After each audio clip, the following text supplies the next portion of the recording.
Want to tell the Rebbe the words of the new song that we're singing with Mashiach, right?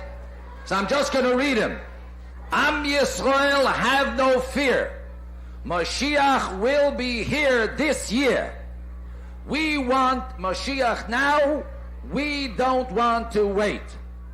Okay?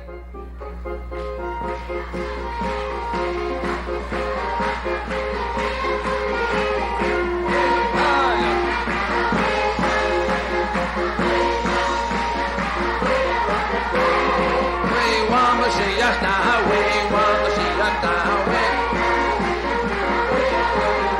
Oh yeah, Am Yisrael, have no fear, Mashiach will be this year. Am Yisrael, have no fear, Mashiach will be here this year. We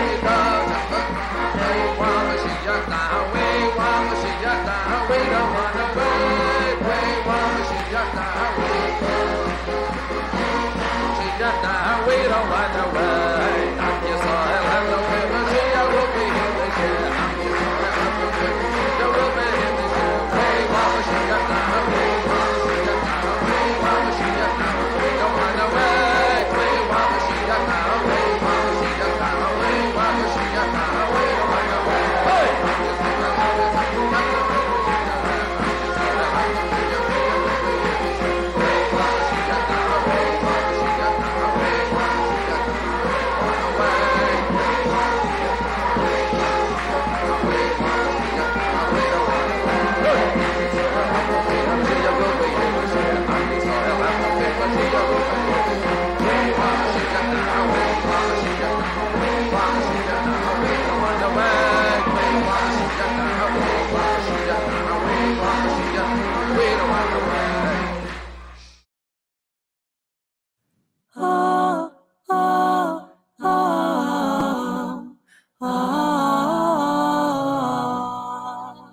מזמור לעץ החיים, הללם האלים, טוב להודות לאשרה,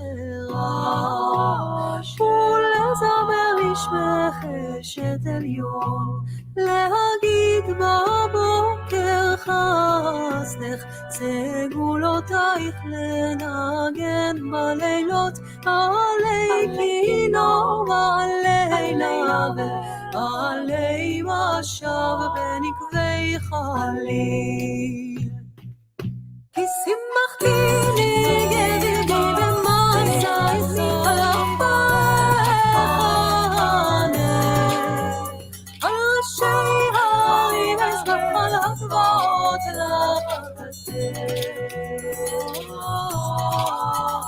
תחת אלון ולתן לך אצל הליבנר, יריעו לך 70 בנייך, נופתייך תקריך תעלנה, כי בנו הגדולת אשר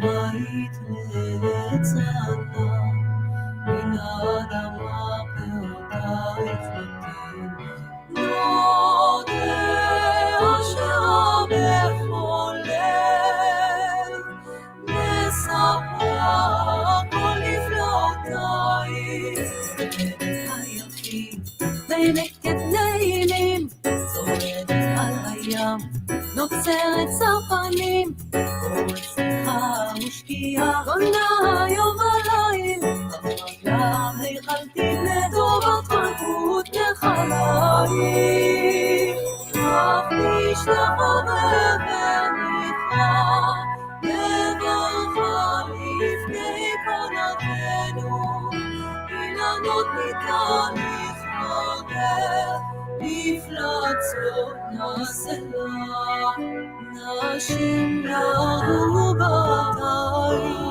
פסלייך בקודש נשים, אמריתך נהיה אחרייך בצאן ילי. בית לצדה מן האדמה פעותה יפלטין יודע אשר בכל לב מספרה כל נפלאותייך.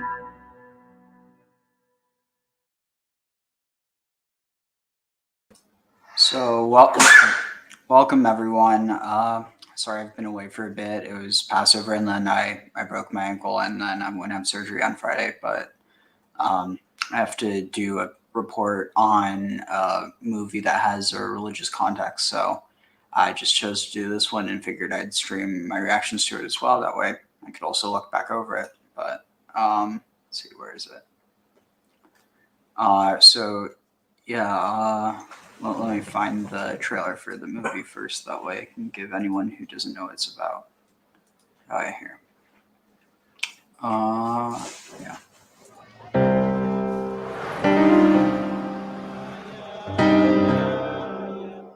One of the ways you refer to God is this term Shekinah. And Shekinah is a feminine word. It means the presence of God.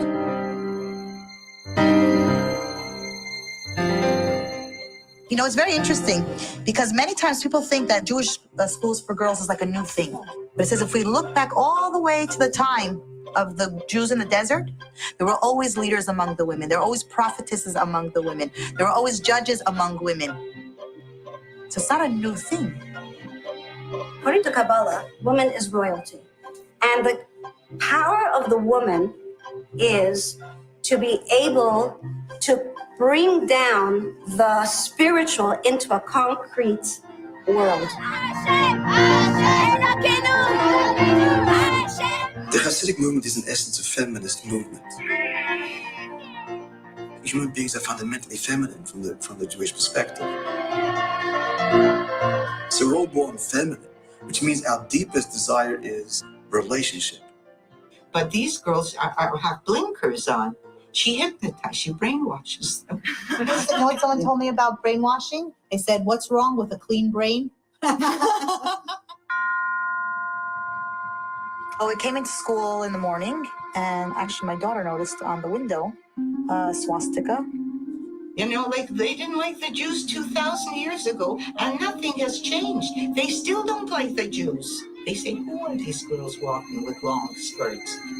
It's so much part of young people today. This is real. This is not we have to have answers for them. We have to be able to guide them in the right way. If you met a guy tomorrow and he was the right guy, I don't think you should be scared. I don't believe in boyfriends. Well, first of all, I'm Shomonigia, which means that we don't touch men until we get married. Not even a handshake. There's no greater holiness than that of husband and wife being together in the intimate act of creation. And it says even when a husband and wife do not conceive, holy souls are being created above. But also I should really clarify something, that we do not do it like with a sheet and a hole. Because there are too many people out there. I wouldn't mind that, because if I'm having a fat day, I think that could really work. The body is not the enemy. Sexuality is not the enemy. On the contrary, the whole purpose is to reveal the innate godliness and sanctity that all of these things contain by virtue of the fact that they are God's creations.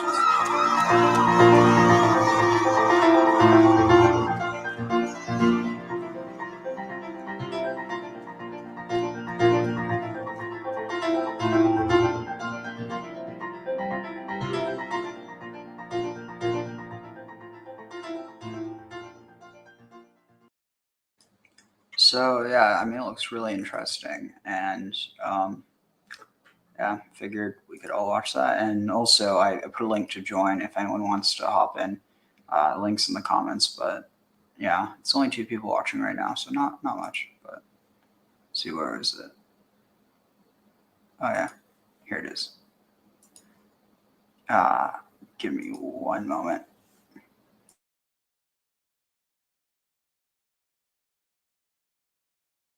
So, here, let me see if I can, sorry. One moment.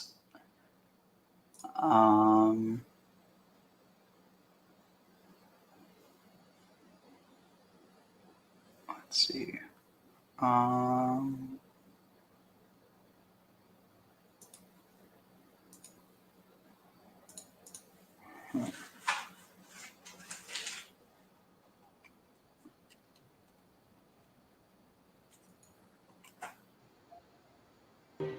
There's no greater holiness than that of husband and wife being together in the intimate act of creation. And it says, even when a husband and wife do not conceive, holy souls are being created above.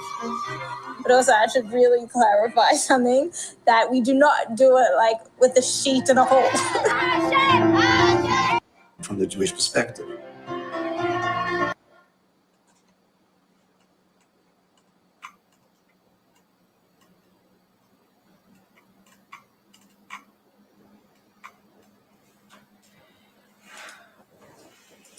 Sorry, one moment.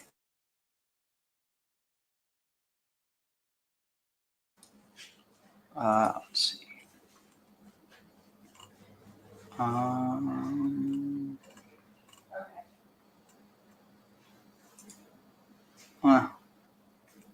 Let's see.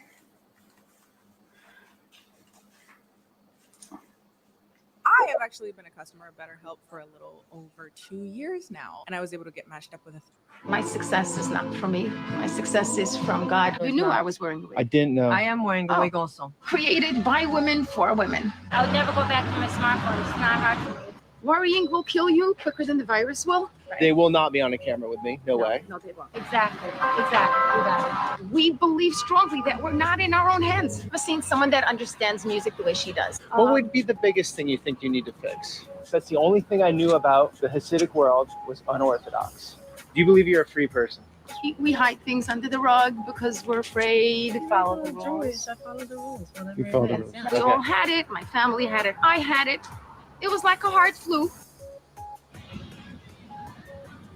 I don't get why they have to bring, like, seriously, it feels like discussion of that's infiltrated every element of society. I mean, it's also kind of become a bit pretty common, and the more extreme or like more observant communities you get, the more you have this dismissal of disease, and it's something that I've never understood.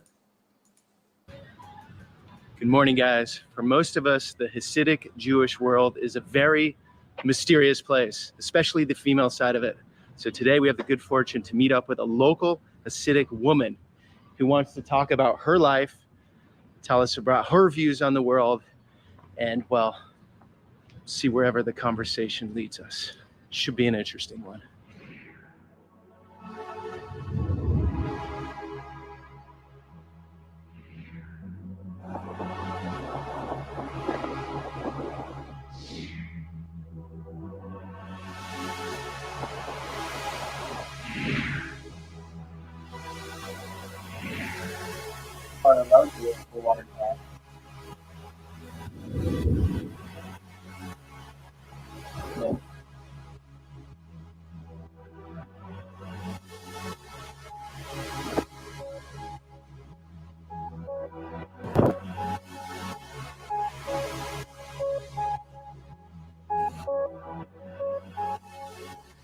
Malky.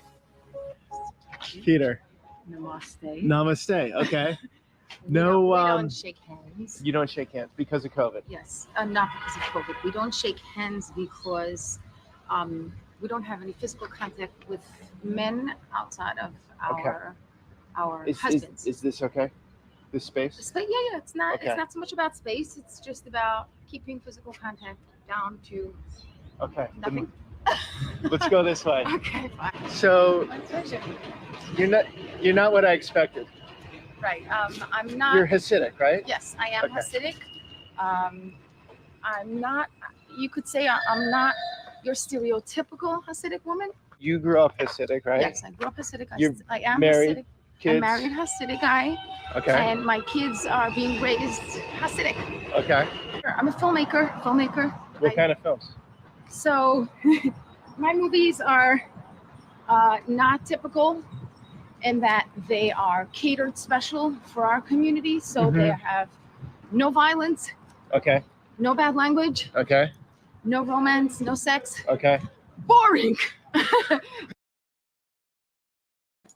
Has she never read the Bible? I mean, like, it just seems really hypocritical. I mean, the Bible's packed with violence, sex, with romance, with like what is she talking about? I mean, it's like one thing if you're saying that, you know, we're trying to make it family friendly, but no, like, I mean, the biblical tradition is full of violence and full of sex and not even consensual sex, which is something which ideally most movies have, you know, if they are going to include sex. I don't know, it's something that really strikes me as odd because it seems in some ways kind of, I'm not trying to be mean, but like it seems kind of ignorant of the very text that is so central to their life. And I mean, I have a feeling it's probably just that she's attributing it to, you know, Jewish life, but at the end of the day, I don't think that you can read the Talmud or read the Torah without coming across these concepts. So it just seems kind of strange to not have them in any regard rather than to try and have them in, you know, good representation. I don't know, but that's just my pet peeve. No, I'm kidding. Really beautiful, beautiful human topics that we touch on. Is it accepted by most people in the community? Yes, it's absolutely accepted because I am providing entertainment for them. I'm providing kosher entertainment and they need it badly. I have 7 kids and I don't want them to see things that aren't okay. Okay. I'm careful what they watch. Okay. And there are very few things that they can see that Are they are allowed to kosher. read the So Torah? I'm happy that I can create content for our community. There are many, we don't have TVs at home. So no TV, I don't have a computer at home. Really? No computer at home. My only internet access is on my phone, and that's locked. Nobody gets to open it. If anybody needs to order something, I order it for them. As an Orthodox woman, you know, there are certain levels of modesty. Modesty isn't just clothes that you're wearing to cover yourself. Modesty is also how out there are you? Can you sing and dance in front of men? Yeah.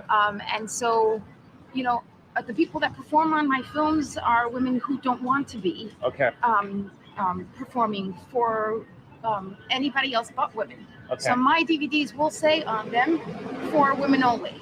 Honestly, this is a foreign world to me up until about a month ago. Right. And I'm still an outsider. I don't know anything, just the little videos that I've done. I didn't expect that someone could be like you, I guess, so open, creative, running their own businesses, that sort of thing. How is that received for the most part? Right. I'm sure the very, very conservative would be against it probably. Right. And then are there just all different levels? Right. So there are different levels. Within Orthodoxy, there are different levels, and within Hasidism, there are different levels. Right. Yeah, kids do need structure; they crave it. It's like that with people. We like to. It's nice to have some of the guesswork taken out. You know, when you're given some rules, and of course, it's not too many rules isn't good for anybody, and not everybody does well with it. So we have community rules that are kind of like unspoken guidelines. Okay. And we have rules that are in our Torah that we adhere to. If ever including rules are getting too much for me, I say, wait, stop. There's community rules and there's. I mean, like, and again, it's one of those things where, you know, I think that it's important to recognize that there's nuance to that just because something's written in the Torah doesn't mean you're supposed to follow it like just like that. I mean, that would lead to some really problematic things, and that's the reason why there is no literalist biblical tradition, why even the most Orthodox have this idea of interpretation, because otherwise Judaism just wouldn't survive. And I mean, I think that's necessary to see with any tradition. Oh, no, Vesper, they have the same version of the Torah. It's just some Orthodox Jews, especially like in the Chabad movement, they really like hold a lot of reverence for the Tanya, which was written by, I want to say the Alter Rebbe, who was like I think the founder of the the founder of the Chabad movement, maybe, but I'm rusty on that. But yeah. Hey William, what's up? Tips hat. And then Baron said, literal interpretations are a problem for most all religions at this point. Yeah. So maybe like watch 5 more minutes of this and I'll start the documentary. There's Torah rules. There's Torah. I want to stick to that first. Okay.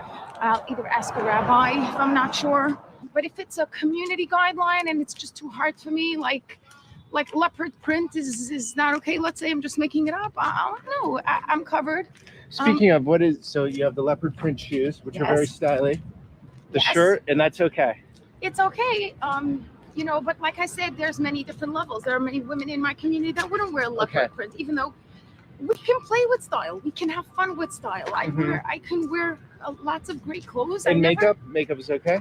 Makeup is okay, but no, some people will believe that makeup should be just natural. It shouldn't be too colorful or too unnatural. We can look pretty. We're supposed to look pretty. We're supposed to look good. We're supposed to feel good about ourselves. It's just that we're not supposed to look provocative.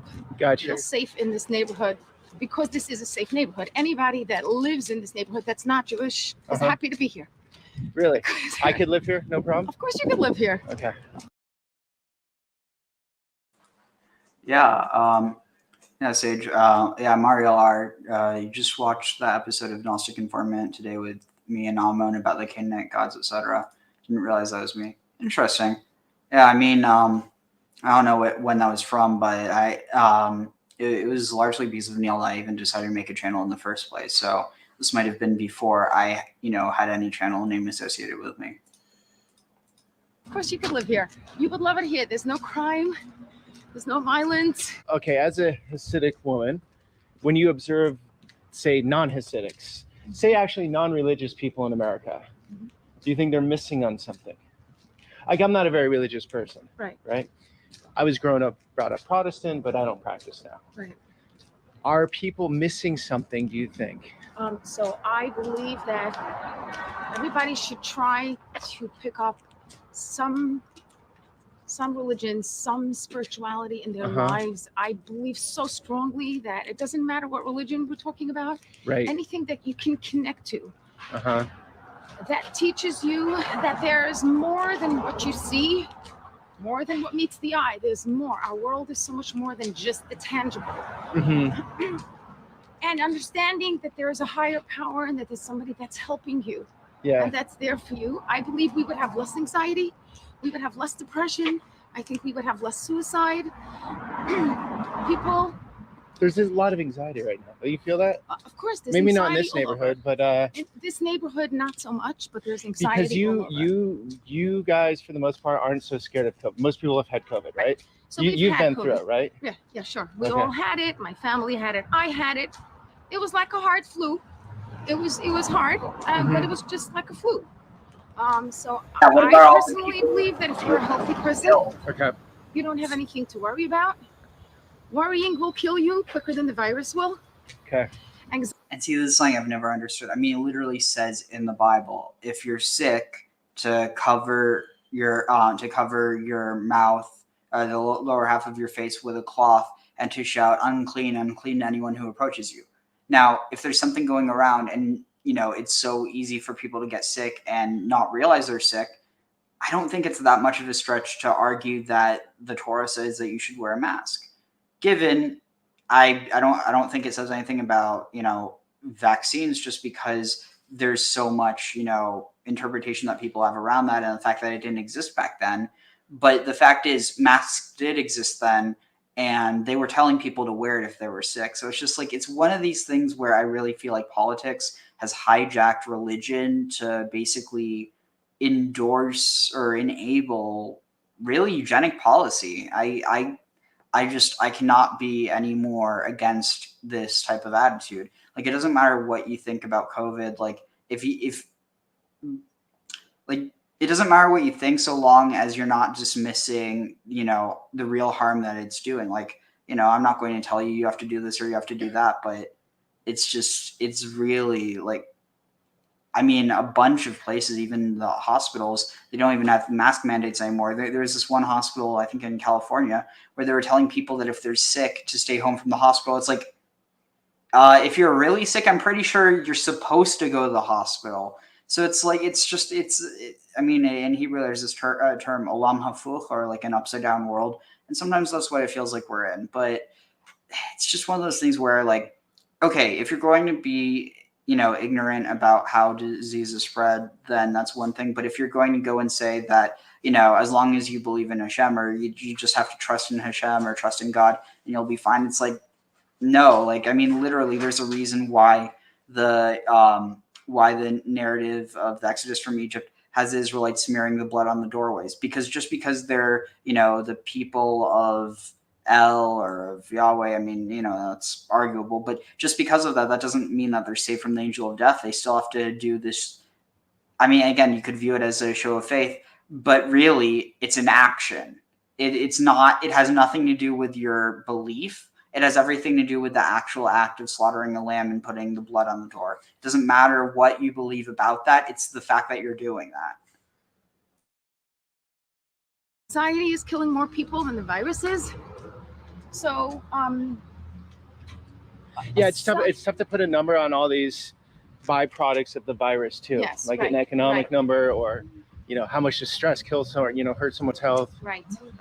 It's nice to be around Hasidic Jews right now who are not all paranoid. Right. It's really, and here's some crazy irony. If you have the average, say, secular, progressive American, they're a million times more fearful to get together with their family right now than the supposed most conservative, repressed people who are out in the open having a good time. How crazy is that?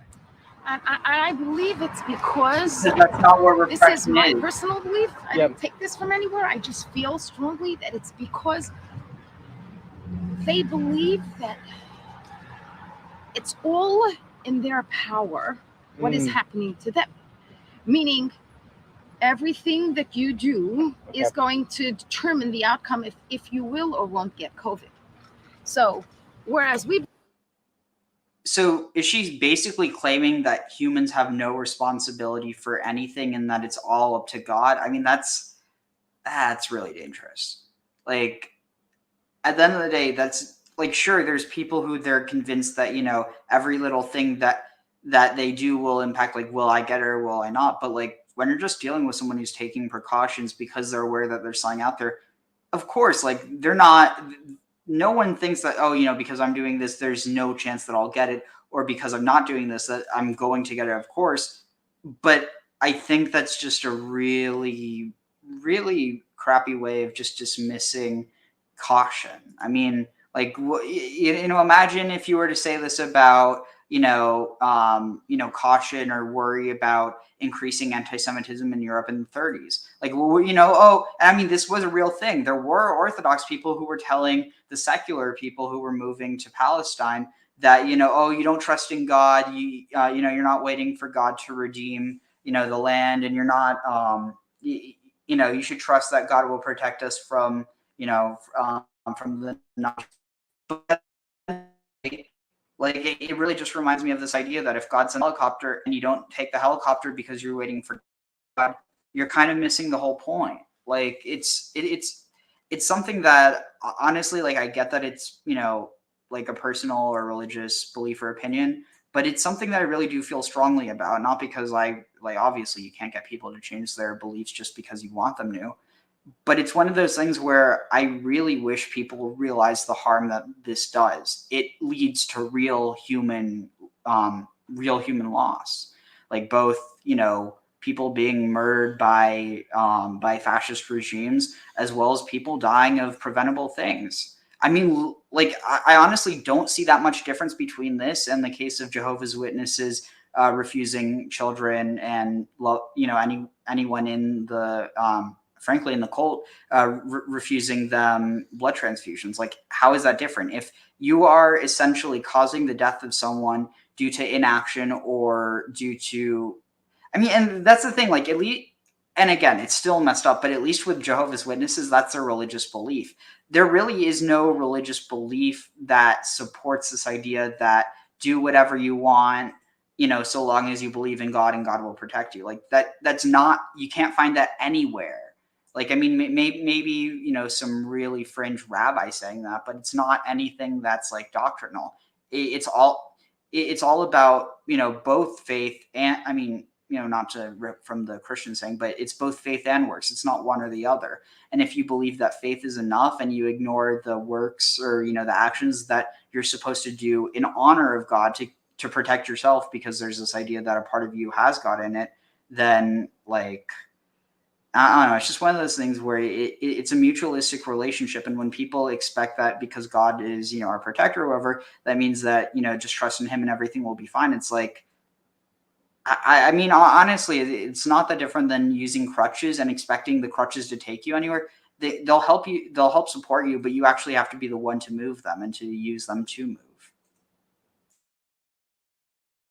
I believe that it's important for us to do what we have to do to protect ourselves within normal boundaries. And we believe in doctors and we believe in medicine and we believe in all that because God said you have to do your due diligence. Okay. And if you don't, then that's negligence and that's not okay. Okay. But once you've done your due diligence, we believe strongly that we're not in our own hands. Yeah. Even if you did all the right things. Once you do that's like saying that diligence is something that's ever done that can be completed. No, it's constant. You always have to be diligent. You always have to be wary. Like, of course, that doesn't mean stay away from everything because you're anxious about it, but it means have your eyes open. Don't just close them because you think that there's nothing around you, because there might be nothing around you in the immediate, but 30 seconds later you close your eyes and then something sneaks up on you. Things God wants you guys to still die. Right.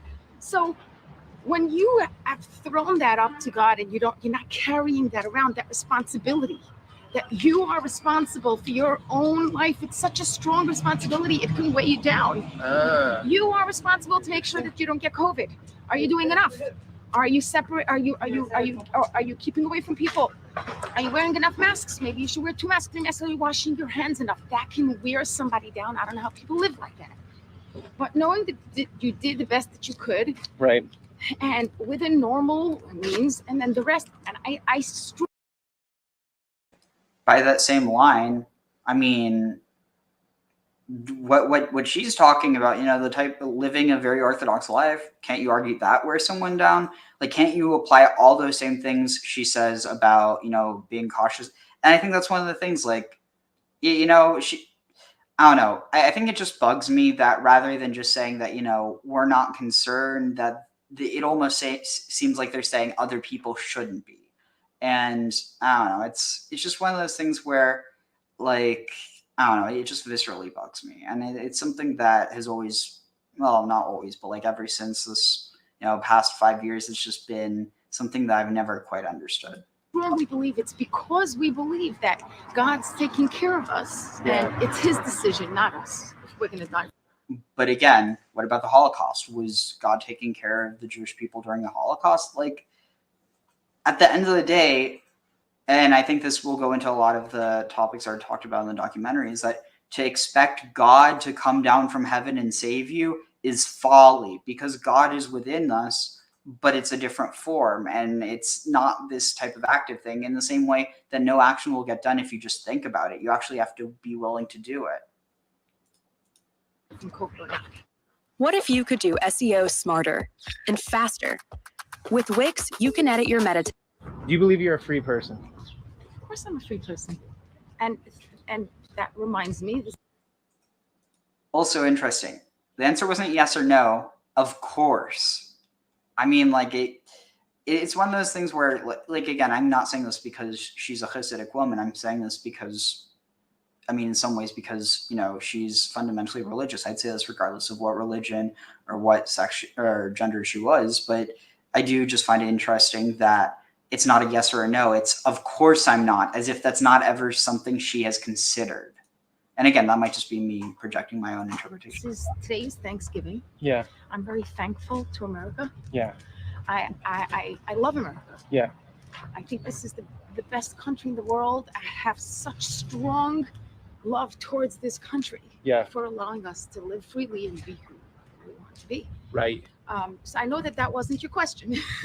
Your question was, Yeah, do you but believe it's you're a good. free person? In regards to what? In Well, regards freedom's such an ambiguous word. You can say like freedom is only your mind space, or it could be your external conditions. You sort of answered that with America. America allows you to be who you want to be. I love with the America. least amount of resistance, Yes. especially a place like New York. Yes. There are all walks of life here. Everyone's here. Everyone's doing their own thing. Absolutely. You can't be judged for it. And just like every community Yeah. has its negative things Yes. inside them, I still believe with our, justice system a big mess, with our election system a mess, with our presidents a mess, all of them, all the presidents. Yeah. The whole At thing least is she a says mess. all of I them. still believe that America is the greatest country in the world. Yeah. Where else do we have the freedom to be who we want to be and to do who we want, do what we want to do? We don't have that anywhere else. So I still believe it's the same concept that every community is beautiful. Mm-hmm. And it has its down things. Like, I'm not going to say our community doesn't have things. We hide things under the rug because we're afraid. Mm-hmm. There are things in my community that bother me and I'd love to change. And I'm trying to help change things in our community that need it. But our community is a beautiful community. I wish people could see that and know that. Just like America is a great country, even though we're a big mess right now. But all the media, just like Hasidim, all the media about America is pretty negative. Yes. And all the media about Hasidim is pretty negative.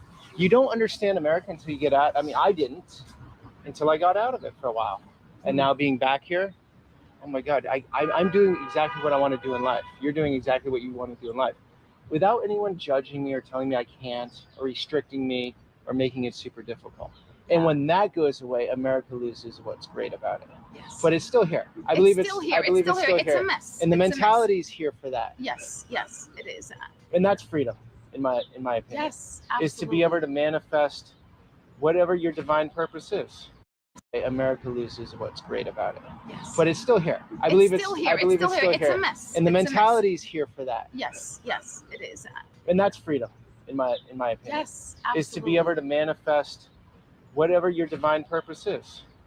Right? Absolutely. It channels through you. I believe that strongly. And so much of societies restrict that. And you as a Hasidic woman don't feel that restriction. I don't. I understand why some people feel it. Yeah. And I understand why some people believe that we are restricted. Uh-huh. But this is something that I really want to say. Someone recommended a book. I mean, about how can she say she's not restricted? That's literally the definition. I mean, there's this idea of offense around the Torah, that there's certain things you're not allowed to do, not because it's against the Torah, but because you're not supposed to even get close to, maybe accidentally. So, like, I understand the reason for that. It's kind of like, it's almost like a seatbelt. You don't have a seatbelt on because you're planning on crashing. You have it because you don't plan on crashing.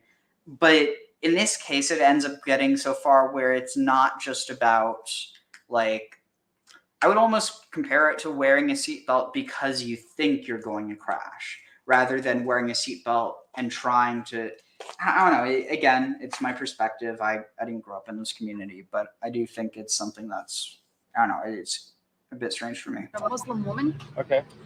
Actually, a woman who married a Muslim guy, and she fell in love with him, and he took her back to her country. I don't remember where it was. I read this a few years ago. Okay. And I read the book, and it portrayed the Muslim community really badly. Mm-hmm. At the end of the book, I was thinking, like what I had heard, Muslim women are repressed. Muslim women can't leave their house. They can't do anything. They can't. And then I stopped myself. You see, I talked to myself. I said, Malki, no. Don't do that. You're doing what you don't want everybody else to do.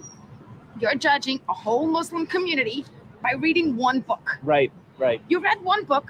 This is one person's story, and it could be a true story. Yes. But you don't know anything about the Muslim community until you don't go in there. Yep. Until you don't meet Muslim women and get to know them and get to see the Exactly. beauty of their community. You cannot make no assumptions that this is the Muslim community and these are Muslim women and they're repressed and and that the men beat the women and all the rest of that. But again, just like, I mean, it's one of those things where, while there is a Muslim community and there is a Jewish community, there isn't really the Muslim community or the Jewish community, if that makes any sense. Like, it's hard to explain because you have Jewish communities, you can have a Jewish community, but it's never going to refer. I mean, that's where it gets really difficult, because when you're using something like the to refer to like all, then inherently you're talking about people who you don't even know are that way. So it's like, it's inherently going to be biased. But I think, where was I going with this? That show. 1 second. You cannot make no assumptions that this is the Muslim community and the. Oh, right. That, like, there's like, there's an American Muslim and American Jewish community. There's a Israeli Jewish community. There's a Saudi Muslim community. There's, in Asia, in, like all throughout the world, so that's why, like, you have to look at communities as more than just their religion, but their religion and their culture, because it's like, if you just view someone as their religion or just as their culture or like just as their ethnicity, you're inherently going to reduce them to someone that they're not. Even if that isn't necessarily a bad representation, it's still going to be an inaccurate one. But let's see. So Baron said, excellent realism, Ariel. Response actions. You actually have to take actions that make a change, and ignoring problems won't make them go away either. Sage said, I'm still learning some basic things in life, like ignoring people with negative energy or transmuting their attacks into inspirational power. Yeah, that's something that's really important. But you're getting there. Turkish Muslims. I'm guessing probably referring to different communities. Yeah, good point. 6 minutes and I'll start. These are Muslim women, and they're repressed, and and that the men beat the women, and all the rest of that. It's not okay. So I stopped myself. Now I'm still waiting to make a Muslim friend. So 13th Avenue is, we walked here so that you can meet 13th Avenue. This is a very, very orthodox block where the women do their shopping here. It's like, Fifth Avenue of Manhattan. Yeah, I've been here. I came here with Shlomi. All right, so you've been here, right? Okay, so audience, any Muslim woman out there in the New York area? I'd love to meet a Muslim woman that can take me into her community and show me the beauty of her community, so that I don't think what I heard about one Muslim woman. I read one book, right? And I know that the community is beautiful. I believe their community is beautiful. I've been to many Muslim countries, and I found them to be the most hospitable people. Really? Cultures in general. Wow. And in your culture so far has been very hospitable to me. Right. It has this image of being very hard. But once you go under that, it's very open. Okay, but to your point, I want to mention this apartment building. Check this out, Milky. Okay, what do you see that? Okay, so that apartment, and sorry for whomever lives here, it's just an example. I'm not saying this is your life. Someone could be getting, abused in that apartment. That's true. Someone could just have gotten married in that apartment. Correct. Someone just had a kid there. Okay. Someone is dying and they're old. Oh. Someone is madly in love, making love. The point is, those are all true stories. They all exist at the same time. And I think what you were saying back there is what you learned about the Muslim community is you saw one story. That's one story in the apartment. In the Hasidic community, like unorthodox, that's the only thing I knew about the Hasidic world was unorthodox. And if you just watch that story, it's definitely not your story, right? It's the apartment. That's one story. Is it true? I didn't do the fact check, but I'm sure it is. I'm sure it's someone's true story. Right. And so what the problem we have is we all get caught in our worlds of saying, okay, this is a label. Here's a story, attached story, label. Done, easy, black and white, simple. It's kind of funny because labels also be Yiddish names. So it's like, oh, this is a label, and this is label. He's the label maker. That's a stupid joke. But. Story, right? It's the apartment. That's one story. Is it true? I didn't do the fact check, but I'm sure it is. I'm sure it's someone's true story. And so what the problem we have is we all get caught in our worlds of saying, okay, this is a label. Here's a story, attached story, label, done, easy, Right. black and white, Right. simple. Kosher clothing. Kosher clothing? Kosher clothing. Let's do it. We have our stores Okay.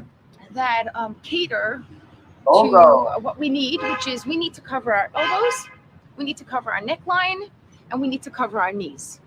Okay, so Right. all the skirts go below the knees. So the skirts have to cover the knees. So not in all communities, of course, but in my community, this is this is a big deal. We have our knees covered, we have our elbows covered, and we have our neckline covered. Other than that, we could do whatever we want. We could wear.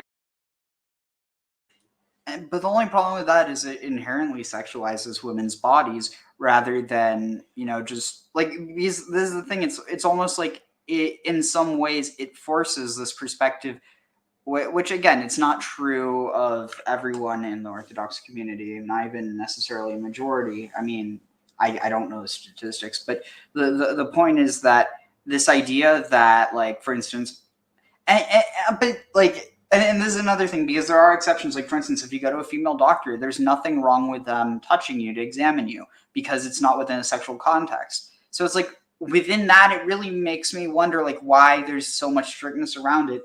And honestly, I do kind of wonder whether that evolved into some sort of, like, means of, control of both men and women, because it's also that, men aren't allowed to touch women, women aren't allowed to touch men, except for in very specific circumstances. And so it's just, I don't know, it really leads me to wonder if there's these exceptions for very realistic things, how come those exceptions aren't more generally held and only for things like, say, life-saving or life-preserving issues, and not, say, business. I mean, there are some Orthodox people who will shake hands of someone of the opposite sex, but generally most won't.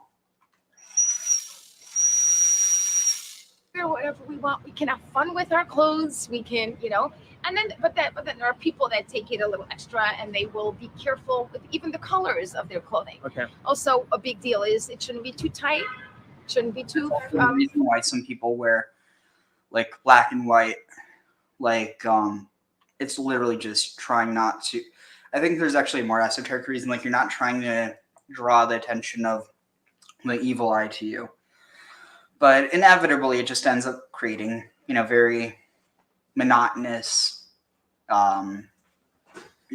scenes. Yeah, I mean, there's something special to it, but I think it's also lacking in other ways.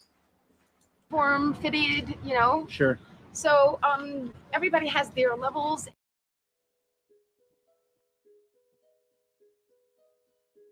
Last Ramadan.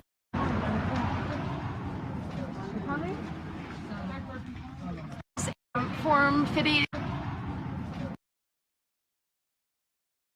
Wait, when was this film? She's wearing a mask when 2 years ago.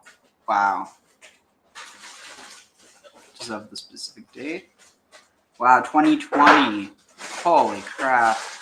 That was what? 2 years ago? No. December. So it was practically 2 years ago. So it's technically 2020. It's also technically 2 years ago at the very end of it. Okay, here we have the latest, greatest Hasidim fashion. A friend of mine works here at the counter, so I'm going to introduce you to her. So this is Hindi. Okay. A good friend of mine. Hello, Hindi. Hindi was acted in one of my movies once when I needed a part. Wait, her name's Hindi? Yeah, You're a retired actress? I'm surprised there isn't, I'm surprised they're not speculating that, we should keep an eye on her. We don't want her to go Hindu. Hindi the Hindu. No, I mean, Hindi, I don't know what that's short for, but let's see. That was priceless. Sage said, I noticed Jacob is told not to take a daughter of Canaan, and they were known for being a bikini and loincloth culture with little covering body. Just a theory. This relates to the dress code. I mean, maybe, but I think it has more to do with this idea, because if you follow what the Bible says, then you're going to take it for granted that Canaan is, totally different ancestry than Israel. but realistically, Israel came from Canaan, and so the need to portray Canaan as, you know, the bad guys, what it's saying is don't do these things like the Canaanites do, not necessarily because they're like they have no connection to it, but it's kind of like, I mean, basically, I think in a lot of ways it might actually be more productive to think of Canaanites and like what eventually turned into the Jewish tradition that like rejected all other gods. I think there's a lot of comparisons between secular Jews and religious Jews. And like, I don't think that necessarily, like, I mean, to be fair, there's a lot of religious Jews who would be completely fine making that comparison, but I think they'd be doing it as a way to diminish and to demean secular Jews and Canaanites, whereas I actually think that there's a better way of looking at this, because if the Israelites did actually come from the Canaanites, then it changes the whole story, because they didn't wipe them out. It was more so a cultural revolution, carving out pieces of land, similar to, you know, national elections. I mean, you have states that are red and you have states that are blue, and they have vast cultural differences. I think it was probably very similar to this divide between Israel and Canaan. But when Jacob falls asleep, I believe he has a magic dream in the desert. I mean, if the, you know, Jacob's ladder isn't magic, I don't know what is. Yes, I am. Okay. Many different colors and, you know, lots of variety, So if I wanted to buy tops, I can go to Zara. Exactly. Yeah. Just like breaking away from them conservatives and liberals. I mean, I think that probably the difference is maybe given like 100 years of drift at least. I don't know, because so much of like this cultural revolution probably is occurring around or immediately following the Bronze Age. Actually, wait, no, I totally might be misspeaking on this, but it definitely is after the Bronze Age, and so it's you basically have this drifting period, and then eventually these two cultures are so different that they can be seen as separate rather than two branches off of the same tree. And again, I think that actually never got to that point, because there's so much rejection of it that it's not saying don't do what the other people do. It's specifically saying don't do what the Canaanites do.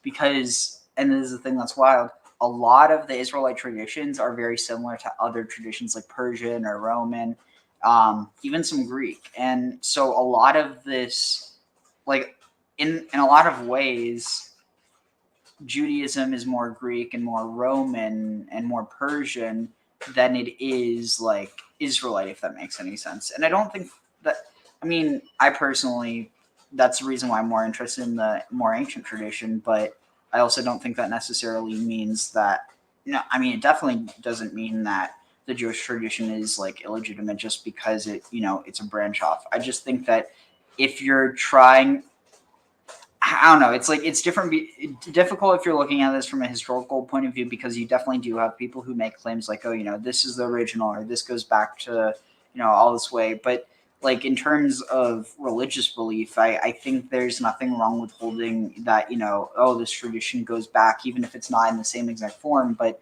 when you maintain that everything is exactly the same, then, I mean, it's also, you know, I'm not a theologian. I'm a scholar, or, you know, student of religious studies and anthropology, and so I'm looking at this from like a historical background, not simply, you know, a narrative background, and going with what narratives say, because obviously narratives are written for a reason.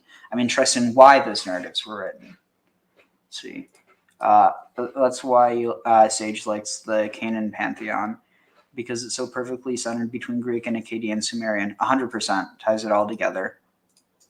So I think you'll have some really interesting thoughts on this. Sarah sometimes even has skirts that are long enough for me to wear. I'm going to let Hindi do this because she's going to do this better. Sure. Not 23 inches or 22 inches. It has to be like 25, 27. Like, it has to cover. Sure. It's also wild because, like, a Hasidic person from New York, okay, actually maybe not New York, but like a Hasidic person from California sounds more similar to a Hasidic person from, okay, well, I want to specify, in this case, it would probably be a Hasidic. So a Hasidic person from Australia and a Hasidic person from LA and a Hasidic person from. I mean, it's also going to get difficult if you start switching languages. But honestly, like if regardless of where they're from, if they can speak English, their English accents are going to be more similar to each other than they are to the places where they live. And it's actually similar to Jewish genetics, like that Jews from Spain are more genetically similar to Jews from, say, Austria than the Spanish Jews are to Spaniards who aren't Jewish, or that the Austrian Jews are to Jews, or I mean non-Jewish Austrians.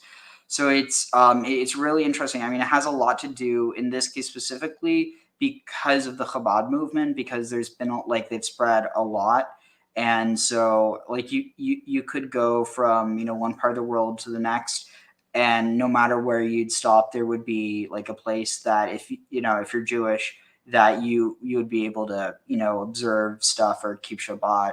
And so it definitely has a purpose. And what I like is that on one hand, they definitely do try to get Jews to be more religious, but it's not like they're trying to turn anyone Jewish who isn't. And so like in that same vein, I mean, it's one of those things where like I think if you're going to proselytize, that's how you do it. You don't try and reach people who aren't already in the faith without, or like don't do it using your words. Do it using your actions and by example. And I mean that's basically the only way that conversion is really accepted in Judaism, is that if someone wants to convert because they want to, not because someone else wants them to. So like if you're getting married to someone and you get asked, why are you converting? It's like, oh, I'm getting converted. I want to convert because I'm getting married to a Jewish person. That's not a good reason. But if you want to convert because you want to convert, and you happen to also be marrying someone who's Jewish and you're not at the moment, that's fine. It's all about the motivation. But let's see, probably because the Phoenicians were known to absorb and accept all foreign deities. Oh yeah, definitely. Sure. Don't look at me, but it has to cover. She's a bit more mod. I'm more, yeah. But the boots are not modest. Those No, are not stylish. modest. She's a bit more mod, Oh, as in modern. Oh, got Like you. she's more out there, and she's I am not your modest, typical but Hasidic I'm not woman. Hasidic. You're I'm not not Hasidic. No. No, I never. You're Orthodox? Ultra Orthodox? Orthodox. Plain. You follow the rules. Jewish, I follow the rules. Whatever You follow it the is. rules. Yeah. Okay. I look more modern. So. Yeah, got you. Sorry. No problem. תודה רבה, להתראות. You speaking Yiddish? I speak in Hebrew. You're Hebrew. Okay. Yes. But She just said Toda Rabba, which means thank you, like many thanks. Toda, which is thanks from Hod, and then Rabba from Rav, which means great. So like many thanks, and then Litrod is see you later. I don't know how I would directly translate, but basically it's like farewell. do you speak Yiddish too? No. I speak very few words. My kids speak Yiddish. My kids went to a Hasidic school. So where are you from? The States originally? No, I'm from Israel. I have two girls. They went to a Hasidic. But it's interesting because it's very hard to hear the Israeli accent because she lives in the Hasidic community. To the schools, but they are more modern. They wear long wigs and. Oh, I question: have a son who is not religious. Is everyone wearing a wig? Yes. I have a son who is not. I have a son who is You knew not. I was wearing a wig. I didn't know. I am wearing a wig also, but Yeah. it's very like. I am too. Yeah. Swear to God. No, let's. So that's something else that's really interesting. There's actually some Hasidic women who, because there's this idea that like you're supposed to cover your hair, like only your husband's supposed to see your hair, and so some women will actually shave off their hair completely, and then they'll wear wigs, because it's kind of noticeable if you're just wearing a wig over your normal hair, and white wigs. So it's actually kind of interesting though, because obviously they're not doing it within this, they're doing it for ritual purposes or, for religious purposes, but it's not like they're doing it in a ritual context. They're not like shaving their hair in mourning or something. It's literally just a utility thing. but it is interesting because you do have, the shaving of the head as a big part of a lot of like religious initiations. And so it's like one of those things where, even if it's not intentional, there definitely could be seen as some sort of like underlining thing. But I do think that is in some ways even kind of at least from a Jewish point of view, that's also just kind of built into like a child's first haircut, because like there's some people who interpret this idea of the first 3 years you're not supposed to harvest like the fruit or the crops from your land, and so there's some people who they won't get their children's hair cut until their 3rd birthday, and it's called an upsharon, I think up and off are connected, but so like an off and then shearin from shearing, like shearing a sheep. So like to cut off, but I totally might be misspeaking because I don't know as much about Yiddish or Germanic languages. Oh, really? Let's. Yeah. I would love to talk about that on the street, actually. If there are any wig shops too. Oh, sure. so there's a wig shop actually that you would like. This is Rachalea, and Rachalea does all the music for my movies. She does all the recording. She's a brilliant artist. I've never seen someone that understands music the way she does. Brilliant. I don't go to anybody else. She is my person. So here you have a Hasidic woman that has a family, 4 children. How many kids? 4 kids. Yeah, 4 kids, and she does what she loves. I love music since I'm probably 5 years old. I give out like a few songs a day. You make a few songs a day. So yeah, I have a recording studio in my basement. Okay. My husband built it for me. Okay. And I think it's beautiful for people to know that the women in our community, if they want to do something, they do it, and they can still be in the community, and they can still live the sheltered lives that they want to lead, and they can still be fulfilled, and they can still raise families, and still do what they love. And I can introduce you to so many women. The phone you're texting on, not smartphone, right? BlackBerry. So no internet, no distractions all day long. No, but I do have internet in my studio. Okay. Sometimes I need to email songs. Sometimes I need to research a tune, find the things, the chords of it. On YouTube, I'll do that a lot. So I do. Do you feel like you're missing out not having all these apps on your phone? I don't. I actually used to have a smartphone. Okay. I had an iPhone, and just because that's what I got, because I was a music girl, so I had an iPhone right when it came out. And then when I started having children, I realized how much it distracted me, and especially being that like with my musician mind, how I got, it's very hard to like be on the phone and be fully in something and then also be with your kids. So I was like, no, this is not going to work, So I sort of got rid of the smartphone. Is it like removing a bad drug habit or something, the smartphone? No, it's actually the best thing in the world. No, I'm saying it's like removing a terrible substance from your life or something. Was it a hard metaphor. for you to It do was hard for me. I needed people to tell me, you'll be okay. You're doing this for your children. I needed the support. Oh, really? Yes, I did. Wow. I would like to get to think of that. anything else. And then I couldn't decide if a BlackBerry was kosher enough, because I need a BlackBerry just because I text people all the time and I'm always texting my customers. Yeah. And that's very important for me. And at a certain point, I was like, I can't just, I need a smartphone because this is my business. And then I realized, no, there's another way. There's a BlackBerry that's not really considered a smartphone. And like I could text them, have everything I need. And I don't need to be sending videos of my kids in the park and then emailing them. That's not quality of life. That's not quality of life. It's not. I would like to get to that. Seriously. You should try it. I deleted a lot of my apps. I have no notifications. Wow. It's a process, but you're totally right. Like society is you have something that most people don't, which is clarity, and that takes away from clarity. I mean, this takes away from clarity in my phone. Actually, the reason the thing that got me to that was sort of like a spiritual mentor. He or she helped you along with that, or what? The spiritual mentor, she used to be in my studio a lot, and that it started out that she went to call car service, and she asked me to cook. She didn't want to use my phone. I said, why? She said, oh, because I don't touch smartphones. It's like I made myself like a boundary. And I was like, what? What's wrong with it? I didn't know what was wrong with it. Now there's an awareness, but at that point, I remember thinking, she's crazy. What's wrong with it?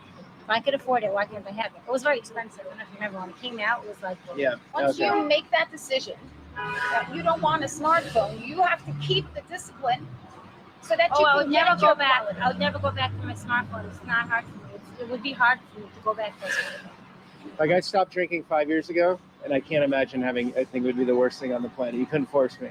No, And I think maybe it would it's be the the worst same thing feeling. to have an iPhone. It's horrible. The worst thing to have an iPhone. Yeah. And even my texting, it's so hard for me because the customers are overwhelming. texting There's me, a and I lot also going want to on. like give my kids supper, but I also want to answer the text, so it's hard. It's a competition for your attention. Yeah. Anyway, let's start the documentary. Actually, once maybe just watch a tiny bit more. And your kids need to win. Exactly. Exactly. Do that. All right. Thank you. You're great. You're all great. Hate will hurt you more than will hurt the people that you're directing it at. And that's because hate eats you up from the inside. It's a negative emotion that isn't good to have. So if anybody is hateful, I feel bad for them. I see people that are hateful and I'm thinking, wow, I only feel bad for them. I really only feel bad for them because it's not a way to live. Okay, here's a kid's clothing store. Should we go in real quick? No, let's do the You want to let's do music store? the music, and you were talking about the wig store. Oh, the wig store. So let's do the wig store also. Okay, so tell us On the about street. wig culture. Every woman wears a wig. So we wear wigs because we're supposed to cover our heads once we're married. We cover our hair. Okay. Our hair is reserved for our husbands, Uh-huh. and we keep it covered when we're outside. Some people choose to cover it with a kerchief. Some people. Also, so I sent a link to Wahid to hop on, so he'll be joining in a bit. But definitely, there's some interesting comparative stuff between this and Islam, both fundamentalist and mystical. Obviously, this is less of a mystical perspective as opposed to the documentary. But anyway, let's see. So, Ebelis said, Dominicans have Sephardic and or Jewish blood going back to the crypto-Catholic conversos from the 1400s. All fine and dandy. But there's a forgotten history of refugees in the 1930s in the Sosua Dominican Republic. I can never say I'm Jewish, but my little cousin Israel mother used to be Hasidic. Interesting. There's also, let me see if I can find the clip real quick.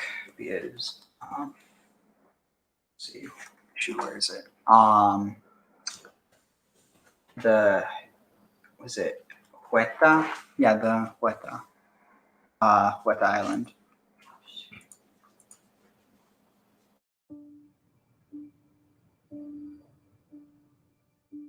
To me, it was always something of the past, of the history of the museum, going through Jewish quarters. Oh, if these stones could talk, if these walls could talk.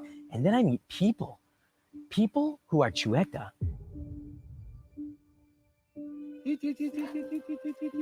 Venga, va.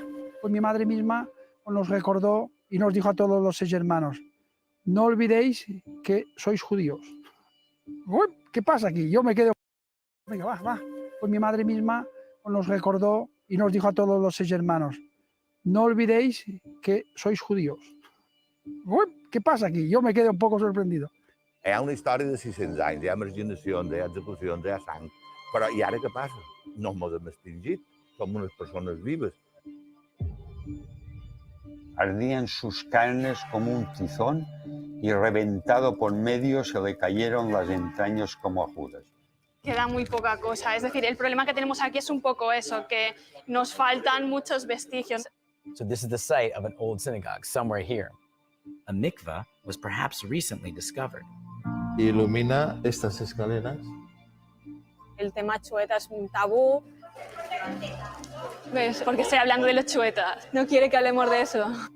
These people have been forced to marry within themselves to the point that a rabbi in Israel says that they're Jewish. That's huge. Lo que pretendíamos era constituir una comunidad más fuerte, no constituir dos comunidades, la comunidad chueta. Hey Wahid, how are you? Hey brother, how are you? What's happening? I mean, I've been better. I'm having surgery on Friday, so you know. I'm sorry to hear that. You told me you did something with your hip or your leg. Yeah, I got launched off my scooter by a pothole, and I ended up like breaking my my fibula in my ankle. Ouch. Yeah, but God willing, everything will be fine. Inshallah, as we said, God willing, indeed. Yeah. So, but yeah, there's, we've talked about this within, I think within like a Persian and I think even like some elements of Shia context, that there's definitely like this idea of crypto Judaism in a lot of ways is very relegated to, to the Spanish and Portuguese territories, but very little discussion of it outside of those communities. In crypto Judaism, in what sense are you talking about? For example, the Sabbatians, the Dunme communities of Turkey. Sorry, go ahead. Just be specific. Define who you're talking about. Well, so that's the thing. For instance, you have these communities who they kept their traditions, whether it's in, I think even in sub-Saharan Africa. Given in that case, I think it was actually Sephardic explorers who ended up intermarrying, and basically their children, continued to practice the traditions, but they got cut off from the rest of the community. Though, I don't know if that really would qualify because you don't have the same element of like persecution. But then again, you might. I don't actually know enough about the history of like. I think this is in.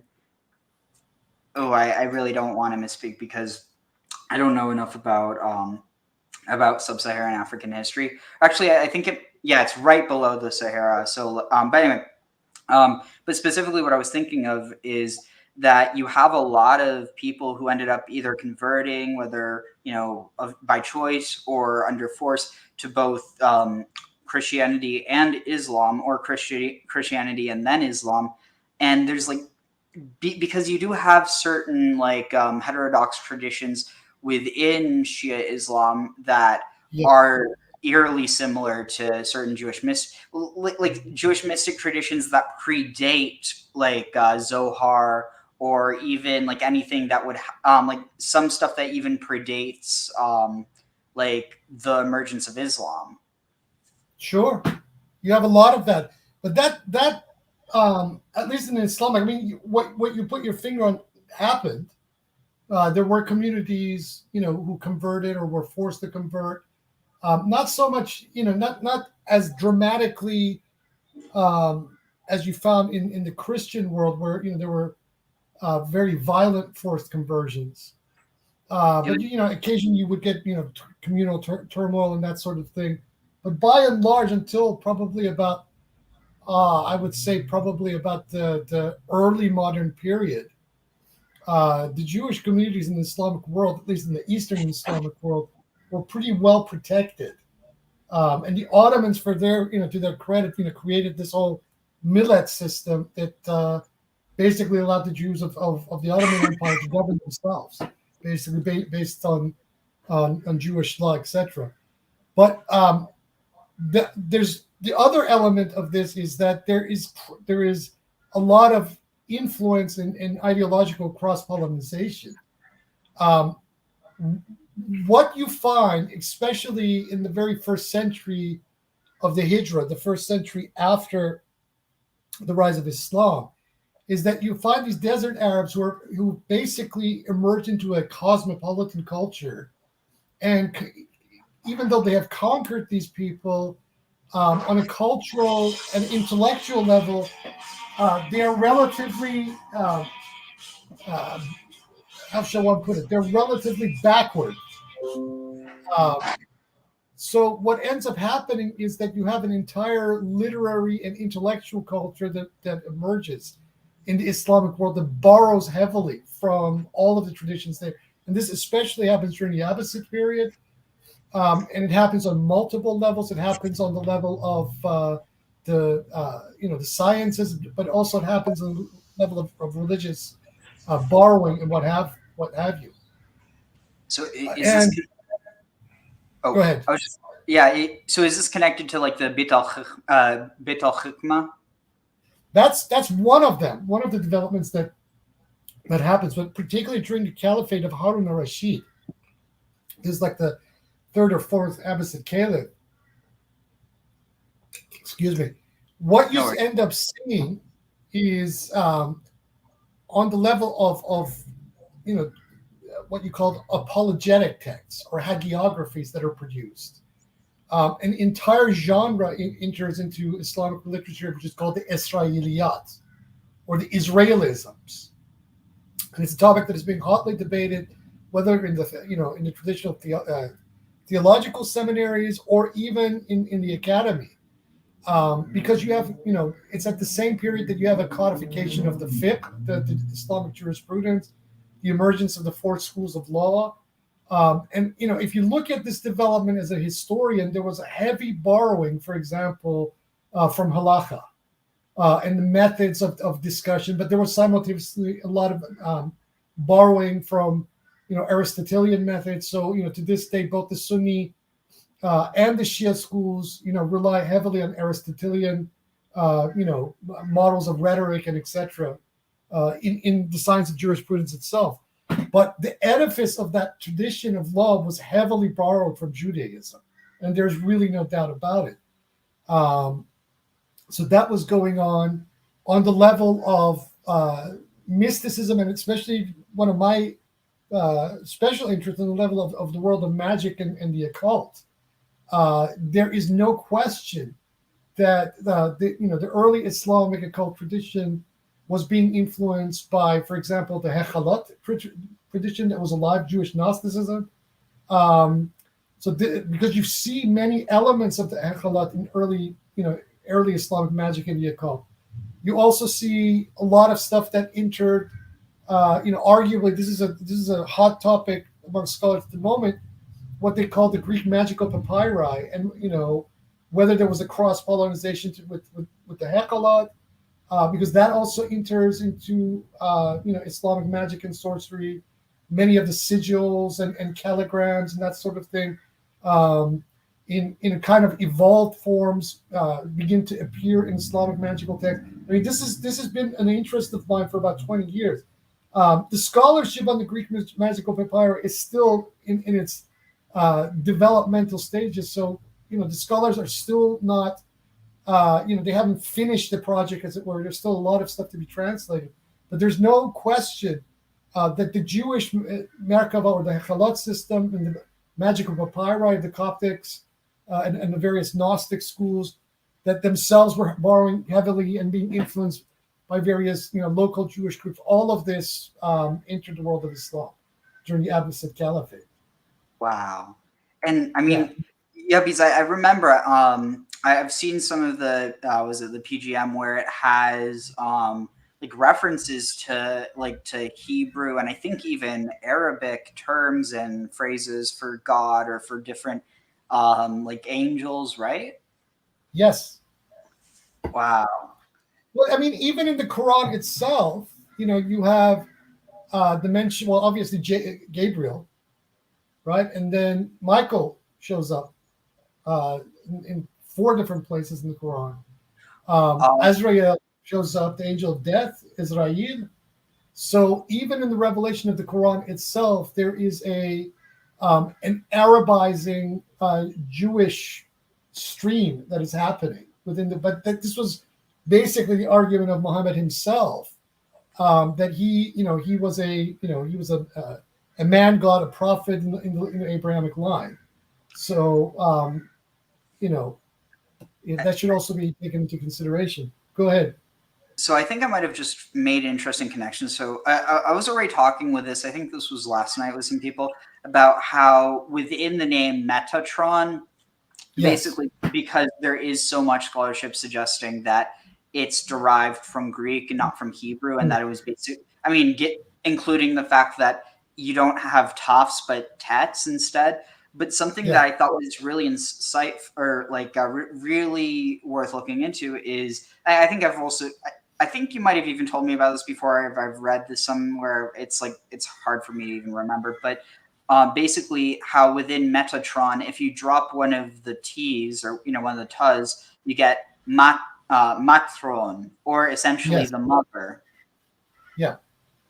And on top of that, you have this fact that in Second Temple Judaism, Metatron, or essentially the ascended Enoch, ends up taking on this place of the second power in heaven in order to explain away, at least in my opinion, to explain away why it's not two co-equal powers in heaven, but it's one higher and one lower.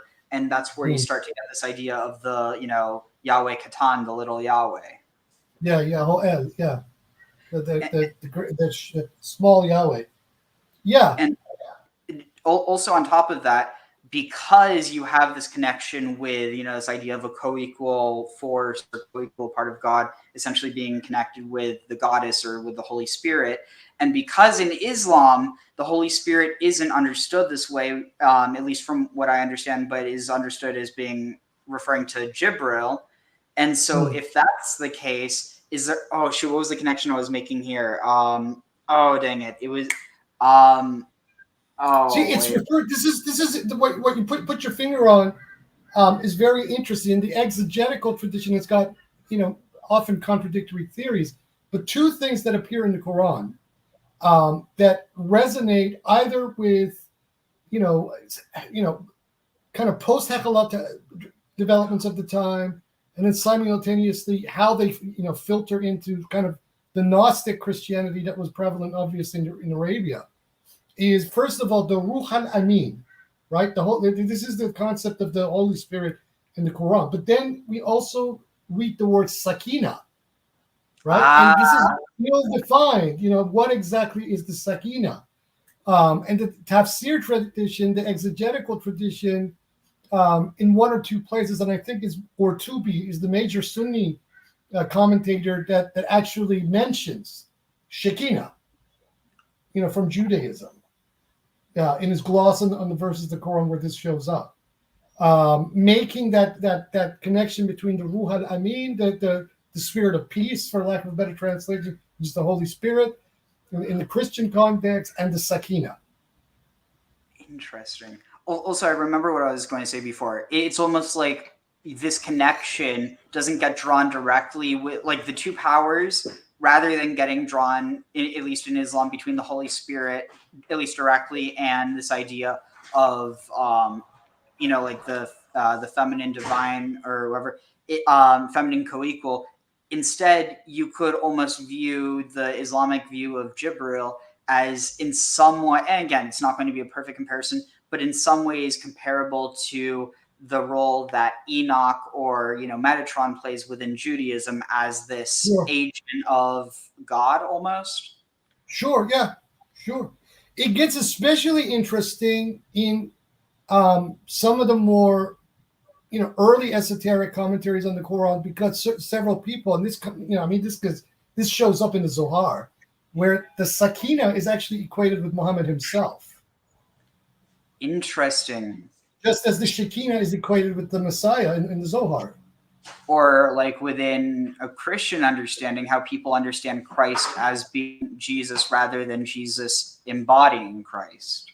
Yeah, that's the more docetistic kind of Gnostic version of it. The stuff I actually like more than official Christology. Yeah, essentially. Yeah. Wow. This is so fascinating. So I was thinking, unless you have any other thoughts, we could get into the documentary. And it's interesting because it touches on so much of this stuff about, like, because this is the thing that, like, on one hand, I'm aware of the big role that that femininity in connection with the divine plays within Judaism, especially Orthodox Judaism. But it's something that I've definitely always, like, even with that, I still find myself extremely heterodox, because, like, to me, it's not just about acknowledgement, but, like, as it goes, like, beyond just, I don't know exactly how to put it into words, but, like, I feel like that in a lot of the ways the spirit is there, but, like, in some ways you still have a lot of this action. Like, it's almost like the thoughts are there, but the actions still have this patriarchal lean to them. Yeah, I mean, I had this discussion on my Facebook wall with somebody regarding the Zohar and the narrative of Lilith in it. This is one of the things that has always troubled me, is that even though the Zohar, technically is kind of trying to move away from the more misogynistic perspective of the Talmud, or the Mishnah. The more orthodox approach to these interpretation, but with the whole Lilith narrative of the Zohar, it is still lingering to some extent. So we had this debate on my wall. This is based on the doco that what's his name, the great current YouTube mystagogue, Justin Sledge. He put 2 pieces up on the whole development of the Lilith topos in both in Judaism and predating Judaism, and then ending it with the narrative of Lilith and Zohar itself. And a friend of mine who actually lives in Israel, Joseph Niedelman Ruiz, I don't think he's watched the documentary, but you got to scroll up a little bit more. Yeah, keep scrolling. There it is. Yeah, there's the discussion. And we had a back and forth about it. He put a big message about it. I love the Zohar. Like I mentioned in my response to him, Zohar has been one of those texts that has nurtured me. Nevertheless, where the whole Lilith typology is concerned, there's a kind of wanting to have your cake and eating it too thing going on in the Zohar as well. That one can interpret the Zohar often in as many ways as interpretations are possible, but from a standard reading of that narrative of Lilith in the Zohar, it's quite misogynistic. The whole notion of the Sitra Ahra is capable, and through Lilith is capable of seducing God, the All High itself, is just weird concept. I've lost your voice. Maybe it has some connection to this idea of like in imago Deo, of, well, if people have nocturnal emissions, then God must as well. I mean, but like, then what does that do to the? I mean, look, let's break this concept down. When you anything that we attribute to the Ein Sof is beyond our, it's just nonsense. We cannot. This is beyond all conceptualization. It is radically transcendent, beyond all possibility of being defined. So, at what level are we talking about the divine? Are we talking of the divine on the level of its emanations within the human world, for example? And are we, the God we're talking about, is that the manifestation of a Sephiroth within a prophet, within the Messiah? What are we talking about? And these are not defined properly. I think maybe deliberately, because a text like the Zohar, because of its nature, is also in some ways meant to both mislead and act as a reflective device, for the person who's reading it, rather than to take the statements literally. Almost like a reflecting pool that when you touch it, it ripples. Yeah. But this notion of the Sitra Ahra, the other side, that then is kind of embodied in the left pillar of the tree of life, and the speculations that both are offered in Zohar itself, and then in the post-Zoharic Kabbalistic literature. I mean, some of this stuff is really, it's not just out there; it's just bizarre. Some of the statements and speculations that come out of that literature. Yeah. Also, another thing that I think is kind of interesting is how, in some ways, Lilith is already kind of this, almost like bifurcation and just the evil form of the goddess. But in another way, there's a further bifurcation that happens, not just between her, but between Lilith and Lila. Basically, the Lila, who's the angel of conception and who watches over children when they're in the womb. And also, I think there's also some traditions actually have her as the one, like she's the one who brings people into the world and takes them away. But basically, with that, she's like the merciful form of, and in some ways almost the opposite of Lilith, because she brings people brings children into the world, not rather than taking children out of the world. And Lilith, I don't know how much further I could take that analogy, but yeah. Anyway, we just put that out there. Yeah. So here, let's finish this one, and then we can get started on the actual document. Si han pasado por todas las normas que rigen la conversión de un judío, que no vengan a decirme que tú no eres judío.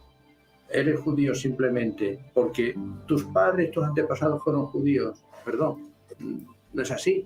Y realmente poco a poco se va construyendo este retorno. Para hacer un retorno, primero tienes que haber ido.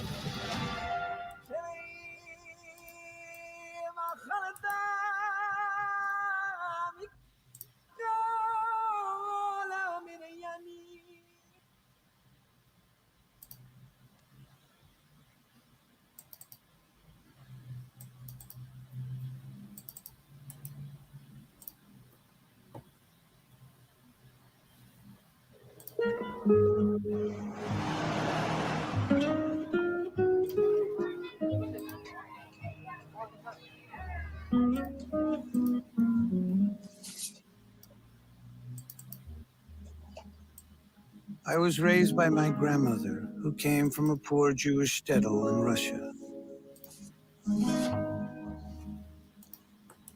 If you ever saw Fiddler on the Roof, that's how it was growing up with her. She kept a kosher home, and her Yiddish parables form most of my concepts of right and wrong.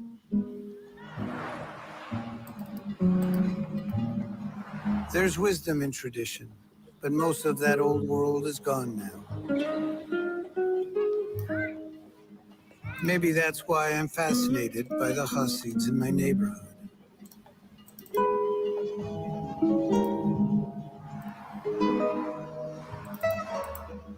Many of my neighbors feel they're a little backward and the women second-class citizens. But if they're anything like my grandmother, they take a backseat to no one. I love that.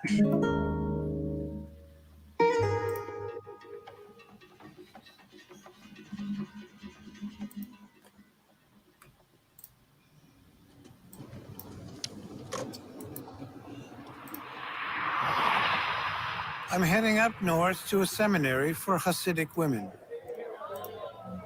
Recently, one of their teachers made international news. C'est en respectant à la lettre la tradition juive orthodoxe que la cérémonie a eu lieu. Des juifs, bien sûr, mais aussi beaucoup de curieux qui ont répondu à l'invitation de la mariée de se joindre à la célébration. Usually, Hasids keep to themselves, but the bride, Hannah Salem, opened her wedding to the whole town, hoping to heal the wounds after an anti-Semitic incident. C'était vraiment un projet communautaire. Je voulais inviter tout le monde, je voulais que tout le monde participe, je voulais que tout le monde voit ce que c'est. Tout le monde peut venir. The world press took notice. An open Hasidic wedding had never happened before. This is not only a first for you, this is also a first for us. This is the very first time that we are going to have a community wedding.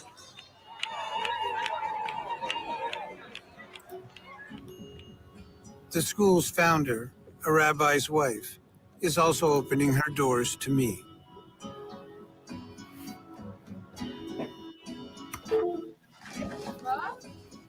As I get there, Hasidic girls are arriving from all over the world to start a new school year. Hi, what's your name? Are you? Oh my God. This is like very First of all, I want to welcome you to seminary. And I want to tell you a little bit about seminary. What are some of our goals? How do we want to implement it? We'll just go over the rules quickly. Our main goals in seminary, okay, are really for you to have an increased love and appreciation for Hashem, Torah, and the Rebbe. So so increased appreciation for Hashem, so God, the Torah, and the Rebbe. And I mean, I do think it's interesting because he did have a lot of good ideas, but at the same time, the like the reverence that some people have for him, it does go. I mean, I guess it's also maybe within a Western context that it's seen as strange, but it's kind of like when you look at it in context of other movements that, you know, don't have the same paradigm of existing in the West, that they typically aren't seen as that. Like I don't know if that makes any sense. Like, I definitely disagree with like a lot of the politics, but in terms of like the religious ideology or this idea of, you know, having a teacher that you follow, it's not that different than the idea of a guru or of, you know. Yeah. But I don't know. It's something I've always found interesting. But he was a big part in increasing the representation of Jewish women and girls in both like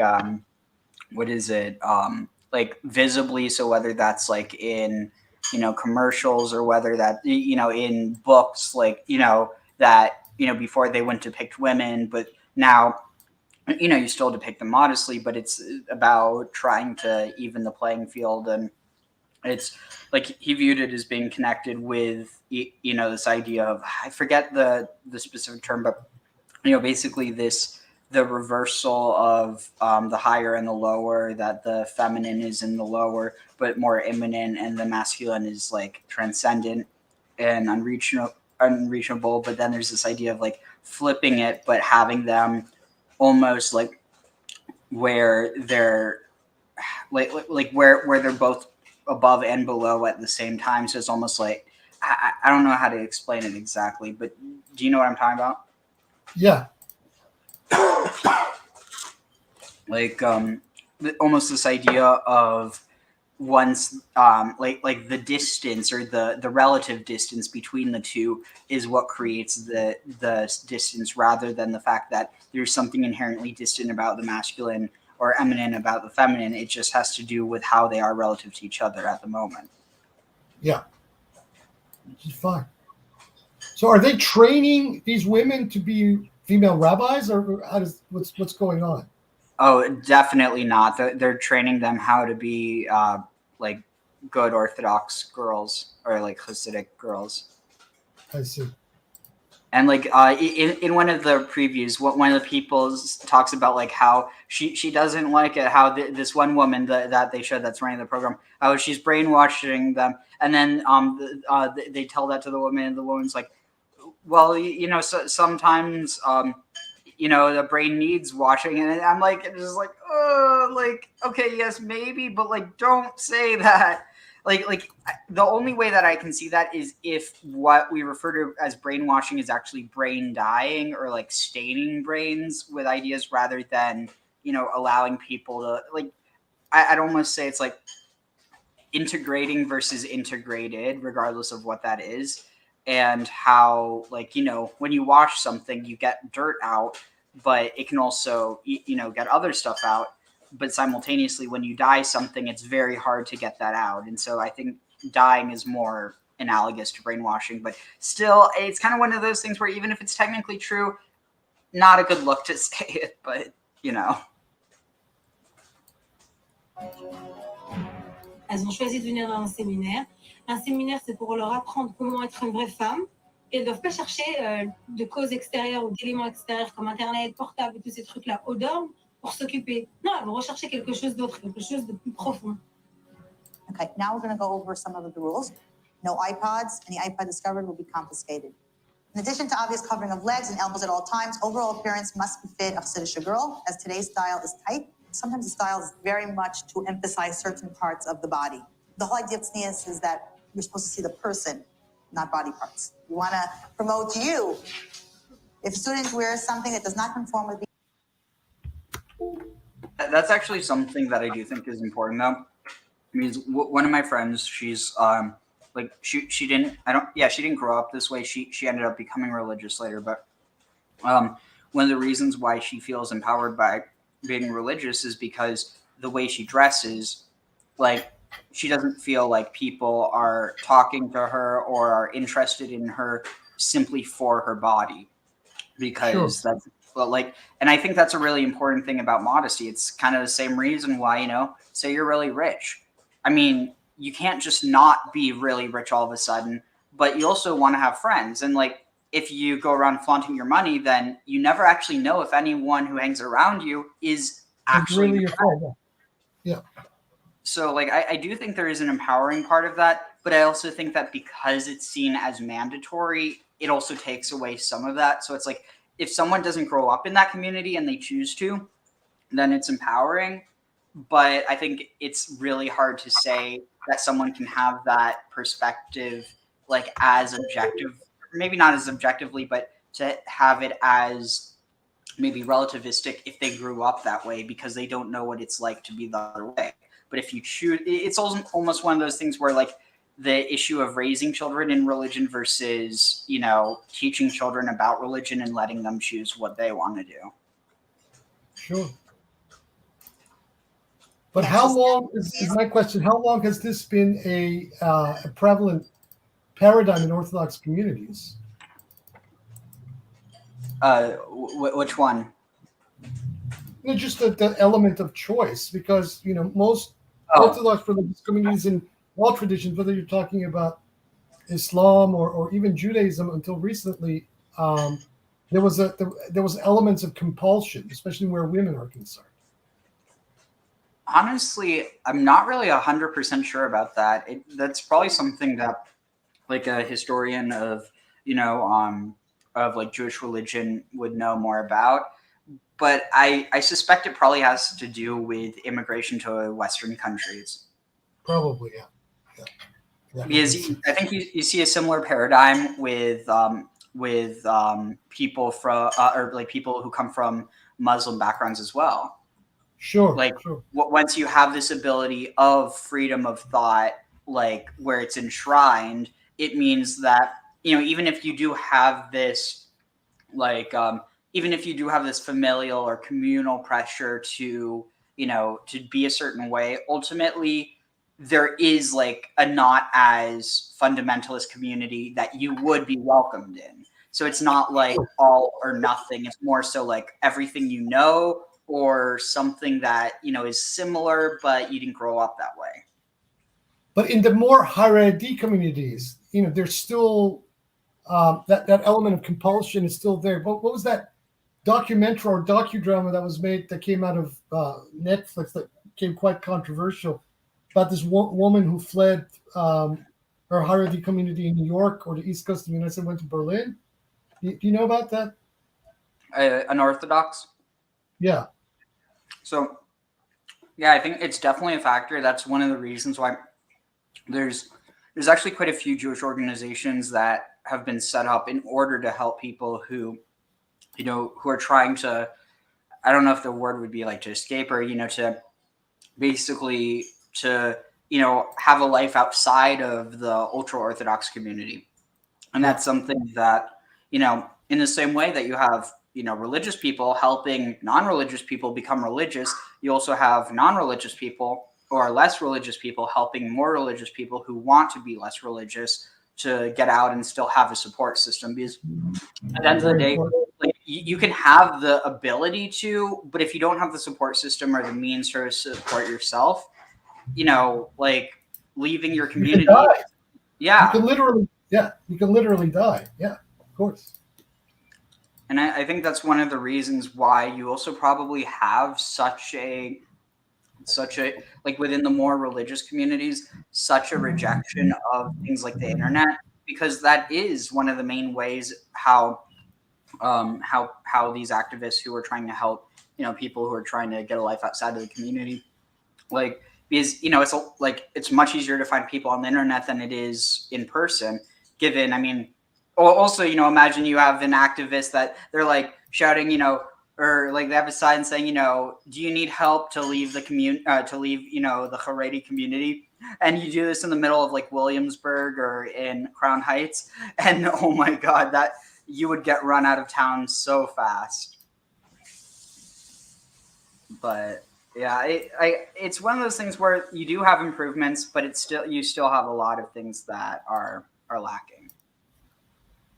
And I think you do have this with most communities, But it is one of these things where it's like I think it's incumbent upon everyone to call it out where they see it, but specifically within their own communities first.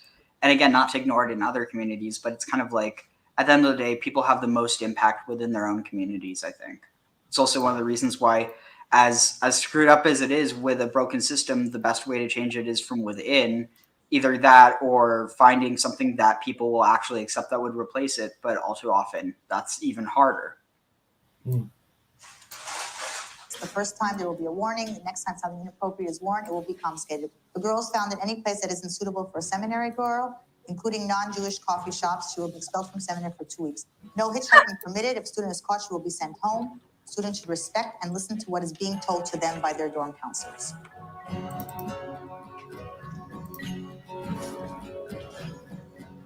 I see the way the girls come in and how they leave, how they come in not sure, and they leave, with confidence and sure about themselves and sure about their mission and sure about how they're going to carry that out, or ready about their mission and sure. Interesting. I wonder if she's related to Rabbi Karlbach, which actually, I'm not sure. But his other daughter has tried to do a lot to basically, I mean, obviously you can't, repair the horrible actions of another person, but to try and do her part to not again, you can't undo damage, but to try and help the victims of her father. Because do you know about Shlomo Karlbach? No, I don't. So he's one of the most famous nigun or wordless songwriters in modern Judaism, especially Orthodox. But it turns out that he actually was abusing a lot of women and children, girls, and that he ended up getting called out by it, called out for it. I think this was, I want to say the 80s or the 90s. And his daughter, who's a rabbi herself, has basically made it her mission to try and again, you can't undo any of that, but to try and do as much as she can to to repair the damage that he did. And a big part of that is by advocacy, but yeah, I wonder if she's related at all, because his other daughter that became a rabbi, obviously she's not as religious, otherwise she wouldn't be accepted as a rabbi, but if she was religious, or not religious, but more religious, excuse me. But yeah, it's, and see, this is the thing, you have these issues of abuse within every community, but it's all too easy for, a community, or for different communities or parts of communities to be like, oh well, let's not draw attention to it, just because it's and I think this is something that in some ways it's probably the worst within the Christian world, just because of how institutionalized the Catholic Church has become, for better and for worse. It's one of those things where it's I think there is something positive about something that can connect people from different parts of the world. But at the same time, if it's done under compulsion, that becomes a huge problem. Yeah. You also have this rampant within a lot of these new age cults, yoga cults. Oh, yeah. Very rampant. I think it's probably because once you allow someone to amass power, it ultimately, if they're already a corrupt person, it's likely they'll do it. If they're not, then it's something that, hopefully it never comes across their mind. But if it does, all of a sudden, it's almost like, most people will never, open a moving car door and jump out of a moving car. But the fact that it can happen, if someone's aware of that and someone knows that they have the ability to do that, regardless of the fact that they might not want to, it just inherently increases the chances that they will, just because of, but. To carry that out, or ready to take on their mission in life.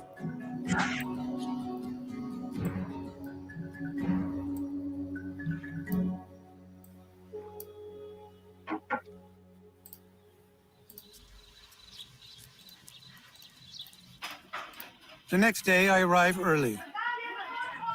The girls have been up for hours, preparing meals, getting ready for class, and doing chores.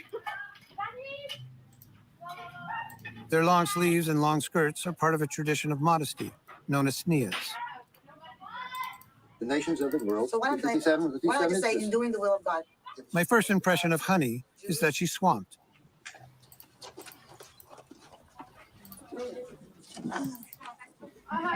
You know, it's very interesting because many times people think that Jewish schools for girls is like a new thing because it only came up like in the last generation. But it says if we look back all the way to the time of the Jews in the desert, there were always leaders among the women. There were always prophetesses among the women. There were always judges among women. So it's not a new thing. All along, there were always brilliant women who knew the law, sometimes even more than men. Teaching, running a school, as well as being a mother. This is a woman on a mission. But I wonder what's making her so driven. It's interesting, though, the focus on how, you have so many heroes, judges, teachers that were women in the Bible. And it's something that a lot of the, like the patriarchies that are responsible for the, most established forms of the religions end up completely glossing over for the most part. Yeah, they do. Yeah, they do. Like I was actually just listening before I started streaming. It was, I don't remember what it was, but it was something about women in the Christian and Jewish tradition. And just, I knew there were influential women in the early church, but I didn't realize how many. But it all comes down to, who gets talked about the most, who gets the most airtime. Exactly.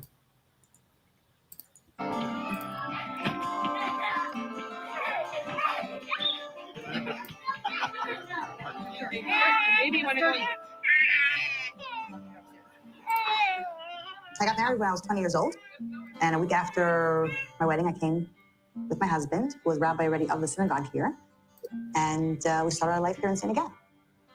And thank God we were blessed with 12 children. 12. People sometimes say, like, oh, you're just a baby machine. And I always say to them, I'm happy the machine works. The way you want? Sometimes my husband feels that, that everything I'm doing takes away sometimes from the kids, I said, oh, wow, that's nice. Don't jump too high, because baby's on. Remember.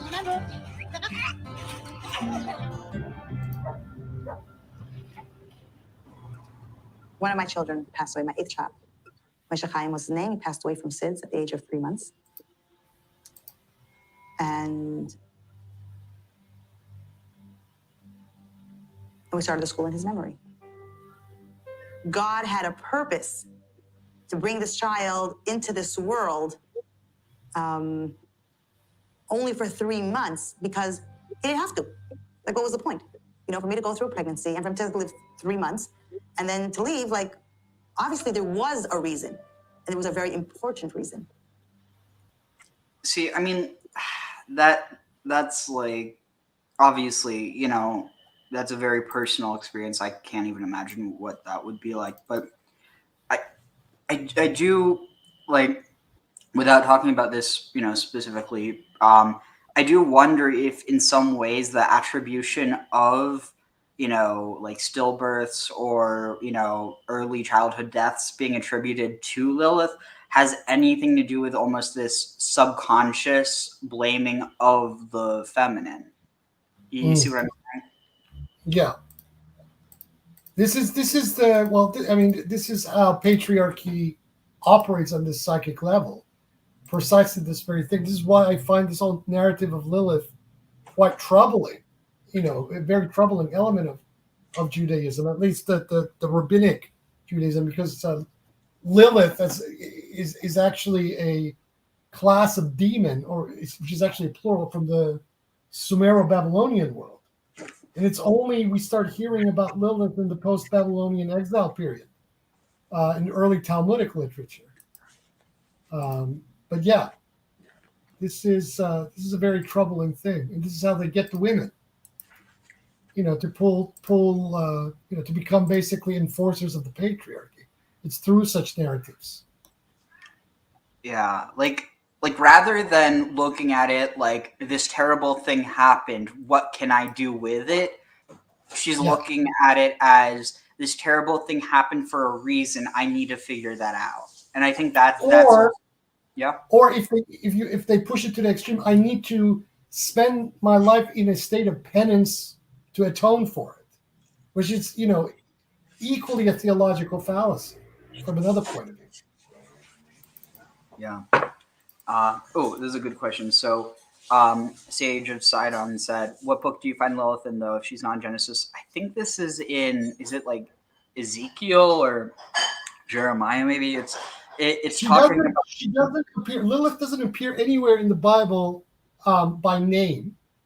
There is a mention and condemnation of a queen of heaven that has been usually said to be Astarte, but then later on in tradition, there's a conflation that occurs between Astarte and Lilith. But it isn't until like some of the early or late Hechalat literature and early Kabbalistic literature that we start hearing about Lilith by name. So, I mean, like where it is mentioned, it's not referencing Lilith, but let's see, where? Okay, here is the White Owl, the Pelican. Wait, where is it? Basically, the word is Lilitu, which is connected with the night demons that you're talking about. But it's thought that these screech owls, or the noises they made, were associated with these demons. So, in a sense, even though the owls aren't the demons, they're connected. Yeah. Yeah. But then you do have people who read, Adam ve'ishto, Adam and his wife, that the wife is Lilith, and then the second wife That's is the Talmud. That's the Talmud. That first is mentioned in the Talmud. Interesting. Yeah, because it doesn't I mean, wow, because that is interesting, because you have to explain it away. Otherwise, why is her name only given when they're kicked out? And exactly. So it's like, unless, I think I've talked with you about this, unless what if she was already named and Ishto was the same being that created them? That's one way to look at it. But then the question is, why doesn't she show up in any earlier literature? See, it's only in the post-exilic period, post-Babylonian exile period, that this entire topos starts to appear in Jewish literature. So, as a historian, I look at this as being, a form of anti-pagan propaganda, and specifically anti-goddess propaganda.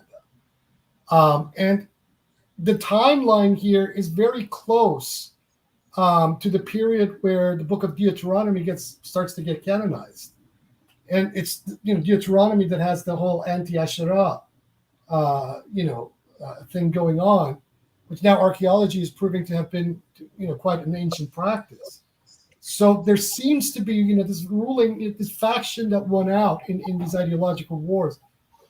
When the Persians sent the Jews back to the Holy Land, whoever took power, whoever became the dominant ideological force amongst Jewish people, just went all out. And so you have these, subtle but not, explicit conflations going on between Asherah, Lilith, Astarte. All of these things are all happening at the same time. And it's only now that scholarship is beginning to pick these out and discuss these things. And the debates are actually quite interesting. Definitely. I do think, though, that in some ways, if it would perhaps if these narratives existed earlier, or that they did exist earlier, that they were removed, and that the only reason that this wasn't was in some ways because while it is very patriarchal, there is, obviously, if you read it a certain way, which I don't think that's a good enough reason to say oh, that's the actual meaning of it, but it's, just an interpretation, that in some ways you do have these narratives that, if examined in a certain way could be used to actually break some of the patriarchal models. That it's almost like, I'd almost compare it to, say that this probably isn't like a good model of physics, but say you have like a seed, you have the hole of the seed, and say the seed hole is like so dense that it causes the seed to sink. But then you have the inside part of the seed, which is responsible for the growth, but it's protected and kept, only a certain amount of moisture can get in it because of how the seed hole is. And so say that you want it to float to the top, then you could have the inner part of the seed, outside of the hole, but eventually it'll start rotting because it's exposed to the elements. So it's like, I think in some ways the elements of like goddess religion within Judaism got preserved in a way where, like, had it been any more, Judaism probably would have been destroyed. Whereas like the amount that was in it, it's enough to revive or to regrow, but it's not enough that it's seen as a threat. Why express it in that fashion? See, that's the question. I mean, I agree with you. And that's a very good, gloss on that. But why express it in that specific form then? Why not? I mean, there are many other forms of metaphors or allegories that this can be expressed in the same way. I mean, maybe it has to do with this idea of having certain elements of this in it while they're also like rewriting over or basically retelling old myths like the Numa Elish or the myth of Atrahasis, like how they're redoing them in a way that it's anti-pagan, but there's still a possibility to read a not inherent, it almost seems like when these narratives were written that they weren't as patriarchal as when they were interpreted, if that makes any sense. Or let's put it another way. This is the scholarly consensus that there was a concern at the time about the ideological cohesiveness and composition of the Jewish community of the time that was returning back to Israel. So what was it that was bothering these people, or the nascent rabbinic tradition, that they had to craft narratives in this fashion? The only answer that scholarship seems to give is that because, and you see this even today, is because segments of the Jewish community at the time were actually being pulled into these practices and into these belief systems, so that there was the numbers were diminishing. So as a form of propagandizing against the diminishment of numbers, such narratives were produced as a means of keeping communities together. I mean, that's a contemporary modernist interpretation. I mean, it could make sense though, because why would they need to rewrite the Numa Elish if there's a way to read the Canaanite gods into it? Because like, if you do view it within the syncretic tradition, where you have Anu being equivalent with Shamayim, El would be connected with Enlil, Yahweh with Enki, so on and so forth. Given not a perfect paradigm, but like enough where people could see their tradition in other traditions, and so by rewriting it, they're saying these traditions, I mean, I think in some ways, because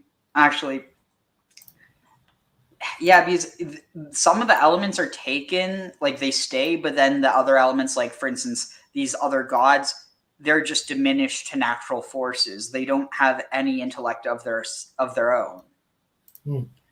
So, like for instance, the sun and the moon, the heavens and the earth, and so like you still have this idea of this supreme God creating it all, but the difference is the things that he's creating aren't gods in and of their own right.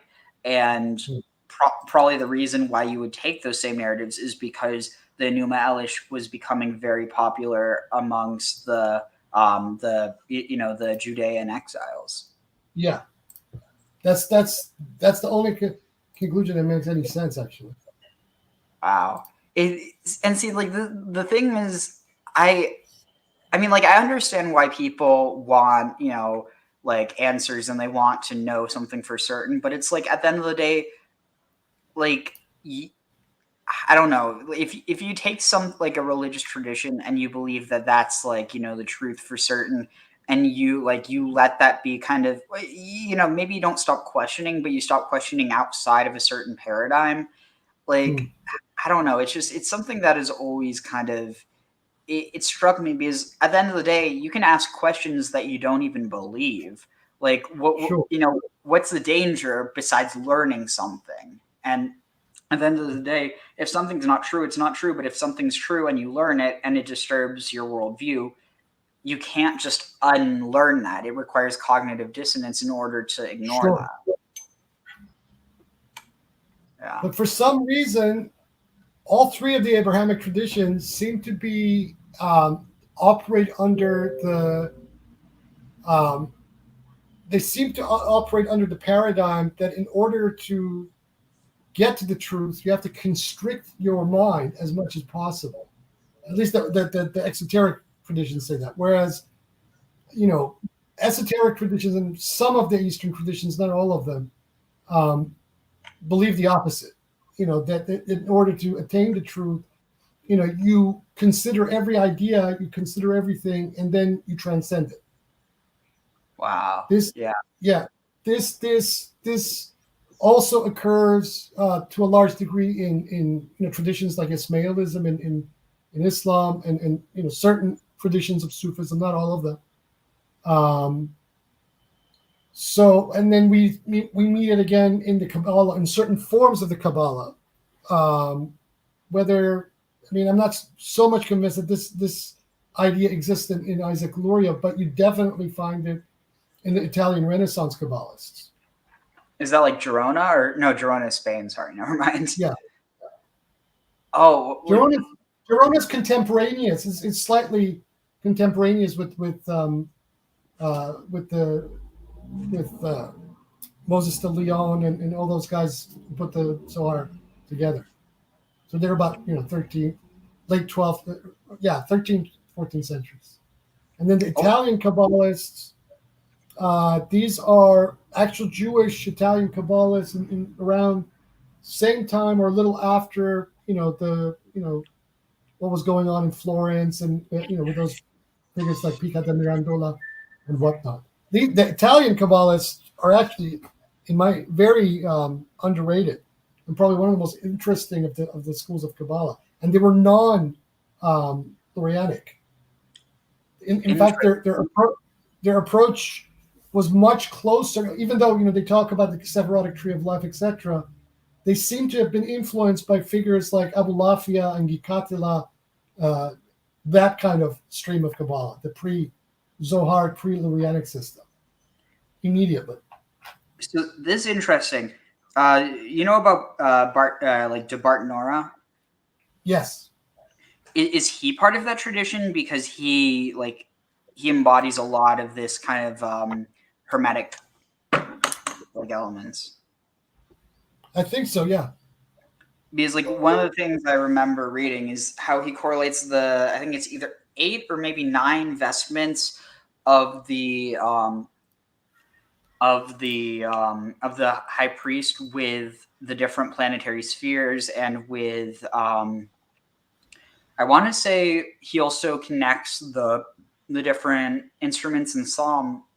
I think it's 150. It's like was it like praise or it's hallelujah tofu macho hallelujah siltile trua, like basically talking about all these different instruments. And it's interesting because it has some like Orphic overlaps with this, you know, association of different instruments with like different planetary spheres. And I just remember that Bartonora was from Italy, so I don't know when he was alive. Moshe Idenu has written quite a fair bit about this, both in I think in 1 or 2 books and also in several articles. He's covered this area. Is he still alive? I'm not sure. I mean, he was technically, you know, Sholom's successor at the Hebrew University. He was pretty old back in the 90s, so But his scholarship is excellent. So this is interesting. So Rabbi Ovadia de Bartanora or Bartanara, let's see, what is this? 1455 to 1520. Is that the right time period, you think? It's about 15th century, early 16th century. Yep, that's it. Interesting. Let's see. Part of my mission, I guess, was to make that reason obvious. And how do you do that? By building a school, which is going to teach people how to live a godly life, how to be a good person. What does Hashem want from them? And so he's not here to do that, but we are here to do that in his memory.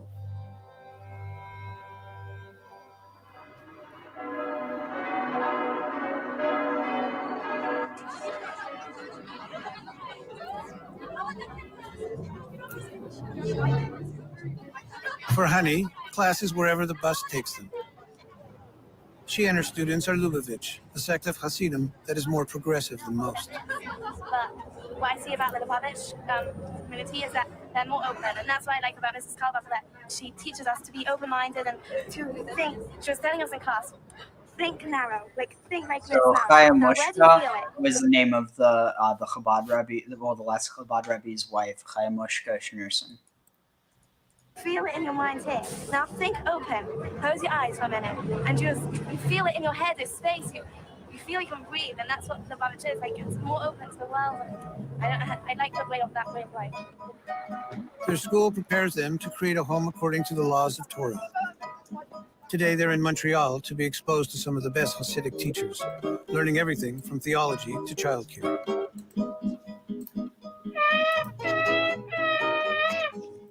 Sounds a bit like someone's crying. Sounds like a cry, right? These three blasts of the shofar are three different expressions of who we are. Because we have two sides to us. We have a godly soul and we have an animal soul. So what do we have? We have a struggle. We have an animal soul that is self-absorbed, self-centered, thinking about me, me, me. And then we have a godly soul that's thinking about, what am I here for? What does God want from me now? One of the mothers is going to bring you a child. Is going to see this child has diabetes. You also have to understand what it is. You have to know what's the signs. According to Kabbalah, woman is malchus. Woman is royalty. And the power of the woman is to be able to bring down the spiritual into a concrete world. Because, we make a statement when we dress, right? And when we dress in that dignified way to express the dignity that we carry. And not, God forbid, to cheapen it and to say, hey, look at me, I'm just a body. I am more than just a body.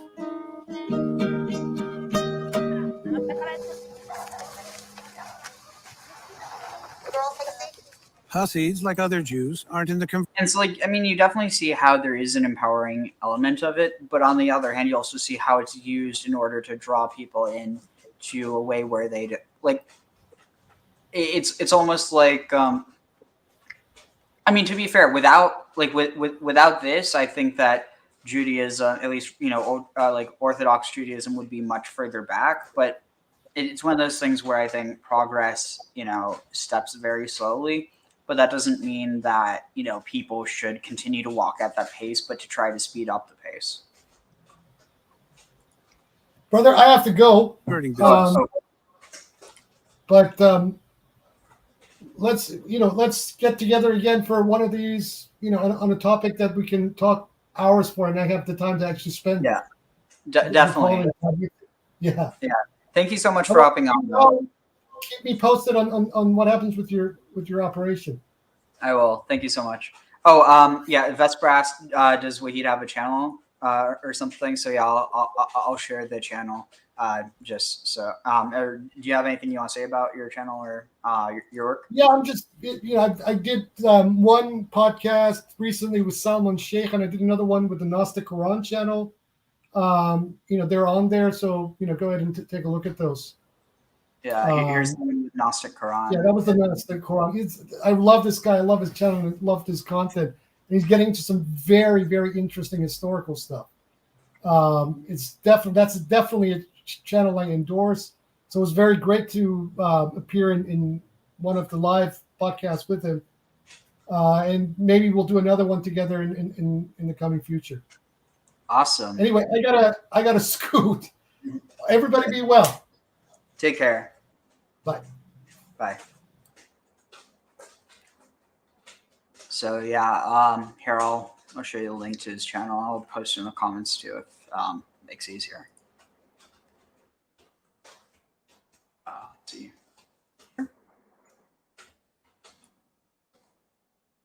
So the comment here has Wahid's channel. I'm just showing it. I mean, yeah, it's pretty easy to just type in if you don't want to have to copy and paste, because it's really not complicated. It's literally just youtube.com/Wahid is all. So let's see. What is this? Brother Valero Visco on Sapere Aude was actually the one that told me that Hasidic Jews originate in Italy. Sorry if it's a gross reduction. I know what you're talking about. The thing is, there's different types of Hasidic Jews. And definitely subscribing. Love Gnostic Quran. Cool. Yeah, sub. Nice. So let's continue with this. But the Lubavitch do have emissaries. Before I married, I thought to myself, I really, really wanted to go on shluchos, to go be an emissary of the Rebbe somewhere, anywhere, like. So it's a gross reduction to say this, but basically, shluchos, if you were to translate it, would be mission. Shaliach or shliach would be missionary. But again, they don't try and convert anyone to Judaism. They try to bring people who are Jewish back into the fold. One of Honey's goals is for these girls to become shluchas, like Leah Silberstein. Is the one that's going to run. Shluchas are sent around the world to spread religious teachings to non-practicing Jews, like myself. If you were to go into this big ocean and you put a boiling pot of water in it, what would affect what? Would the hot boiling water make the ocean warm? Or would the ocean cool off the hot water? And the answer is obvious. The ocean would cool off the hot water. But there's one way where this boiling pot will never become cool. And it might even affect its surroundings. And if it's still plugged in? The boiling pot is plugged in at all times. No, but this boiling. There's a reason, seriously, there's a reason you should not put a plugged in pot of boiling water into an ocean, especially a salty one. I mean, does anyone here need me to tell them why that's a bad idea? Seriously? That's how you electrocute yourself. Don't do that. Bad idea. But the analogy would work better if it was an eternally boiling pot of hot water. The moment you say it's plugged in, you're implying that it's dangerous. Let's see. Wahid all last guest was also a guest on Sapir Ade channel, Small World. Interesting. Pot, not only shouldn't it get affected, but it actually slowly will warm the ocean. And we live in a society where a lot of values. Wait, are we talking about global warming? I don't like this idea. I don't think we should warm up the oceans. Bad idea. Leads to algae blooms. Bad idea. Ice melts. Bad idea. Dropped. And it's up to us to try and warm the little bit around us.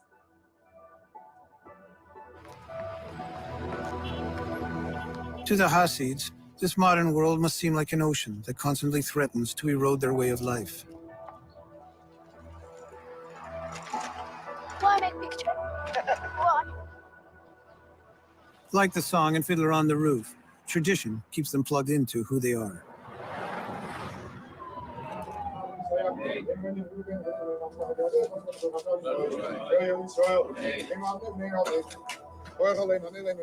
The morning prayer, particularly, is a time in which we can commune with our own spirituality and approach God.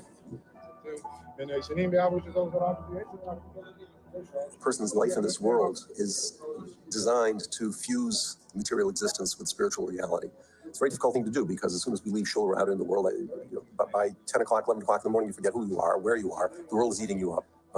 What happened with spirituality? Well, the point is that these precious moments in the morning of quiet, of learning, that is the sort of remnant to provide us with inspiration for an entire day.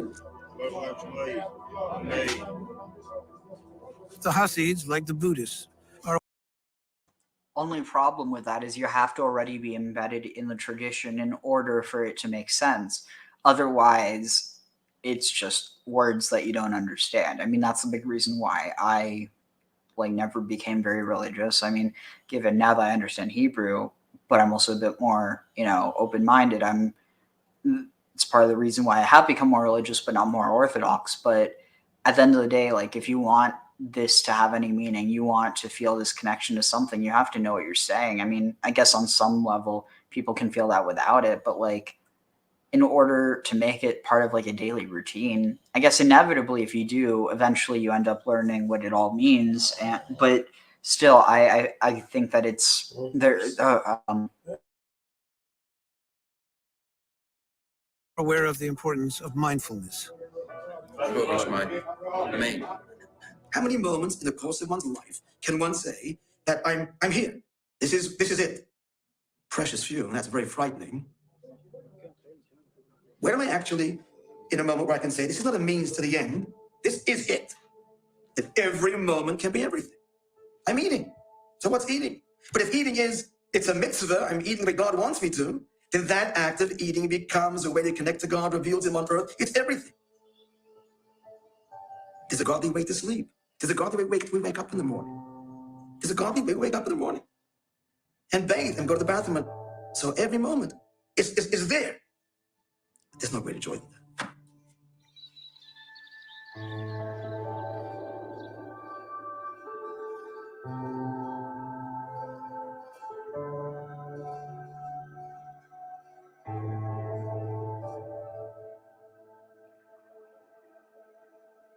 Few people realize that the ancient stories of the Torah are more than mere history or allegory. According to Kabbalah, the secret aspect of Judaism, each letter represents a cosmic principle and is influenced by the letters surrounding it. Every curve and line of every letter hides a wealth of esoteric knowledge. Decipher these encrypted texts, and the mysteries of the universe will be revealed to you. Here, God is not seen as a bearded old man, but as the eternal essence that makes up everything.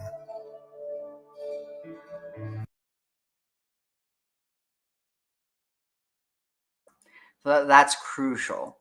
This idea that literally God is not a man with a beard in the sky. God is what is responsible for everything.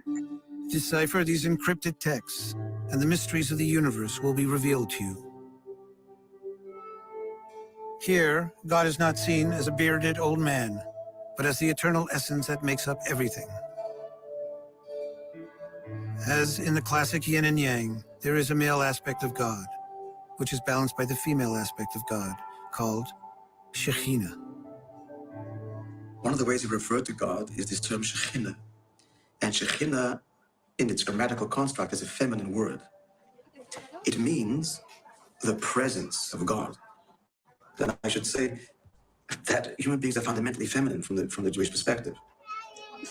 That was really interesting, though, what he was saying. I'm going to see if I can find anything on this. The Islamic idea of the Shekinah. I mean, let's see. Shekinah, Islam. Whoa.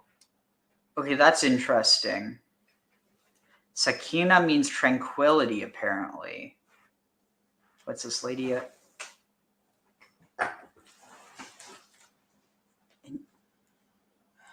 Interesting.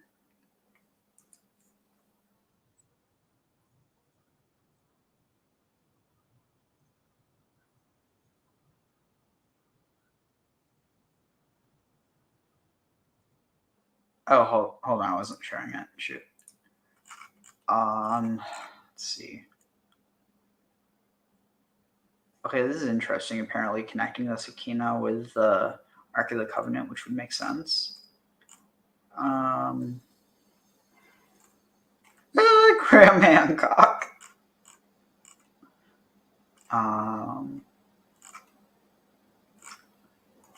Let's see. Shekinah, Islam.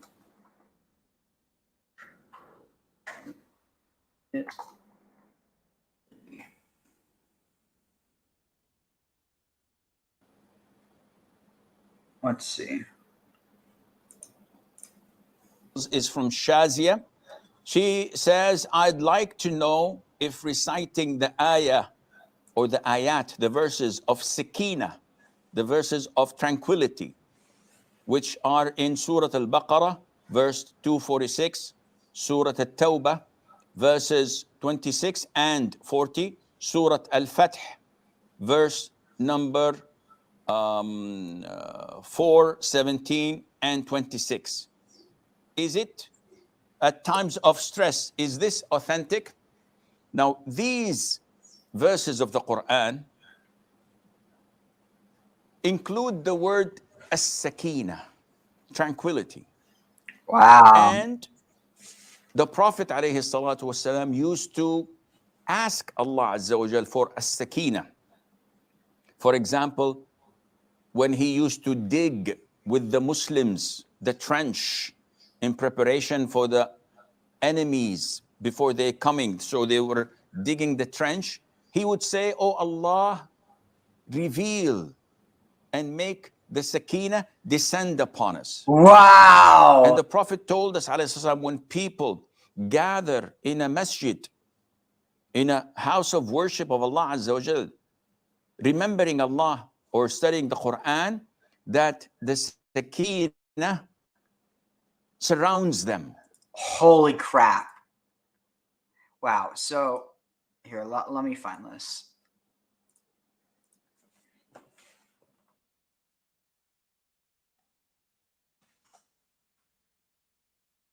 This is in Matthew as well.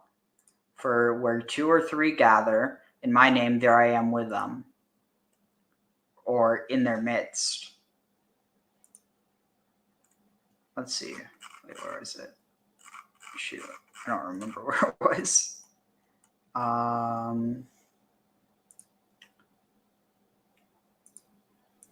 Here. Okay, 1820. For where 2 or 3 are gathered in my name, I am there in their midst. Spirit lives within us. What is the significance of where 2 or... Yeah, so it's referencing Christ, not Jesus, but obviously Christianity took it a certain way and went with it. Let's see, where's the... Oh, here. So these 6 verses mentioned, 1 in Surah Al-Baqarah, 2 in Surah Al-Tawbah, and 3 in Surah Al-Fath. These verses were never mentioned in the authentic Sunnah of the Prophet ﷺ, but they are part of the Quran. And some scholars used to find tranquility in them when recited. Ibn al-Qayyim, may Allah have mercy on his soul, said that whenever our Shaykh, and he's referring to Ibn Taymiyyah, may Allah have mercy on his soul, would undergo something that was troubling him, and sometimes he would get these evil thoughts, and this is normal for believers to get evil thoughts, to be attacked by the devils in forms of depression, in forms of doubts, etc. The only difference is that scholars... What about in forms of getting thrown off your scooter? Is that a way the devil attacks? They are saved quickly, and Allah Azza wa Jal restores their iman and make them steadfast in few seconds or minutes. As Allah mentioned at the end of Surah Al-A'raf, chapter 7, that those who fear Allah, whenever they are touched by such whispers and such evil thoughts, they remember, and soon they can see things clearly. إِنَّ الَّذِينَ اتَّقَوْا إِذَا مَسَّهُمْ طَائِفٌ مِّنَ الشَّيْطَانِ تَذَكَّرُوا. They remember. So whenever Ibn Taymiyyah had these doubts or evil thoughts... Yeah, I'm sorry, but I I really cringe at the Orthodox Jewish Bible version, like, New Testament, because they basically, like, for where 2 or 3 are gathered as a chavura, or like as a group, and are a kahila in my name, like a gathering in my name. It's like, at that point, why not just translate the whole thing into Hebrew, or just like explain what those things mean? I mean, like, at the end of the day, if this is a way that first of all, don't call it the Orthodox Jewish Bible, but and I know this isn't you. This is me, pet peeving about whoever chose to name it that. But furthermore, if you are going to name it that, like, I mean, just don't. Like, you could call it the Jewish interpretation of the Greek Bible, or like Jewish Greek Bible.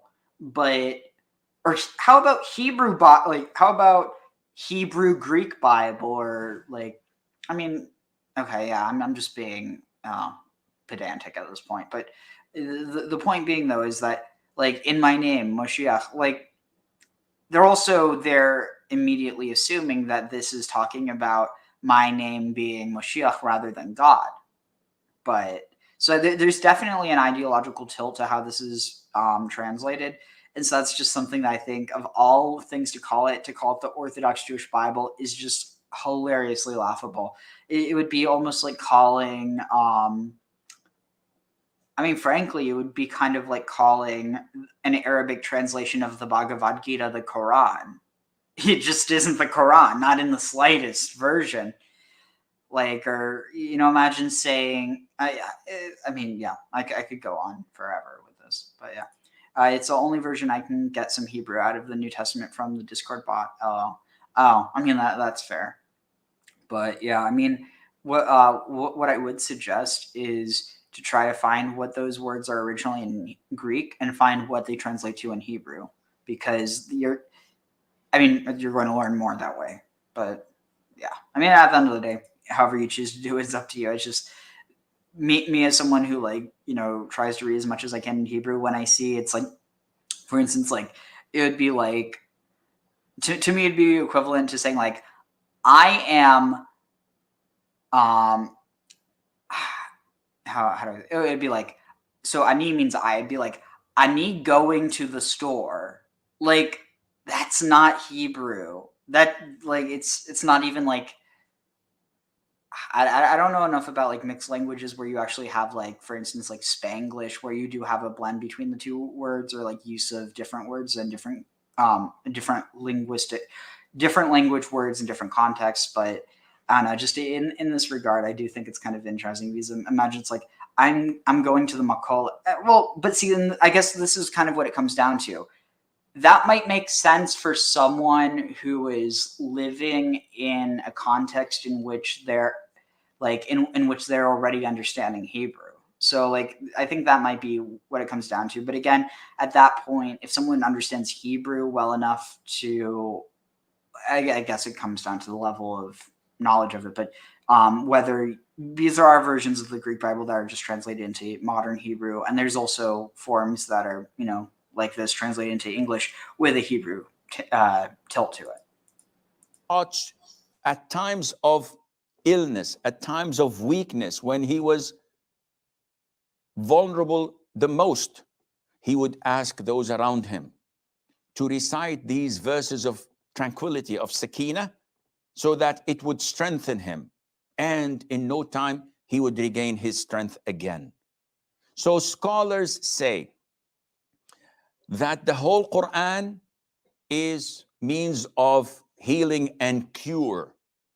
Therefore, if you recite these verses seeking Allah's tranquility and Allah's healing to your doubts and evil thoughts when you are in a distressed times, then this is permissible, providing you do not consider that to be from the Sunnah.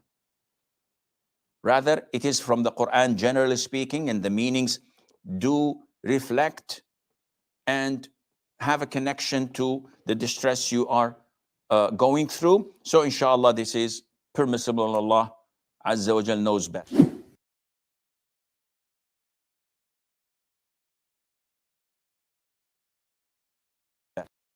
going through. So inshallah, this is permissible, and Allah Azza wa Jal knows Talk about a way to make money, $100 for a half hour. Oof. I mean, like, at the end of the day, why not just go to a local imam or a local sheikh? But I guess, you know, if you like the guy, you're like, what's $100 for half an hour? Personally, don't understand it, but what you were talking about, though, it actually reminds me of this. Not too long. Let's see, what is this? What's it? Wait, original music video versus what's the difference between these two? Let's go with the. Wait, let me see. And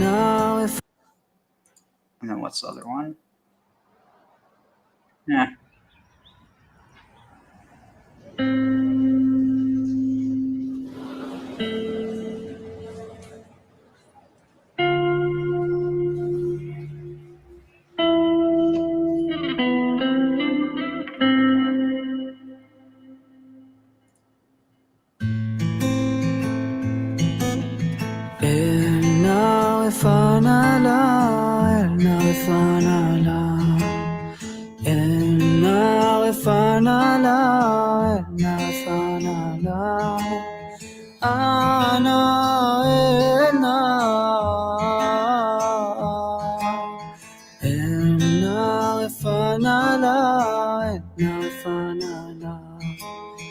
אז נתחזק ונתרפא.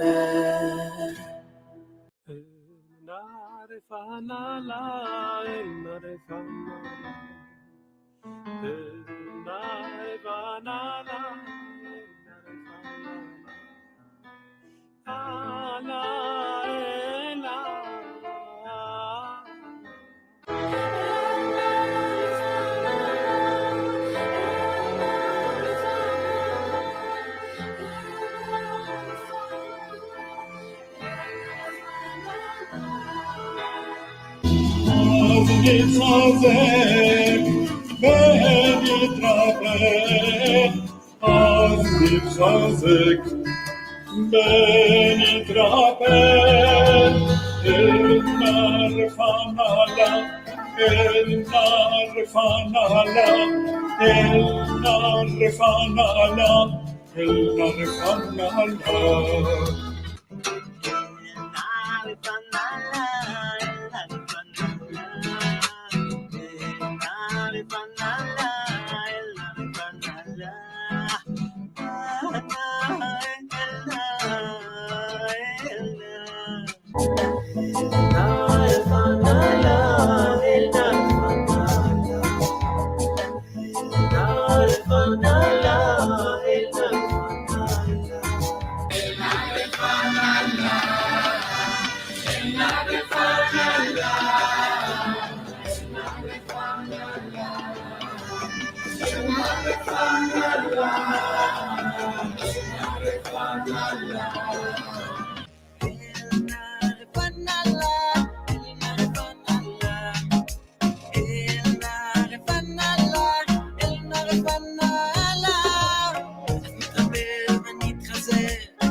אז נתחזק ונתרפא, אז נתחזק ונתרפא, אז נתחזק ונתרפא, אז נתחזק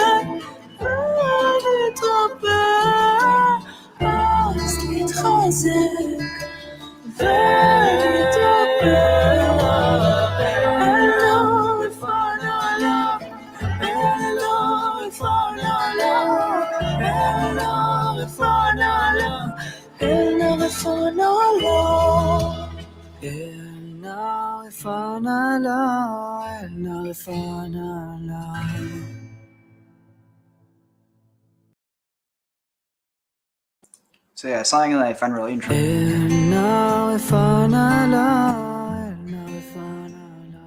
Something I find really interesting about that song is that you don't have a single mention of Yahweh or anything connected to him directly, like Adonai or Yah, and nothing. It's all El. But I mean, another thing is that you have that same name used when God blesses people with fertility or with healing, and then when you're dealing with destruction or protection, it's usually going to be a reference to Yahweh or Adonai. And so I think this might be a reference to the Shekinah indirectly, but like it's, I mean, yeah, there's nothing direct. It's just Ana, which means, Ana means answer or like answer me. So Ana, El Na.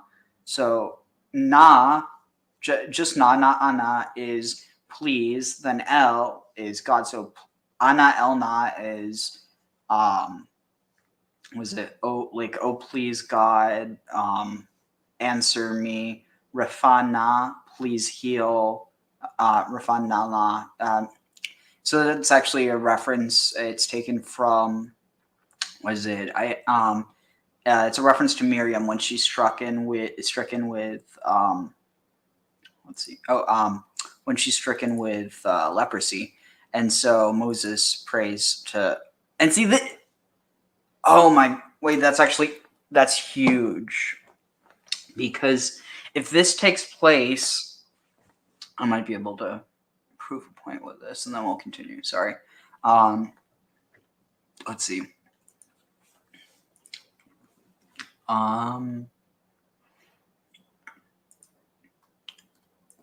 see. Safari, share tab. Anna El Nile. Let's see. I think it's in Exodus. Maybe it's in Genesis. No. Where would it be? Oh, I must be. Let's see. Let's see. Refa na Fana. Oh, interesting. It's numbers. Okay, so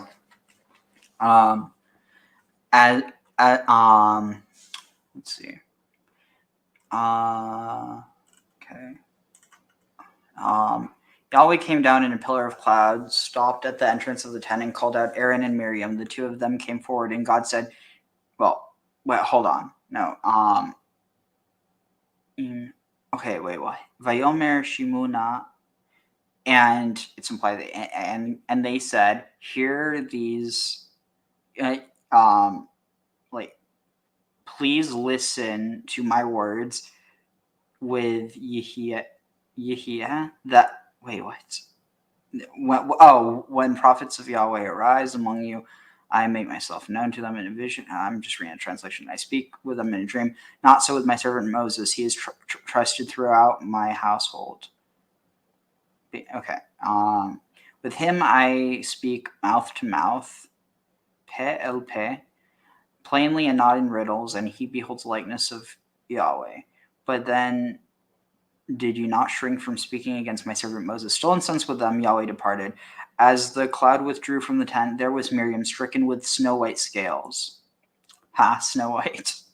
Let's see. Mitzorat kasheleg vayigen. Yeah, kasheleg. Like snow. Yeah, it'd be like snow. Apparently it's saying this might be a different thing.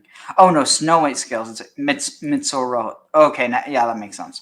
When Aaron turned toward Miriam, he saw that she was stricken with scales. "Hello, my lizard sister." And Aaron said to Moses, "Oh, let's see. Look at this. So, Vayomer Aharon el Moshe bi Adoni el Na." So here he's saying, "Oh my Lord, please do not account us for the sin which we committed in our folly. Let her not be like a stillbirth which emerges from its mother's womb with half its flesh eaten away." So Moses, dang it.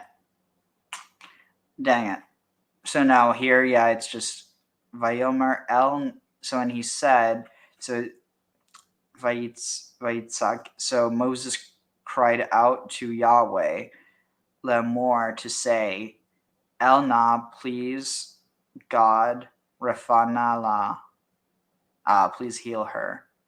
Interesting. So, I mean, it's still interesting. Why not say Eli? Why not say my God?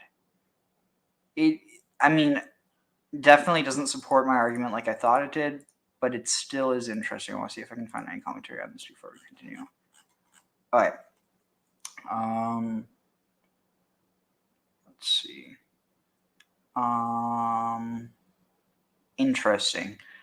The first time, not, he says please, but the second time it's supposed to be that he's demanding it, or saying now. Nothing's really addressing any of where I'm looking at it, but then again, I'm not exactly looking at it from an orthodox standpoint. Let's see. The more, oh God, please heal her. Where dudes? Okay. This is Orach Chaim on Numbers 12:13. So please, O Lord, heal her. El Na. So please, O God, heal her. Moses addressed the attribute of chesed, similar to Psalms 52:3, where David speaks of chesed kal. I'm not sure. According to Rabbi Moshe Alsik, the chesed kindness of God's anger, in its very brevity, it lasts a second, no more. The words of Rafana are a plea to grant the cure immediately. Interesting. So it's like there's something there, but I can't quite put my finger on it. Let's see. Okay, wait, here. This should be good. Oh Lord, please heal her. The attribute El, which Moses prayed to, is the one with the power to heal. It is the part of the attribute of justice wrapped in mercy. In most instances, when this attribute, so chesed and din, or din and chesed, din and chesed. In most instances, when this attribute is expressed, it represents chesed, God's loving kindness. Examples are Eli, Eli, lama sabachthani, like why have you forsaken me? God, El Elohim Devar. It's interesting how it says the Lord. Here it doesn't say anything about the Lord. El Elohim, so God the God spoke, and some Devar Vayire Aretz spoke, and he saw, and he made the earth be seen. The sequence of these attributes is Chesed, Din, Rachamim, the attributes which were employed by God when he created the universe. We also have a verse in Psalms 99:8 where God is described as relating to the Jewish people as El Noseh Hayit Lahem, like a God that lifts, that will lift them up. Or you related to them as a God who forgives. Okay, I totally messed up. If in apparent contradiction to the aforementioned, we find a verse in Psalm 7:12 which describes the El Zoem Bekol Yom, a God who pronounces doom each day. The meaning is that only on such days as the attribute of justice is manifest as God pronounced doom. There are many days when the attribute is not in evidence, seeing that the attribute of chesed has displayed in, as we know from Genesis 18:23, when Abraham prayed for the good people in Sodom. So much good that did, unfortunately.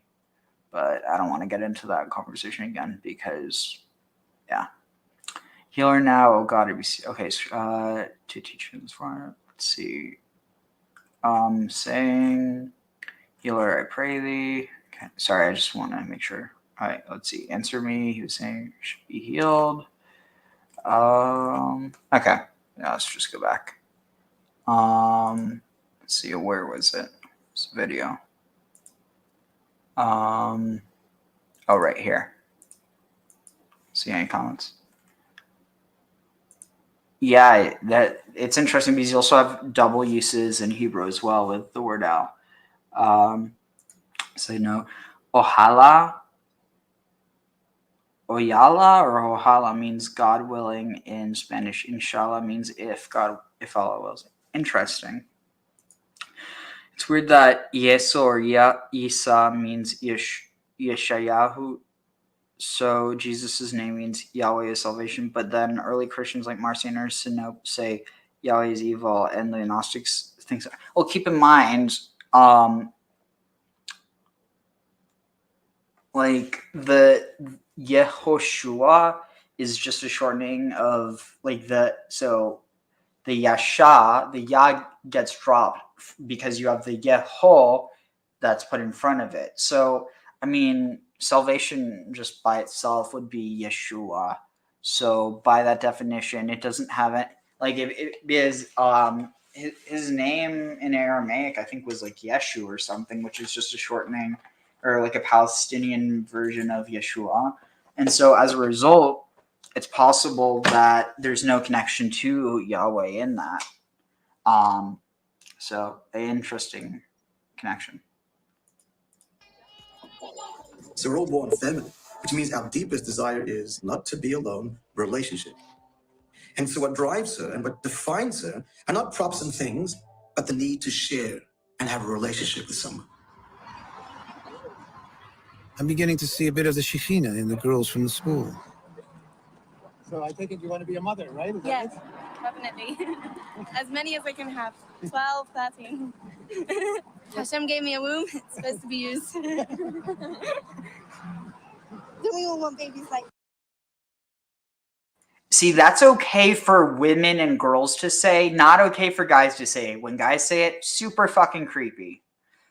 Also, the other thing I was going to say, given I was a little kid when I said this, so yeah, didn't make any sense then, but when I was a little kid, I thought I wanted to have 100 kids. Now I know that would like actually drive you into an early grave. Like, I can't even imagine how people have 12 kids, let alone, 100. But I don't think actually, that'd be interesting. I wonder what the most kids someone's ever had was. Like, imagine like the most kids that someone's had, but it has to be like through natural sex, and that, let's say, for the sake of, I mean, these obviously, it would be interesting to see what man has had the most children. Oh, actually, wait, that's probably Genghis Khan. Yeah, that's probably Genghis Khan.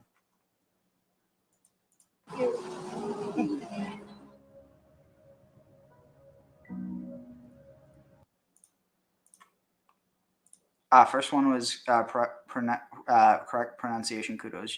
You're easily learning Spanish. You even pronounced Sosua correctly. You son of a... Yeah, but my father was actually from Colombia. But unfortunately, when I was younger, I asked my dad's side of the family not to speak to me in Spanish. So I don't speak Spanish, but I can read Spanish without an accent. I can speak it without an accent. I just can't understand it. But yeah, it's also interesting because the potential connection to Phoenician, and obviously Arabic as well. There's a lot of connections to Semitic.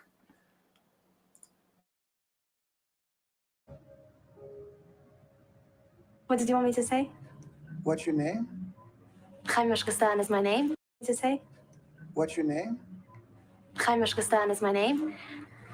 I'm 18 years old. My birthday is 24th of December 1990, and I'm from London, England, but I'm also American because my mother is. In today's world, you could be almost anyone. Why would you choose to stay Hasidic? I mean, if I wanted to be, I could be an actress. Yeah, you could be a movie star. Could I really be, if I wanted to? You just said that. Whatever you prayed for, you've gotten. Maybe, let's say I'd be a movie star. But who said these movie stars are all happy? So big deal. They have all the riches and all the money and they have everything. They just And stretch out their hand. They don't even have to there's a lot get it. of They truth just have in it what there. she's saying. And are they really, really happy? Like, so big deal. They have it. But there's something more to that in this world. It's just this world.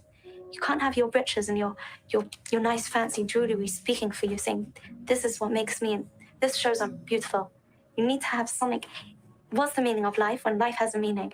It has to be within you, deep down in your heart, your soul. You have to be happy.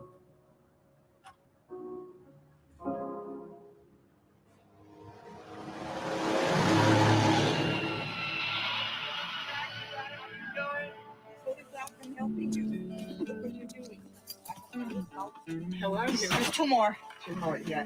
This is baskets for people who are less fortunate, including myself. One of the most beloved women in St. Agatha is Rose Adelson, Right, she put St. Agatha on the map. who is close friends with Honey, even though they rarely see eye to eye.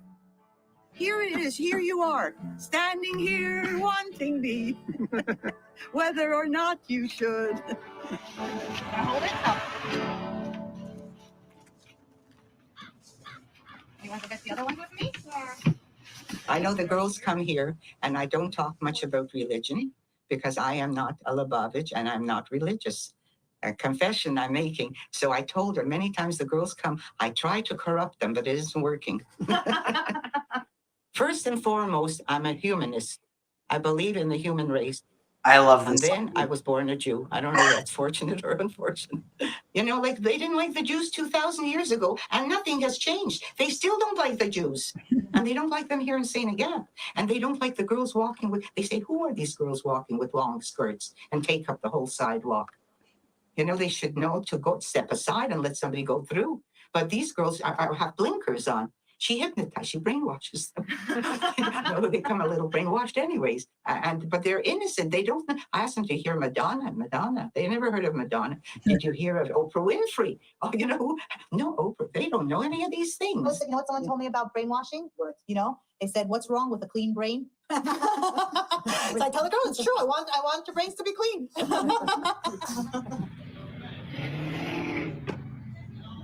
Tensions sometimes arise between Jews and local Francophone residents. Inspired by the success of their open Hasidic. Oof. Oof. Wait, is that an answer or are you making a joke for 20? Also, if you want to hop on, here's a link.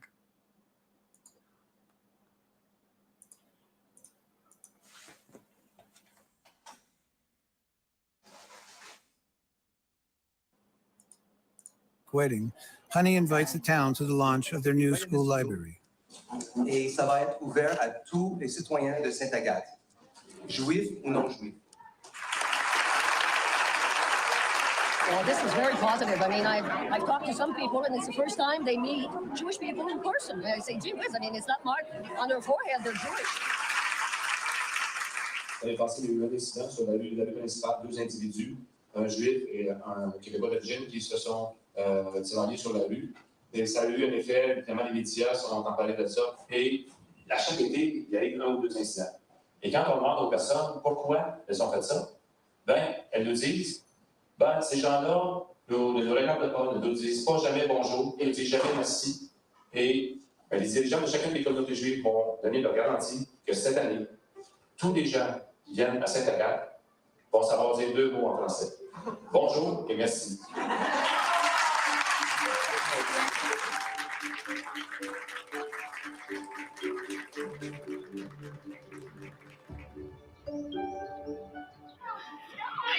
Back at Honey's place, it's the usual. Oof. The most fertile woman in history is alleged to be an 18th century Russian peasant called Valentina Vasilyev. Between 1725 and 1765, she's recorded as giving birth to a total of 69 children, 67 of whom survived infancy. This includes 16 pairs of twins, 7 sets of triplets, and 4 sets of quadruplets. Her husband, Fyodor, is alleged to have had 6 sets of twins and 2 sets of triplets, and his second wife a further 18 children. What the fuck? That's how is this not, like, how is that real? Chaos. I ask her who these people are that I see in every Hasidic home. This is the Rebbe and his parents. They're our inspiration because they dedicated their lives to the community and to the point of self-sacrifice. And that's what we want to teach our children. Devote your life to the community, devote your life to people, whatever it is. Okay. What? This is the Rebbe and his parents. That I see in every Hasidic home. This is the Rebbe and his parents. Okay. Now, this totally not implying this is the case, but it's more so like an archetype. But you have this idea of the father, the mother, and the child. Like that you have that within most Western ideas. I mean, arguably old world ideas of basically like, you know, divine trinities or whatever, you know, applied to the Holy Trinity as well. But in this case, you know, no one here is saying that they're God, or, I mean, obviously, like, it's very fringe even in the Chabad community to think that that the Rebbe was the Moshiach, just that he was the Moshiach of his generation, which is a different thing than saying he is the, like, you know, capital everything Moshiach. But the point here, though, is that this, like, where they're not just revering him, but his father and his mother, it almost feels like they're putting a face to this idea of the, you know, a holy, like, they can't represent God directly, but they can represent people who embody God in a certain way. And so in that, it almost seems like you have this parallel here. And I mean, again, maybe I'm just reading this into it, but the fact that you have the Rebbe in the middle, again, like if this were just, you know, if this had no religious significance, I wouldn't be saying this, but because there is this religious significance around them, I do think that that is maybe a good thing to at least look at, especially because you even have the father on the right and the mother on the left, which also corresponds with the traditional Kabbalistic way of understanding Chokhmah as like the father and Bina as the mother. And then you have, in a way, the fusion of the two. So, I mean, like, there's definite potential for like messianic imagery here. But again, it's not like none of it's implicit. It's all where if you see it, it's because you're reading it into it, whether because that's just a pattern you're seeing or because you believe that. But yeah, most Chabad people don't believe that the Rebbe was Moshiach. They're our inspiration because they dedicated their lives to the community and to the point of self-sacrifice. And that's what we want to teach our children. Devote your life to the community, devote your life to people, whatever it is, be there for other people.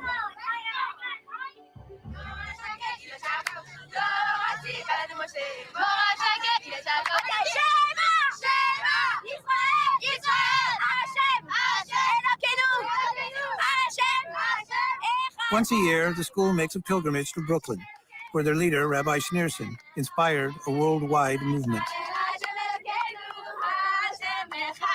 When I think of God, I think of love.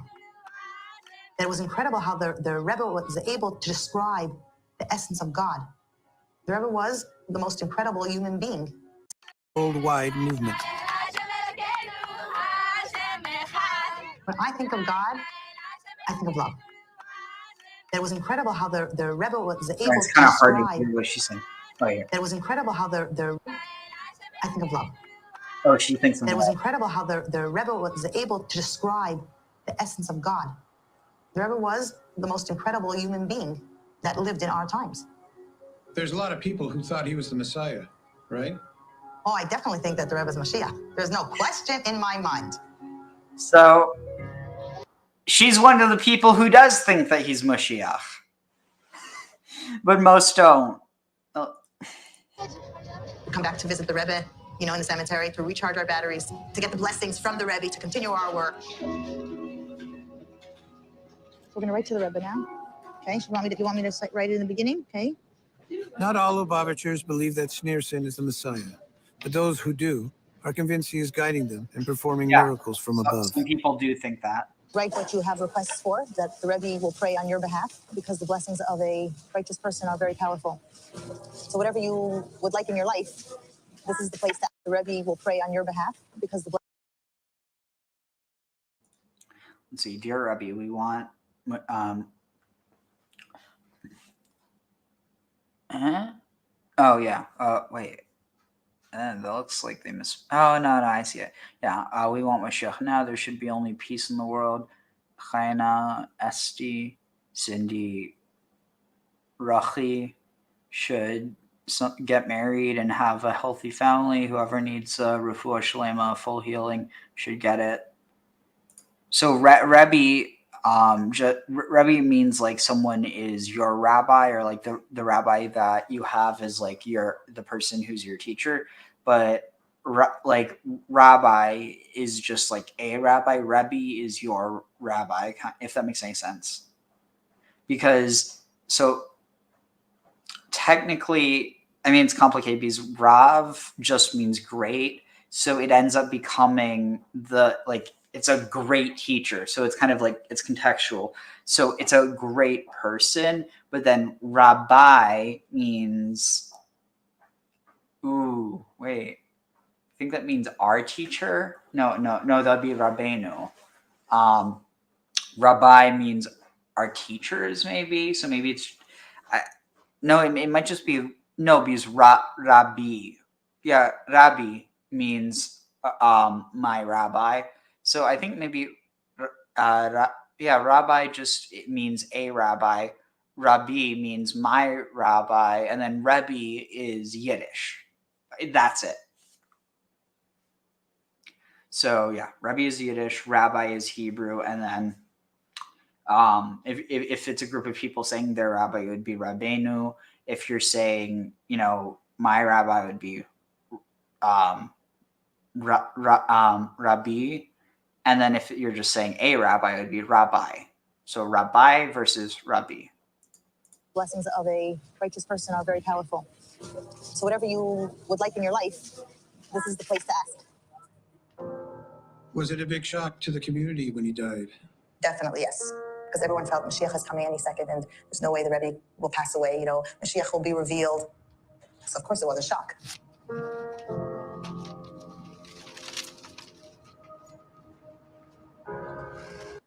So of course it was a shock. Mashiach will be revealed. So of course it was a shock.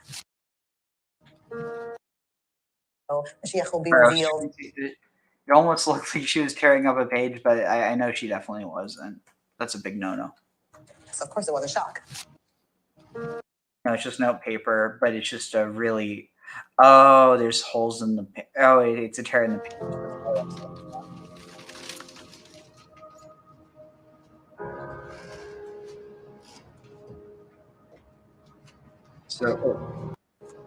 So yeah, Yosef Yitzchak Bano Yechido. I think that means he was a special one. Yechido. I don't know. Adonenu Morenu Verabenu. So that means our master Morenu, our teacher Urabenu, and our rabbi. The Hagaon Ha-Eloki. He was a proud Mesida Viparisha. He was a I can't. Sorry. Marne Uravna. Then you have so Yosef Yitzchak. Then you have Menachem Mendel, and so Menachem Mendel Schneerson was the Rebbe. So let's see, Ben Harav Hagaon, Veharav Hamasid, Hamekubal, Rabbi Levi Yitzchak. I could read it if I had more. Oh, what's this? Po Nignaz. I'm guessing here is buried Aaron HaKodesh. Wait, what? The Ark of the Covenant? Oh, this must be taken from somewhere else. From the Oh yeah, they're taking something from the. Okay, that's interesting though, because I don't know. Let's see, Meliubavitch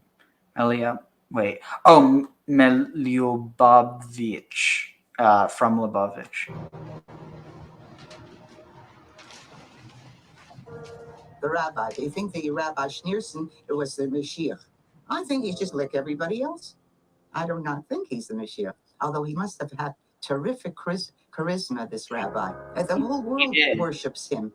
And when you want to think about it, 3/4 of the world worship a Jewish boy by the name of Jesus. If Mashiach didn't come for the Holocaust, let him stay where he is. He's not coming. Definitely not. I think that's a good point. Why would the Messiah come now but not during the Holocaust? Like it reeks. Charisma, this rabbi. The whole world worships him. And when you want to think about it, 3/4 of the world worship a Jewish boy by the name of Jesus. If Mashiach didn't come for the Holocaust, let him stay where he is. He's not coming. Definitely not. Amen. What if it's not true? You look like a fool. I don't really care. Every single person is supposed to believe in a person who has the potential of being the Mashiach. This is who I feel is the Mashiach. You want to choose someone? I have no problem, but choose someone.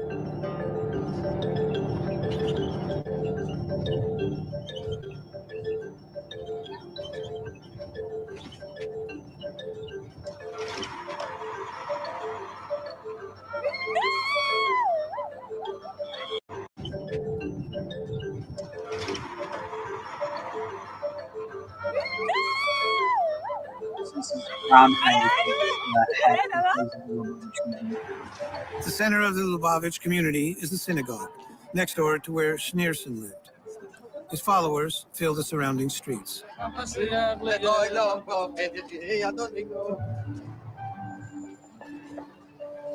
Also, just FYI, Adoni is another way of saying sir, so it's not necessarily saying someone is your lord or your master.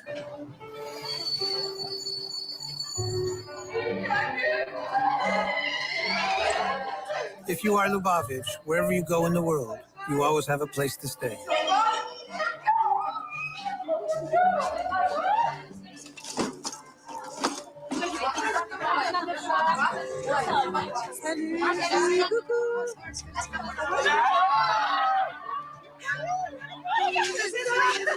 I am like roommates from last week. She speak English, a little bit. Okay, so speak French and I'll translate. Normalement, on doit ressentir Dieu tout le temps. Ça veut dire pas seulement lorsque tu t'assois et que tu pries, mais lorsque tu manges, lorsque tu dors. Dans tous tes chemins, dans tout endroit, dans tout instant, tu dois ressentir la présence de Dieu.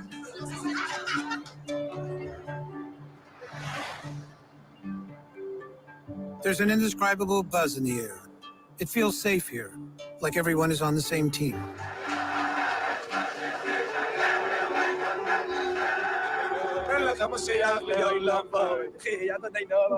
But I wonder about the role of women in this community. The Hasidic movement is an essence. But I wonder about the role of women in this community.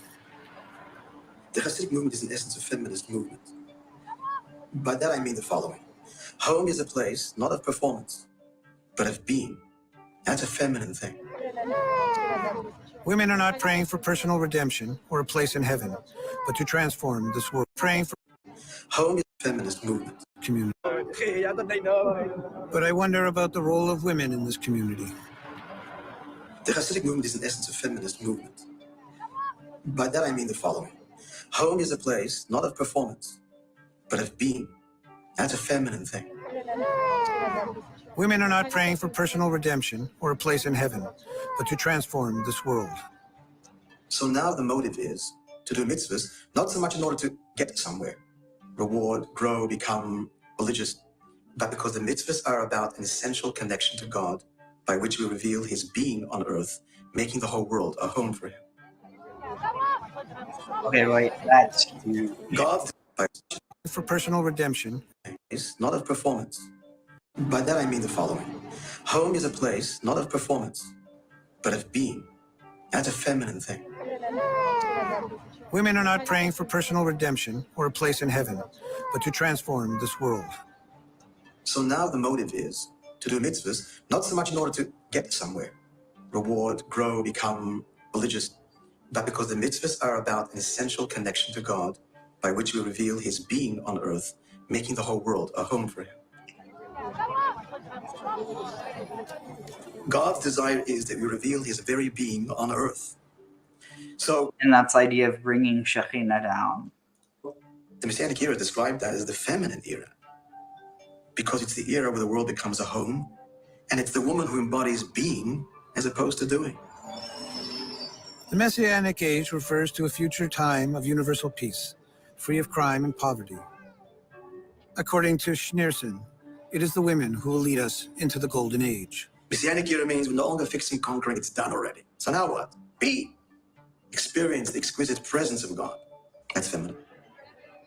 And so each year now, there's the convention of the women of Chabad who converge on the Babbage World Headquarters for 4 or 5 days. These are thousands of women leaders in their communities. And it's the most awesome testament to the role and power of the woman in the great purpose and plan to reveal God on earth. This is an international conference for women. This is, I would say, like the underground aquifer from where everyone draws their source. And then each individual woman is like her own screen. There's 1,000 women here, and each one of them is a center of a community. They open their own mikvahs where women come to ritual baths. They run schools, they run Sunday programs. They are powerhouses. You come back, you meet with other people who are in similar situations, and you realize you're not alone. There are other people who are doing this work, and this gives you the strength to go back and say, okay, I'm going to find a solution. I'm going to find a way to solve this problem. I'm going to overcome it and come out stronger and better and see the good in it.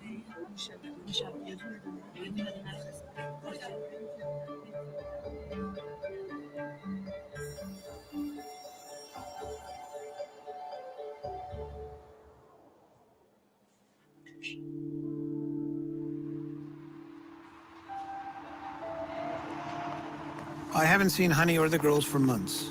Then she calls me to come right away. Oh, we came into school in the morning, and actually my daughter noticed on the window a swastika. It must have happened the night before, in the middle of the night. Well, they said it's the local youths. They walk up and down the streets at night. They have nothing better to do.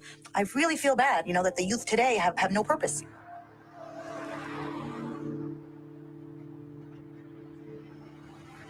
En arrivant à l'école, on a entendu qu'il y avait une croix gammée ici, un autre signe, et ça nous a fait un peu peur de voir que dans la montagne, dans un endroit normalement calme et sans stress, sans rien du tout, donc on a vu ce qui s'est passé. On a dit qu'il faut déjà enlever ce qui se passe, et vraiment j'espère qu'il y aura quelque chose, on en a parlé à la police, donc j'espère qu'ils vont faire quelque chose pour déjà qu'on soit dans la liberté.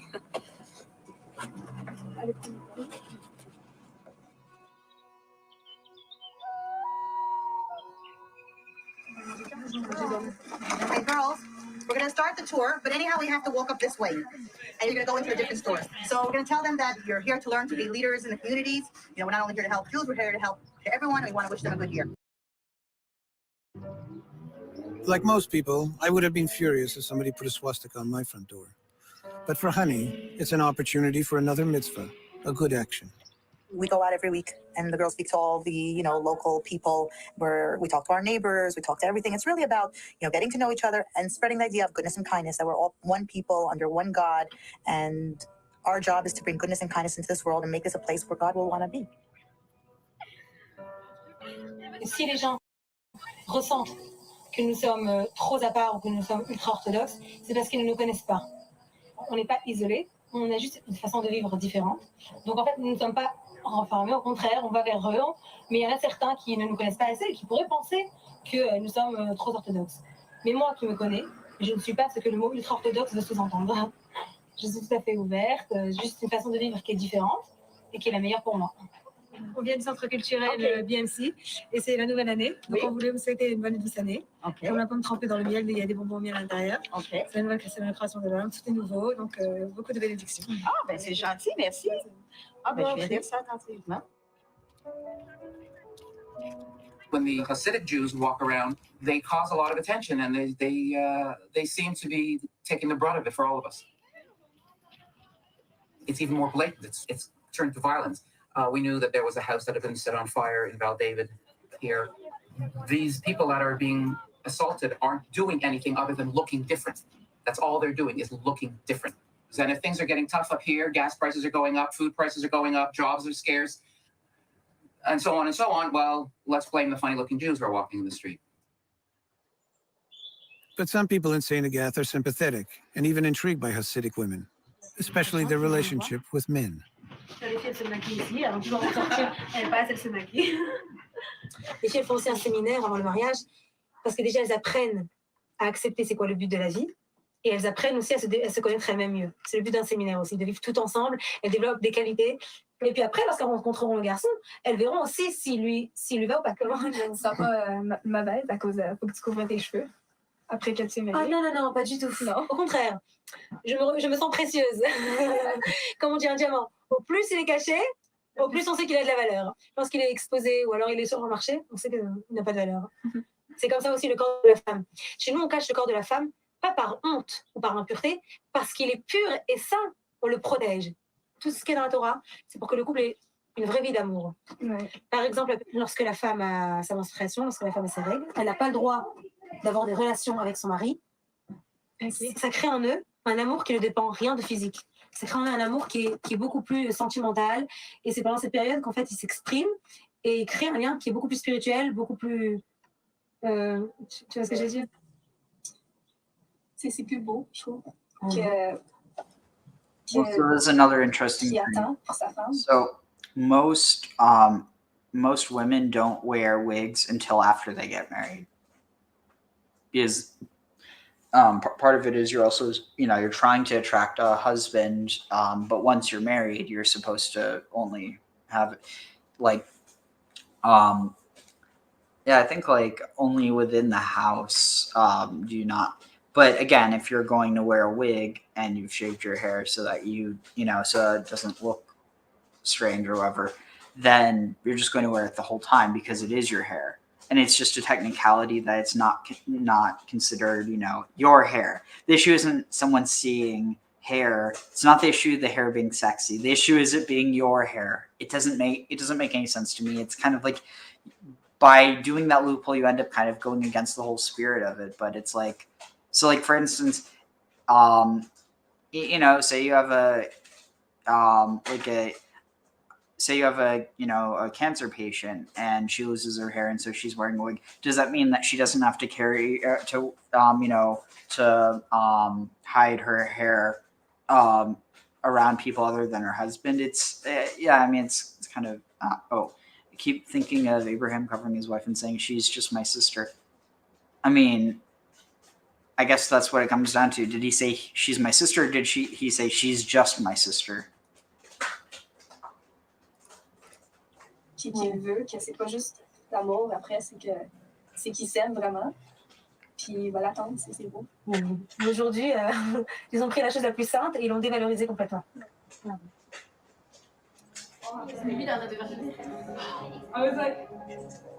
I realize that none of these girls have ever touched a boy, let alone gone on a date. But by the time they are 25, they're all expected to be married. It's then that they start wearing a wig, only revealing their real hair to their husbands.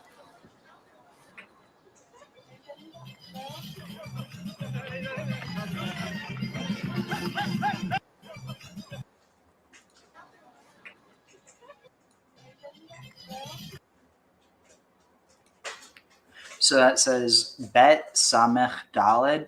That's Bisiata Dishmaya. I mean, that means with the help or with the success, or with the help of Dishmaya, of heaven or of the heavens.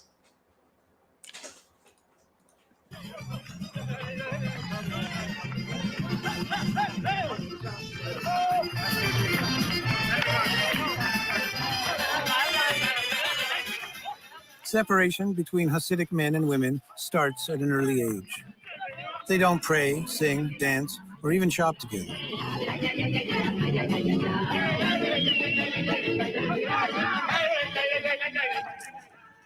It must be difficult to be young and traditional with all the temptations of the modern world. Hi, girls. Good morning. Good morning. Come sit down. We're in the middle of Kitty Blocks. So your question, if I feel repressed, I guess, by my life, when I was younger, I used to think maybe, but the thing is that when I was younger, I thought maybe this is being repressed, but it's not about being repressed. It's about curiosity. You're like curious. What is the other world like? Is it better? Like, are the people that all my friends that have boyfriends and like 1 and 2 and 3 and 4, like, is it better? So are you looking for like a boyfriend or? No, I don't believe in boyfriends. If I'm gonna date, it's probably gonna be for marriage. I don't believe in like short-term relationships. How do you know a boyfriend's not going to be a long-term relationship? No, that's different. Well, first of all, I'm Shominigia, which means that, like, I think I already talked about this. We don't touch men until we get married, not even a handshake. It's so much easier to be not religious. You know, sometimes I don't want to be religious either. And it's not because I don't want to have the religion. It's because it's hard. Like my parents always tell me, like, this life is to humble you. Like, yeah, you know what? I also want to be on a Telepage beach. It'd be nice, you know? But that's not what it's about. It's about meaning. Everything is supposed to be not what it's about. I also want to be on a Telepage beach. It'd be nice. This life is to humble you. Like, yeah, you know what? I also want to be on a Telepage beach. It'd be nice, you know? But that's not what it's about. It's about meaning. Everything is supposed to point you somewhere. That's not what it's about. You know what? I also want to be on a Telepage beach. It'd be nice, you know? Yeah. But that's not what it's about. It's about meaning. Everything is supposed to point you somewhere.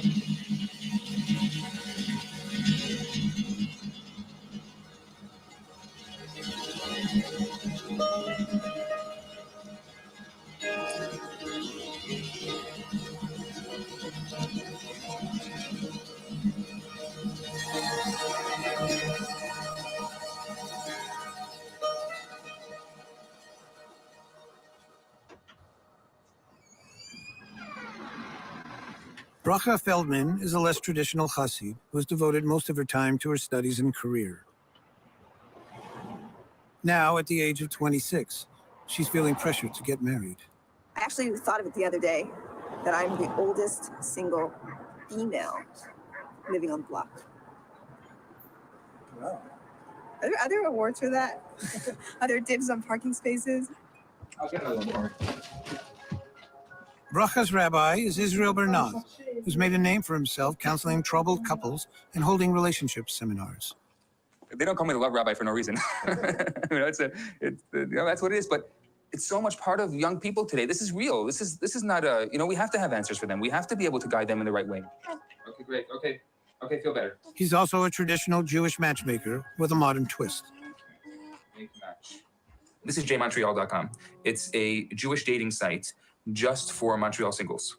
So one of the big problems here is a lot of the young people say to me, Rabbi, there's no Jews in the city. And, you know, I'm going to go date a Gentile. So I put myself to this task. Can I make a dating site just for Montreal Jews? So right now I have right in front of me, I have this profile. There's two people. He's 39, she's 37. Looks good. They're both Ashkenazi, which is great. And so here, I made the match. Why is so that see what great? happens, you know, we may have some marriages out of this whole thing. Wouldn't it be nice? Today, Bracha meets with Rabbi Israel to start the matchmaking process. I mean, I know in my core that I'm not ready to get married. There's too much I still need to do for myself to be receptive. And this is probably as I don't buy that.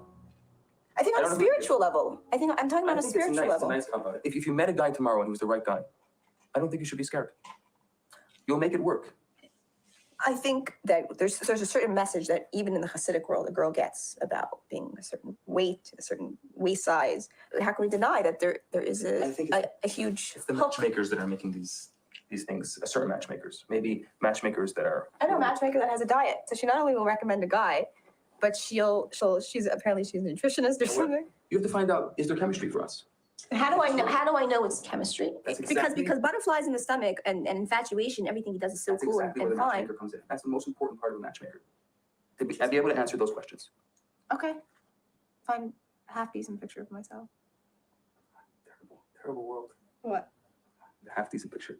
With enthusiasm, I excitement. will find the most gorgeous picture of myself, and when the guy shows up at the restaurant, he's gonna walk around 20 times because he's not gonna be able to recognize me.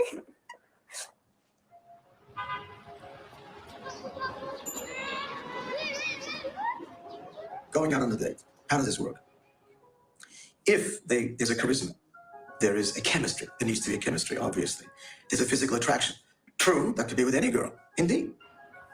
No one deludes themselves that they're falling in love. They realize that love is something that comes as a result of commitment and sacrifice. And then we make the commitment to marry. And from then on, the stuff of the relationship is commitment. And therein does love grow.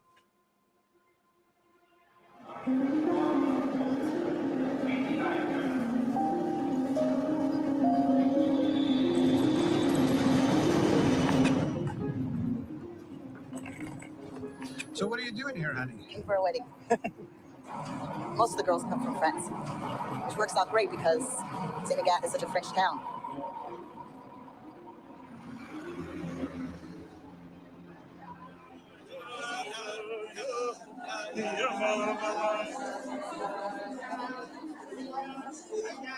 Honey keeps in touch with most of her former students, even as they spread out around the world. You know, this is the highlight. The whole school is built really that they should become good wives, good mothers. It says before a person is born, they're actually male and female, they're one soul. And then God splits them. And half of it becomes the male, half of it becomes a female.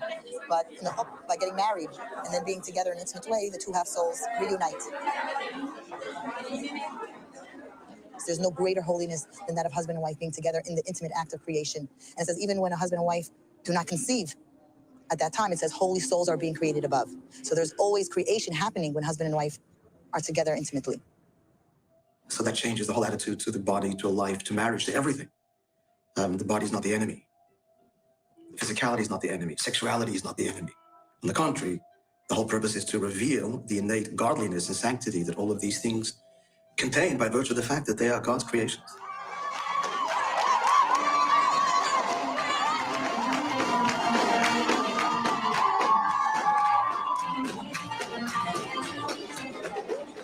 So are you looking forward to getting married one day? Very much so. On the contrary, are together intimately. So that changes the whole attitude to the body, to life, to marriage, to everything. The body is not the enemy. Physicality is not the enemy. Sexuality is not the enemy.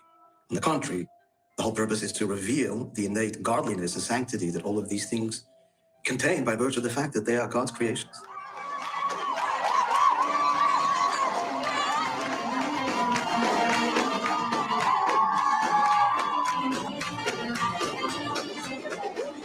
So are you looking forward to getting married one day? Very much so. I don't know when though. Like after seminary.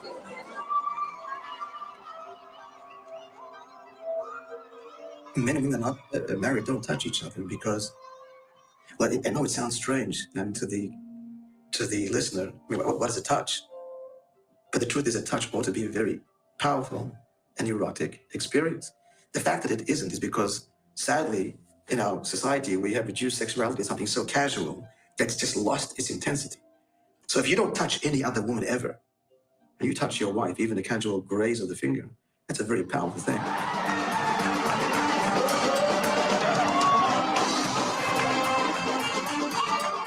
After the marriage ceremony, bride and groom, husband and wife, for the first time in their life, are in a room in seclusion.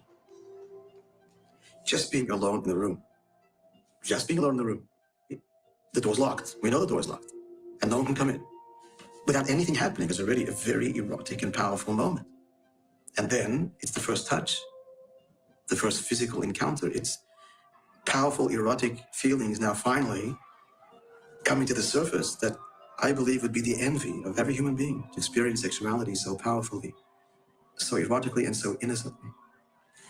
And then the real stuff of life begins.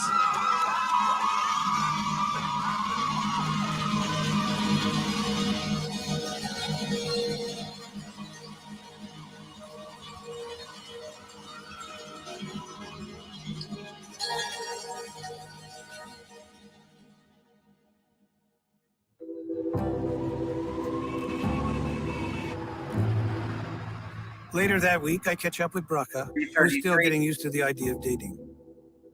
It turns out her best friend just got married.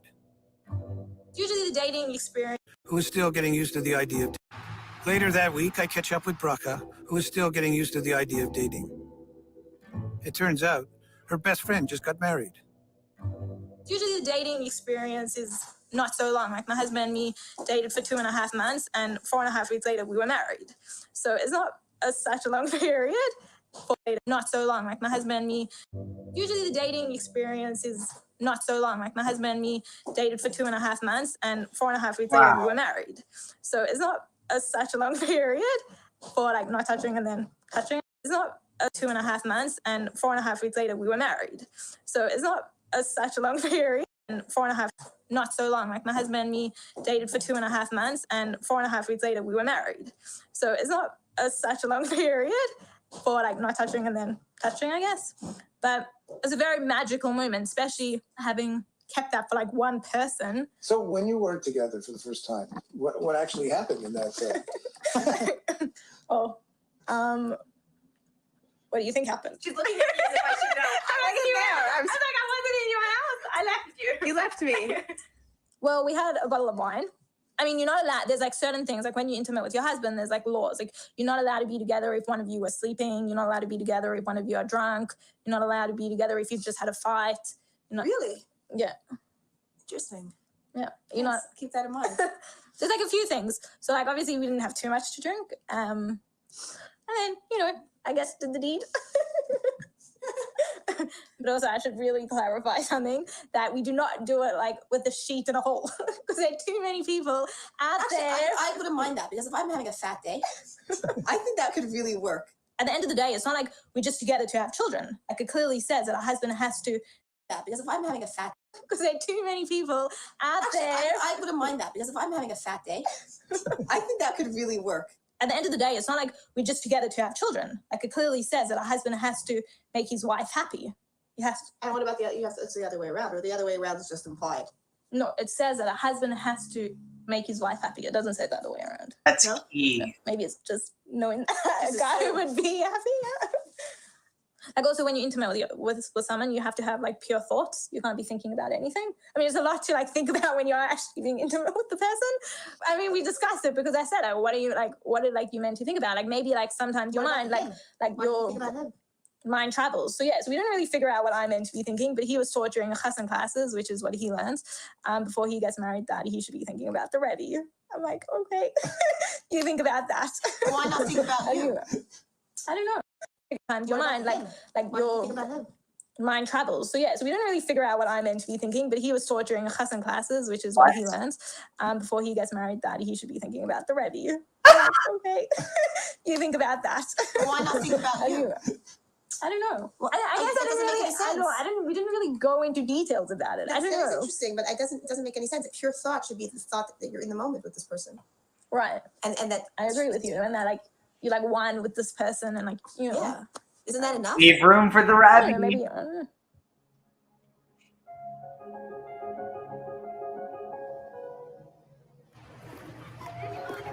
Satisfying one's partner is an obligation. Therein lies self-transcendence at the very outset. But I'm here to please and fulfill you. And of course, each one is there for the other, resulting in, on the one hand, the most selfless encounter and the most fulfilling encounter.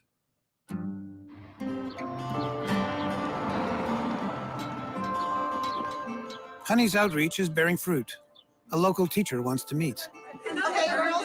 Soon we're going to stop for lunch, actually, and then afterwards we're going to go to the shul, where we're going to be meeting actually a group.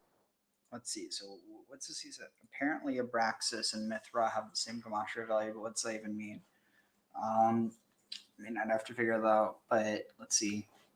That'd be so 40, so 50, 50, 400, 450, 750.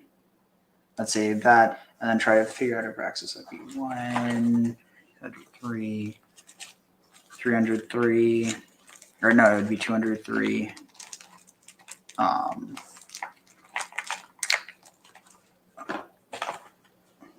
303.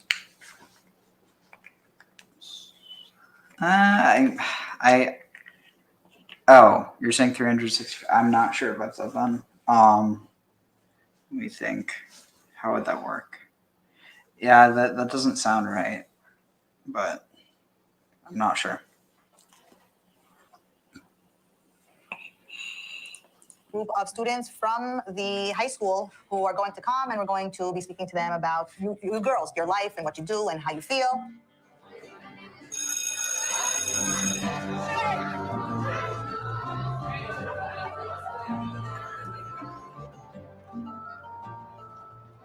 Peut-être que vous allez vous sentir intimidé au départ. Personnellement, la première fois que je suis rentrée dans cette synagogue-là, oui, j'ai été intimidée. Vous vous posez la question, comment ils nous perçoivent, eux? Est-ce qu'ils nous jugent, nous?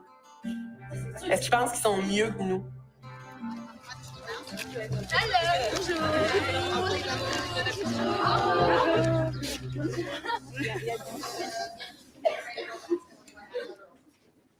Comment vous nous percevez, nous? Ouais, quels sont vos préjugés? En fait, on n'a pas de préjugés, on n'a pas de préjugés. Puis on n'a pas ce truc. Enfin, on n'est pas censé juger une personne avant de la connaître. Comment vous nous voyez? Je pense qu'au début, on avait quand même plusieurs préjugés parce que c'est la réalité que dans notre école, ben, les Juifs sont vraiment mal perçus, là, malheureusement pour ça, parce qu'on s'aperçoit tout de suite que c'est pas... On entend plein de choses aussi, là, qu'on ne sait pas si c'est vrai ou faux. La première fois que je vous ai vue, j'ai fait « Oh wow, vous êtes belle! » Et c'est sûr que quand on voit les Juifs qu'on pense, là, avec l'habit noir et tout, ben, on dit « OK, on ne sait pas en fait s'ils sont beaux ou pas parce qu'on ne voit pas trop. » Mais vous vous sentez pas des fois opprimé par cette religion? Je sais pas, moi, On n'est pas tellement fermé, on voit le monde, on sort, Comment pourriez-vous dire comme si vous étiez moins libre? On vit dans le monde, on ne vit pas dans nos chambres ou que dans les synagogues. Ou, Avez-vous Internet? Comme mettons synagogue ou... On vit dans le monde, on ne vit pas dans nos chambres ou que dans les synagogues. Ou, on ne vit pas... On pourrait dire comme si vous étiez moins libre.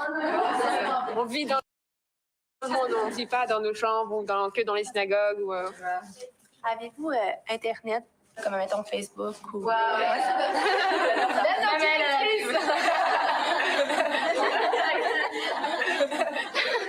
Si, admettons, comme nous, à l'école aussi, il y a les accolades, on va souvent les amoureux ensemble. Est-ce que vous pensez qu'on ne connaît pas bien la personne, que c'est pas le vrai amour? Ou comment vous percevez ça? Au contraire, pour nous, imaginez que toute votre vie, vous n'avez pas touché un garçon et vous vous mariez avec, et imaginez le premier contact. Ouais, c'est très très fort. Voilà, je pensais que jamais tu as touché un garçon, déjà, il va te prendre la main et c'est magnifique, tu vois.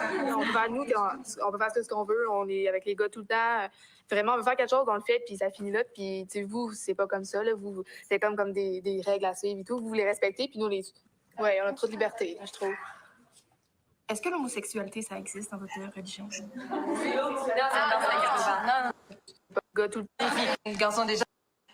It's definitely interesting though how it's framed. I mean, I see a benefit to it, but I also see drawbacks. I mean, at the end of the day, I don't know. I think the thing that's probably the most interesting out of this is the idea of like, essentially, it's almost like fasting before you have a really, really good feast. And then the feast is supposed to be that much better. I mean, I see the reason for it, but to make that necessary as part of orthodoxy, I don't know. It personally just seems like it should be seen as some sort of like higher, better path, or maybe not even necessarily that, but an alternative, something that it's not the road most traveled, because most people don't do that. But that doesn't mean that it needs to be seen as bad or good, just that, I don't know. Déjà, il va te prendre la main et c'est magnifique, tu vois. On peut faire ce qu'on veut, on est avec les gars tout le temps. Vraiment, on veut faire quelque chose, on le fait, puis ça finit là. Puis vous, c'est pas comme ça, là. Vous, c'est comme des règles à suivre et tout. Vous les respectez, puis nous, ouais, on a trop de liberté, je trouve. Est-ce que l'homosexualité, ça existe dans votre religion? Non, c'est interdit, ça fait partie des relations internes. Tu penses vraiment que c'est naturel alors? It exists in the religion. I don't know what they're saying just because it's not technically allowed. Selon moi, tant qu'il y a de l'amour, n'importe comment, ça peut être naturel, je veux dire. Parce qu'il y a beaucoup de confusion là-dessus. Ouais. Excusez-moi, c'est un enfant, il a besoin de d'une mère et d'un père. Tu sais, ça veut pas dire qu'il ne faut pas aller contre la nature. C'est une question d'amour, tu peux pas. C'est excusez-moi une question d'amour. Je Je pense que c'est plus une question de nature, de l'âme, si tu veux. Je veux dire, à l'école, on en parle régulièrement. C'est affiché partout que c'est quelque chose de normal, que c'est pas une maladie, que il faut l'accepter. C'est vraiment comme, c'est quelque chose qu'on essaie de vraiment, c'est affiché. I mean, it's oh yeah, there's a lot of connections between Abraxas and Yaldabaoth. And let's see, I've seen people claiming Abraxas is on the Starbucks cup, but I think they mean Outer Goddess. Yeah. It's kind of funny because when you say Otter Goddess, it sounds like you're saying Otter Goddess. You know, like the goddess of otters.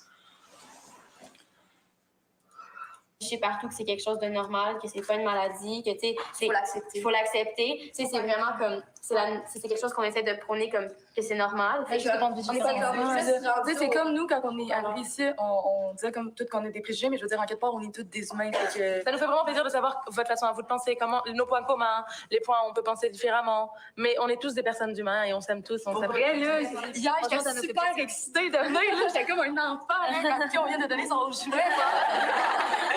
Je dirais pas, j'aurais donc dû m'inscrire, j'aurais donc dû faire ça. Je suis venue, puis je suis contente d'être venue.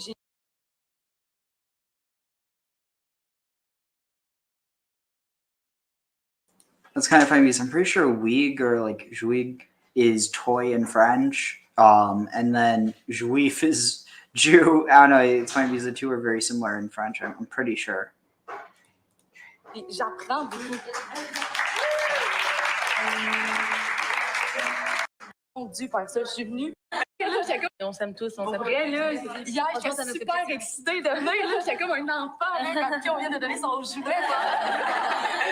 Je dirais pas, j'aurais donc dû m'inscrire son jouet.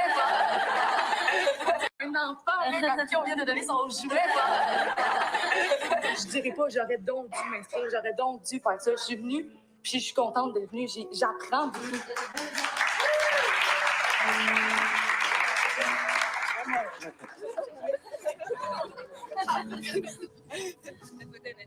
It's so beautiful.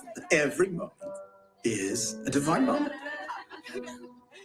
Every soul comes down with X amount of things and places in the world to interact with and to sanctify. I can't do what you have to do. You can't do what I have to do. No, I want to do it by myself. So God gives us mitzvahs, commandments that address all of human activity. A little further, closer. Mitzvahs that address food, our sexuality, business, death, birth. The purpose of all these mitzvahs are suffuse death, birth, our sexuality. Further, closer. Mitzvahs that address food, our sexuality, business, death, birth. The purpose of all these mitzvahs are suffuse all of these human moments, frail moments, finite moments, natural moments with the eternal presence of God. Okay, good. Okay, excellent. Okay. I'm going to visit my son now. At the cemetery. Yeah. He was born. He was born today. So it says on the day of his birth, his mazel is very strong. It says the day of that you're born, your mazel is very strong and can conquer everything.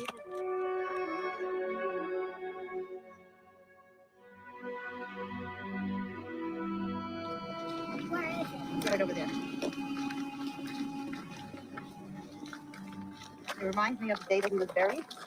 They kept the cemetery open till nighttime, and it was like incredible because usually they don't keep the cemetery open because I think especially when a baby passes away, it's like a shock to like the whole community, and like it was incredible how like the whole community came out and we buried him under the stars.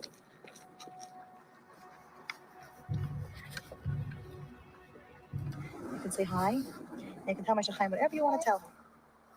Now, why is there rocks on there? So you put the rock on there to show that you're here. So my Shekinah knows that you're here.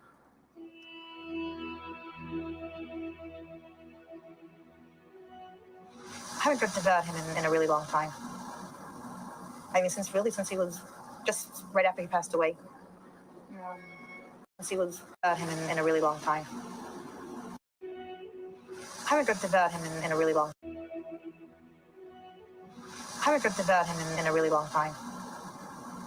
I mean, since he was just right after he passed away. wash your hands. I'm sitting here now in the cemetery is making me think of him being a little boy, in my arms, nursing him. And I guess maybe I'm feeling like I miss him, you know?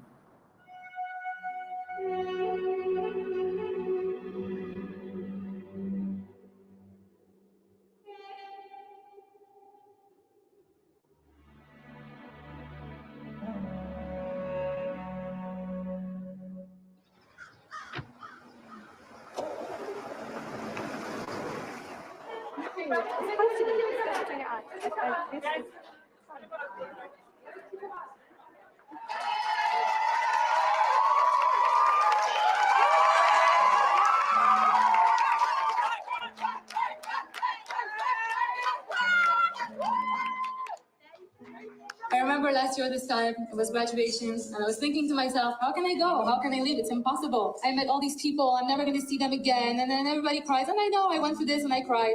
But I want you to know that if you decide to become ambassadors of all the good things that you have learned here, then Senegal will be with you wherever you go, and you will feel as if you never left. You will go, and you will use your strength with confidence, and you will change the world.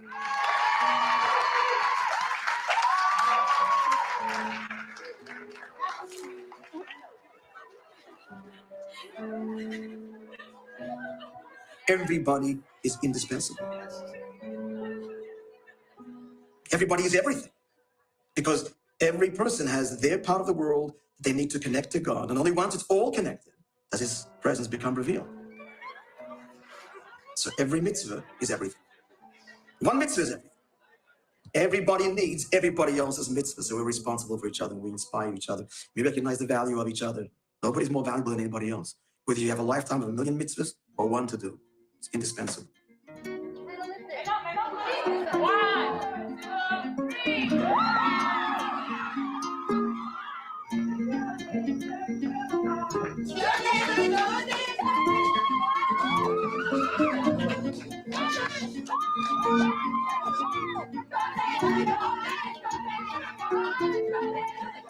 When you spend time with people filming them, you open your mind to their way of thinking and living. Eventually, misconceptions dissolve, and if you're lucky, they'll feel like family.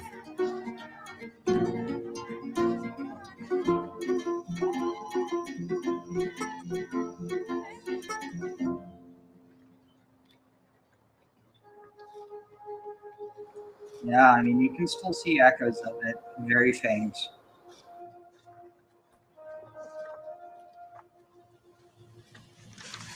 Are you ready to start your life? I've already started. I started 19 years ago. Right. But now in the wild world. Well, you're also starting your life. Every day we learn new things. Every day we become better people. We're all starting our lives. Am I ready to get married and go out there and work? Yeah, I'm ready. I'm ready to build a family with my husband and have tons and tons of children and let them fly out in the world and let them experience things that I've experienced and other things. And I'll tell them, look, see the world out there? It's so beautiful. There's so much to see. You can't possibly just stay in one country. You have to go fly out in the world. Spread out your wings. You know, parents can't hold on to their children forever, you know. You have to let go. But then we come back to the nest. So I'm going back in a week. And then hopefully I'll fly again. And then I'll bring back my kids to my nest. The end.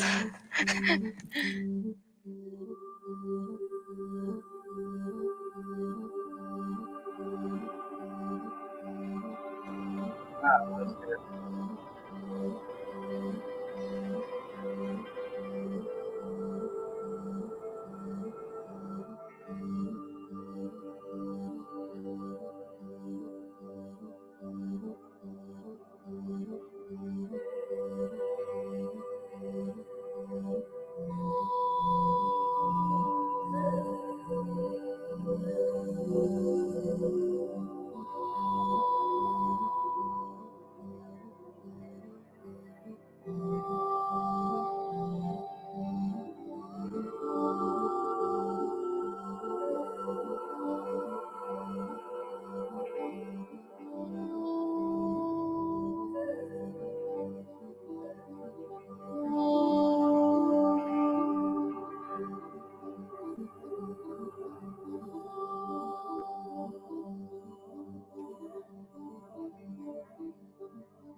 It was really good.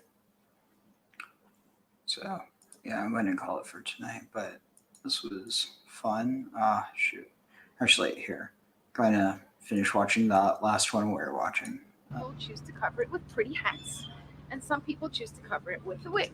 There are some people, like in the very, very, very Hasidic, orthodox Hasidic sect of Satmar, that believe that women shouldn't be wearing wigs, they should just wear kerchiefs. And that's why if you've been to Williamsburg, you notice that the women all wear kerchiefs. They're not wearing wigs. And then there are many different levels, just like there are many different levels of many different things. There's also different levels of wigs. And if I wanted to be a good girl and work on my modesty, it might be one of the things that I would do. I would cut it a little short. I actually cut this one. Come here, let's check out my music store. Come here. Okay. Come here, real quick.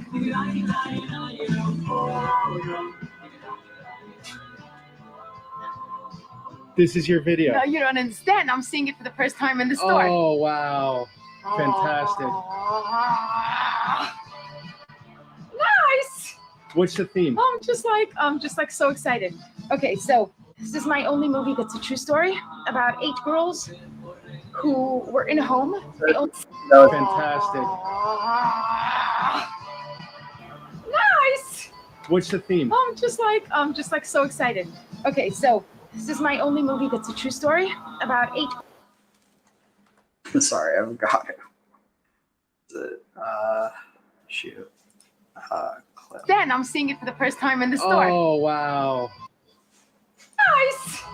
Then I'm seeing it for the first time. Okay, so then I'm seeing it for the first time in the store. Oh, wow. Fantastic. Nice. What's the theme? I'm just like so excited. Okay, so then I'm seeing it for the first time in the store. Oh, wow. Fantastic. Then I'm seeing it for the first time in the store. Oh, wow. What's the theme? I'm just like so excited. Okay, so this is my only movie that's a true story about 8 girls who were in a home in Sweden after World War II. They were left with no family. Their families were wiped out, and how they learned to live again. So I recreated that time era. It's my most expensive movie because it's a timepiece, and I needed to create costumes, and I'm very proud of it, and it's in the stores. Are you looking for more in this world? Are you ready for something bigger? Then we are looking for you.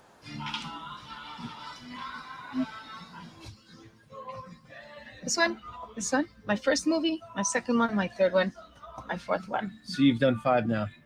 Yeah, so all these are created by women for women. And it'll say on it, if you look close, for women and girls. Do you want to get close? Okay. So You see, it says for women and girls. men cannot buy this. Well, one of these. Well, there's no policeman standing Right. here and saying that if they can or can't. But they, we do our part to make sure that men shouldn't see it, and it only gets sold in stores where people are religious and we trust that only women are going to buy it. Great. So there's a full-on film scene here. Yeah. Here, these are hers. These are my friends. All these are my friends. She does slapstick comedy. My sister did You guys slapstick have a good comedy. sense of humor, I've noticed. Well, we for the most part. we believe that that's the way to live. It helps. That's a Hasidic principle, right? Yes. Happiness and fun. Exactly. You need to be happy. You need to be enjoying life. Live. Just live and enjoy it.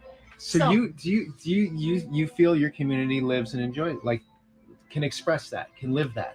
For sure. For sure. It's a big principle. Not only that, we have songs that talk about how important it is to be happy. Happiness is something that you create on your own. It comes from inside you.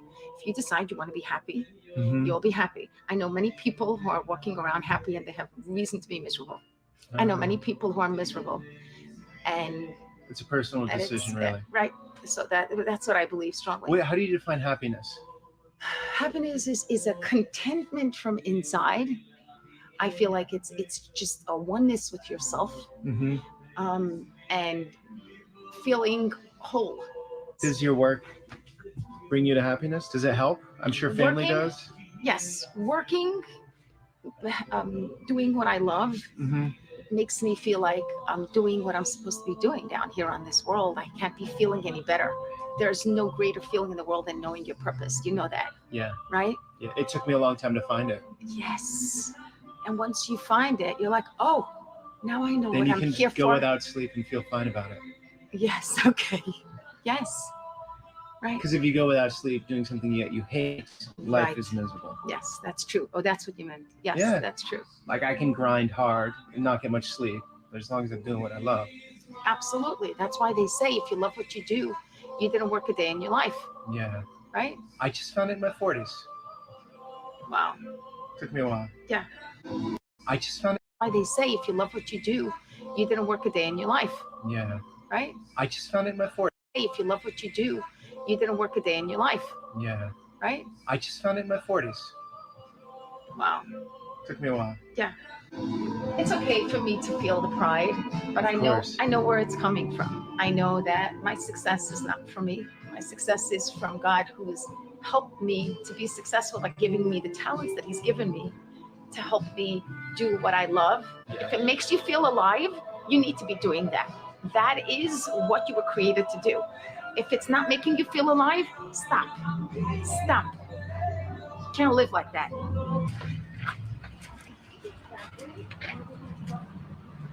Which way? I think where we need to go is that way. Yeah, I think it's that way. So let's go this way. Hi, Rafaela. This community is very wealthy in wisdom, in culture, in the beauty of simplicity, I would say. That's what I feel here. The beauty of simplicity. Yeah. Like the woman who's a sound designer for you, talking about getting rid of her iPhone and spending more time with her kids. Yeah. I think that's, look, I don't have it in me yet to be there, but I admire it. I don't have it. I don't have it in me yet to be there either. I have a smartphone. But I look at it honestly, in the world we're in right now, I look at it as someone that's like pushed up a level of enlightenment, if they can get to that level where they don't have to be distracted, where they can focus their attention easier on the more important things. Right. This is easy. This is pure dopamine. It's a little drug. It is. Right? It is. It That's absolutely is. I interesting know way this of phrasing because it. I sometimes find myself aimlessly reaching for my phone to look at it. I don't even realize that I'm doing it. It's like, I thought you were talking about religion. No, they were talking about phones. What? Where were you going? That's something the world could learn from the Hasidic community. I mean, easier on the more important level, where they one that's distracted, where they can focus their attention easier on the more important things. Right. This is easy. This is pure dopamine. Yeah. It's a little drug. No, they weren't talking about It religion. is. Even though it kind It of is. absolutely is. I know this because I sometimes find myself aimlessly reaching for my phone to look at it. I don't even realize that I'm doing it. It's like, and then I'm upset at myself. Well, what are you doing? Where were you going? That's something the world could learn from the Hasidic community, the modern world, right? Right. Like, Yeah, it's pretty obvious our phones aren't if you're doing the aimless staring, it's not making your life better. This is my whole connection to the outside world. Other than that, I'm living in a cave, in a very cozy cave. You call this neighborhood a cave? I live Borough Heights. Plato's cave? Or what? We're in Borough Park. Borough Park, yes. Okay. Crown Heights. Borough Heights. Cave, in a very cozy cave. You call this neighborhood a cave? I live Borough Heights. Or what? We're in Borough Park. Borough Park, yes. Okay. Crown Heights, Borough It's Park. a cave. It's a very comfortable, cozy cave where things are sure that we are able to stay insular and stay insulated, even in such a metropolis of totally different culture than ours. Yeah. So one theme I've heard come up time and time again is many in the Hasidic community don't like the cameras in here because typically it means it's something negative is going to happen, right? Some negative slant, some angle. Why do you think that is? What's the reasoning behind that? Of course, there are bad stories. There are bad things that happen in every community. Right. And we've seen a lot of those, but people are scared to be on camera with me a lot of times because they're like, what are my intentions? Right. Am I going to show how, behind or uneducated or whatever it might be? Exactly. That is exactly. You just said it. Okay. Basically, our community has seen way too much negative exposure about our community, and so nobody's being too eager to, to speak openly to the cameras. Mm-hmm. I had a professor once ask me, a professor at School of Visual Arts. Mm-hmm. He asked me, why is it that your community doesn't care what the world thinks about them? Why is it that they don't want to be open to speaking to people? I said, we do, but no matter what we do, no matter what we say, it'll always be misconstrued and turned around. We feel like people that want to hate will hate. And we're just very, very wary of It's an media abuse. exposure. It's an abusive relationship, right? Do you want to go back for more abuse? Exactly. Gotcha. So I feel that the reason I'm comfortable with speaking to the camera is because I feel like it is important for people to know that if you've seen or heard anything about the community that was negative, Mm-hmm. it's possible that that is true and it exists, but it's not okay to classify the whole community Right. as a whole, and that is what the community is. It's an easy, cheap label. Was negative. To classify the whole community. That is true and it exists, but it's not okay to classify the whole community Right. as a whole, and that is it's not okay to classify the whole community Right. as a whole, and that is what the community is. It's an easy, cheap label. Right. It's, if you don't want to think, you can do that, I guess. Right. But the sad thing is, major news outlets, that's their prerogative too. And these are supposedly educated people running these. Right. Well, I didn't know. I think of Hasidim. Hasidic Jews are Hasidic Jews, like one label, right? They are like this, they dress like this, they think like this. And you're showing me that, okay, there are different levels, spectrums within that category. Absolutely. And so you're doing your filmmaking, you're living the life you are, you're dressing the way you are. There are some that won't be doing this. They'll be much more conservative. Right. They will not be on a camera with me. No way. No, they won't. They're not going to be walking around with a man. No. I respect all of that. I'm not here to judge and tell what's right or what's wrong. But I think the audience should know, again, the theme I always say, it's way more complicated and full of gray zone than a black and white existence. Exactly. Even in this subgroup of Judaism, there are many subgroups within that. Absolutely. Just like in any other community, we have our ups and downs, and we have things that we need to fix, and we have things that are beautiful, and we have things that... What would be the biggest thing you think you need to fix? You can take it any way you want. Yeah, okay. I'll take that. So I feel like a lot of things that our community is afraid to talk about and afraid to discuss, that the community itself needs to fix for the community. They don't have to fix it for the whole world. Gotcha. They just have to fix it for the community because they're so busy hiding it that people aren't getting help. Okay. So I love to with my films, I like to always open up a topic that is a little sticky or not spoken about, and use that as a way to change things in the community. Let's talk about it. Like a physically challenged woman marrying, right? Exactly. That's one of your big themes? Yes. So and having a kid. Absolutely. And the movie that I'm doing now is about a woman that's suffering from anxiety and depression, and she's not getting help because she doesn't want anyone to know that. Okay. It's important maybe not to broadcast it to the whole world. Mm-hmm. I get that. Yeah.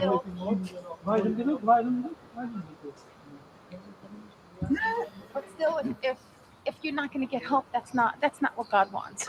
Our community is very careful about, not saying a lot of things because they're afraid of what people will think.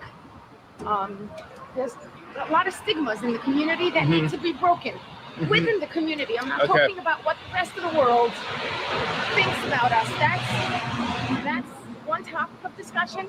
Talking about in the community itself, people are a lot afraid to do certain things that are okay to do. It's just not accepted in the community because of what will the community think about that. And it's okay except for when it then can cause harm. I feel like we just need to open discussion. Let's talk about things. Let's open discussion.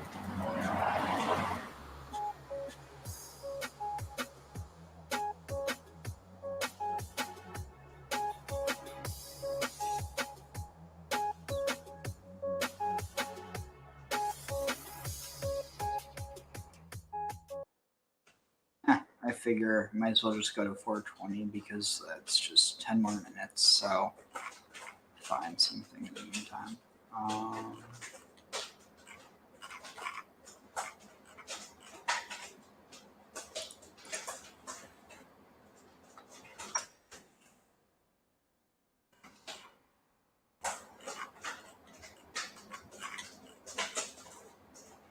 Actually, I have an idea.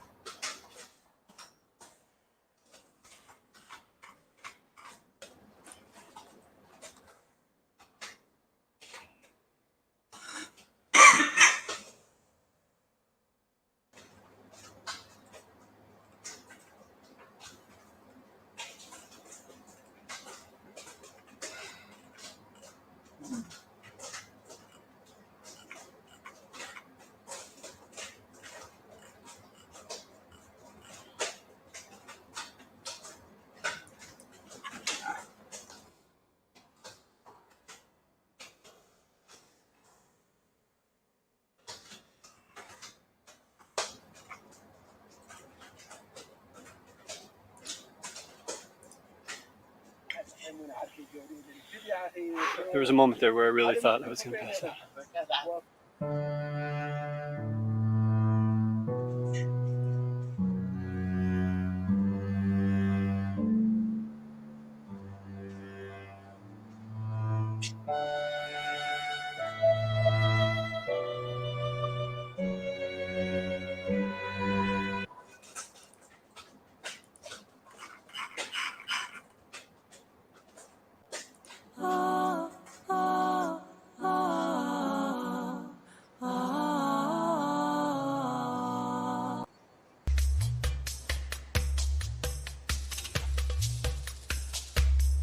מזמור לאמתך קלת יופי, שמריני אשתורת כי חסיתי בך, אמרת למלאכיך לענת טובתי עלייך.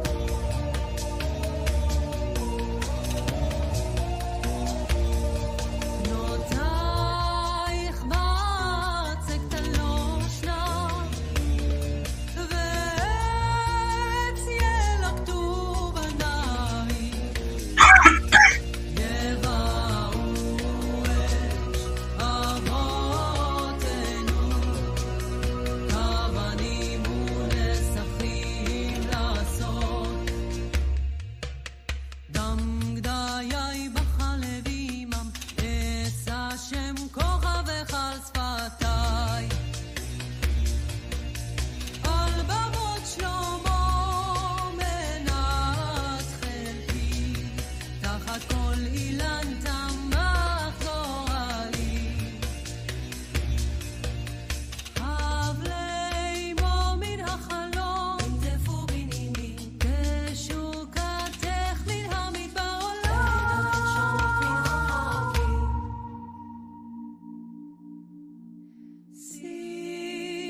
שפתותייך בחלונות ירטוטו, צוך עלייך טיפסו על ירחי, יונים בחלומותיי ליטפוני,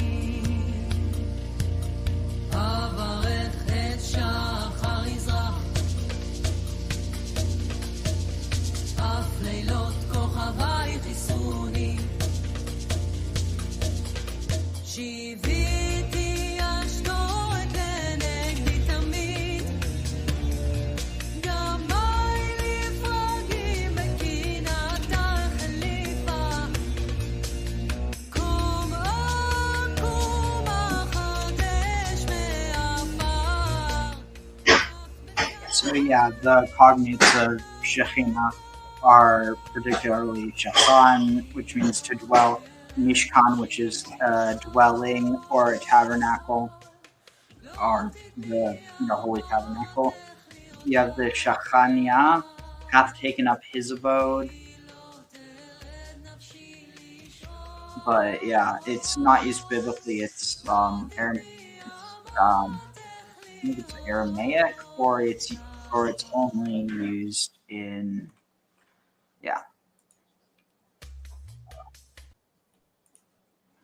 let's see.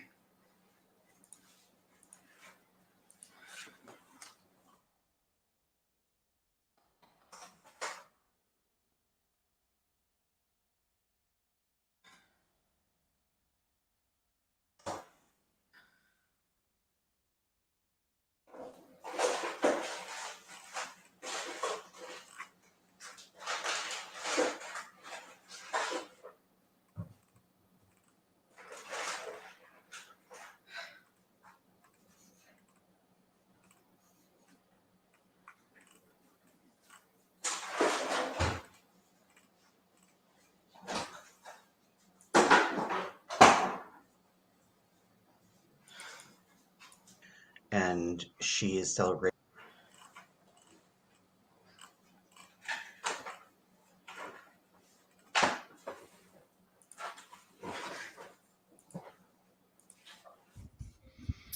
All right, welcome back to the Alchemist Lab. And in this one, it's about the goddess Shekinah. In the Kabbalah, we call the goddess the Shekinah. Also in alchemy, we call the goddess the prima materia. And this is something that I actually found out Not recently. sure, but I doubt it because I was thinking about it. The And I was just nun like, is important. well, Malkuth in the Kabbalah Tree of Life, which is what I'm going to show later on with the whiteboard and everything in this lecture. Malkuth is Earth. We call Earth Mother Earth. We also call Malkuth Shekinah, or the divine feminine. And in the beginning, as we all know, in every mythological story, every creation story, in the beginning, there was darkness. In the beginning, there was divine feminine. See what I'm saying? In the beginning, there was the feminine. So everything in the universe, I mean, yeah, there is a principle of law. There's the universal law of the principle of gender. So I'm saying everything has a male and female attribute. When you think about it, though, when you look at just sacred geometry in general, or if you look at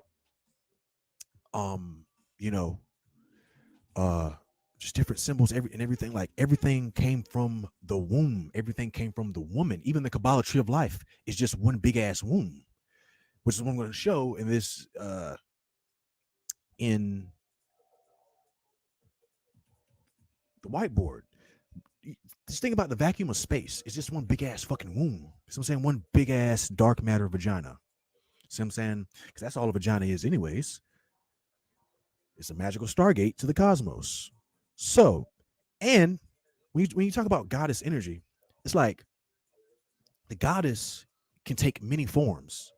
See what I'm saying?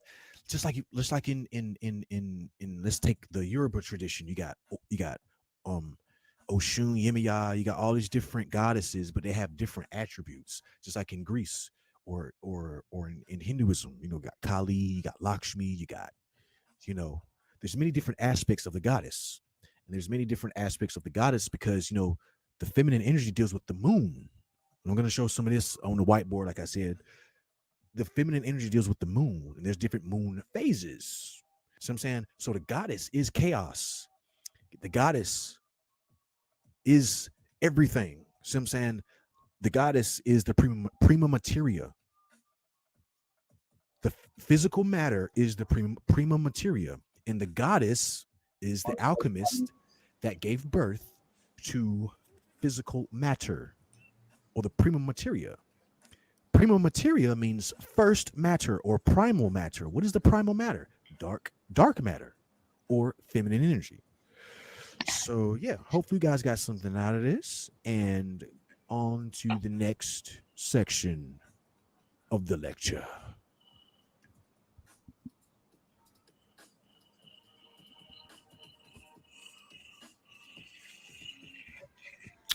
Okay, let me make sure everything's right. Okay, now where do we start here? Because there's a lot to really go over. Now, when it comes to the Kabbalah Tree of Life, those of you who don't know, the Kabbalah Tree of Life is basically a map of the universe, because you are the universe manifested within itself. So, in saying that, it's a map of the body. So I guess I'll start here.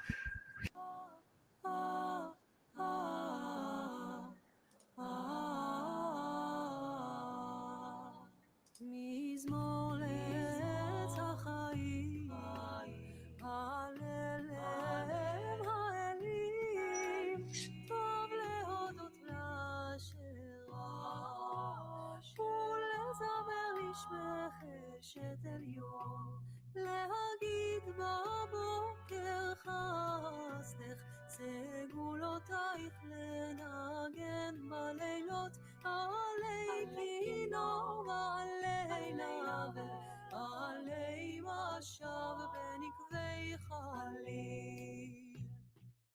כי שימחתיני גדי במסעך על הפנים, על ראשי הרים אזרח על הגבעות לחכתך. תחת אלון ולת הנלך אצל הליבי ענק, יריעו לך 70 בנייך, נותייך תפריך תעלנה. כי בנו הגדולת אשר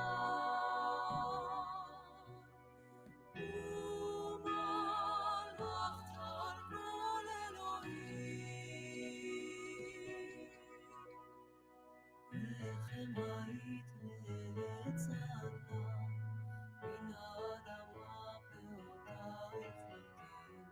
נודה אשר בכל לב, מספרה כל נפלאותייך. היפים ונקד נעימים, צועדת על הים, נוצרת סרפנים, ושקיעה גונה יום וליל, ברגליו היכלתי לדורות מלכות נחלייך. אף נשלח עובר ונכרע, נברכה לפני פונתנו, אילנות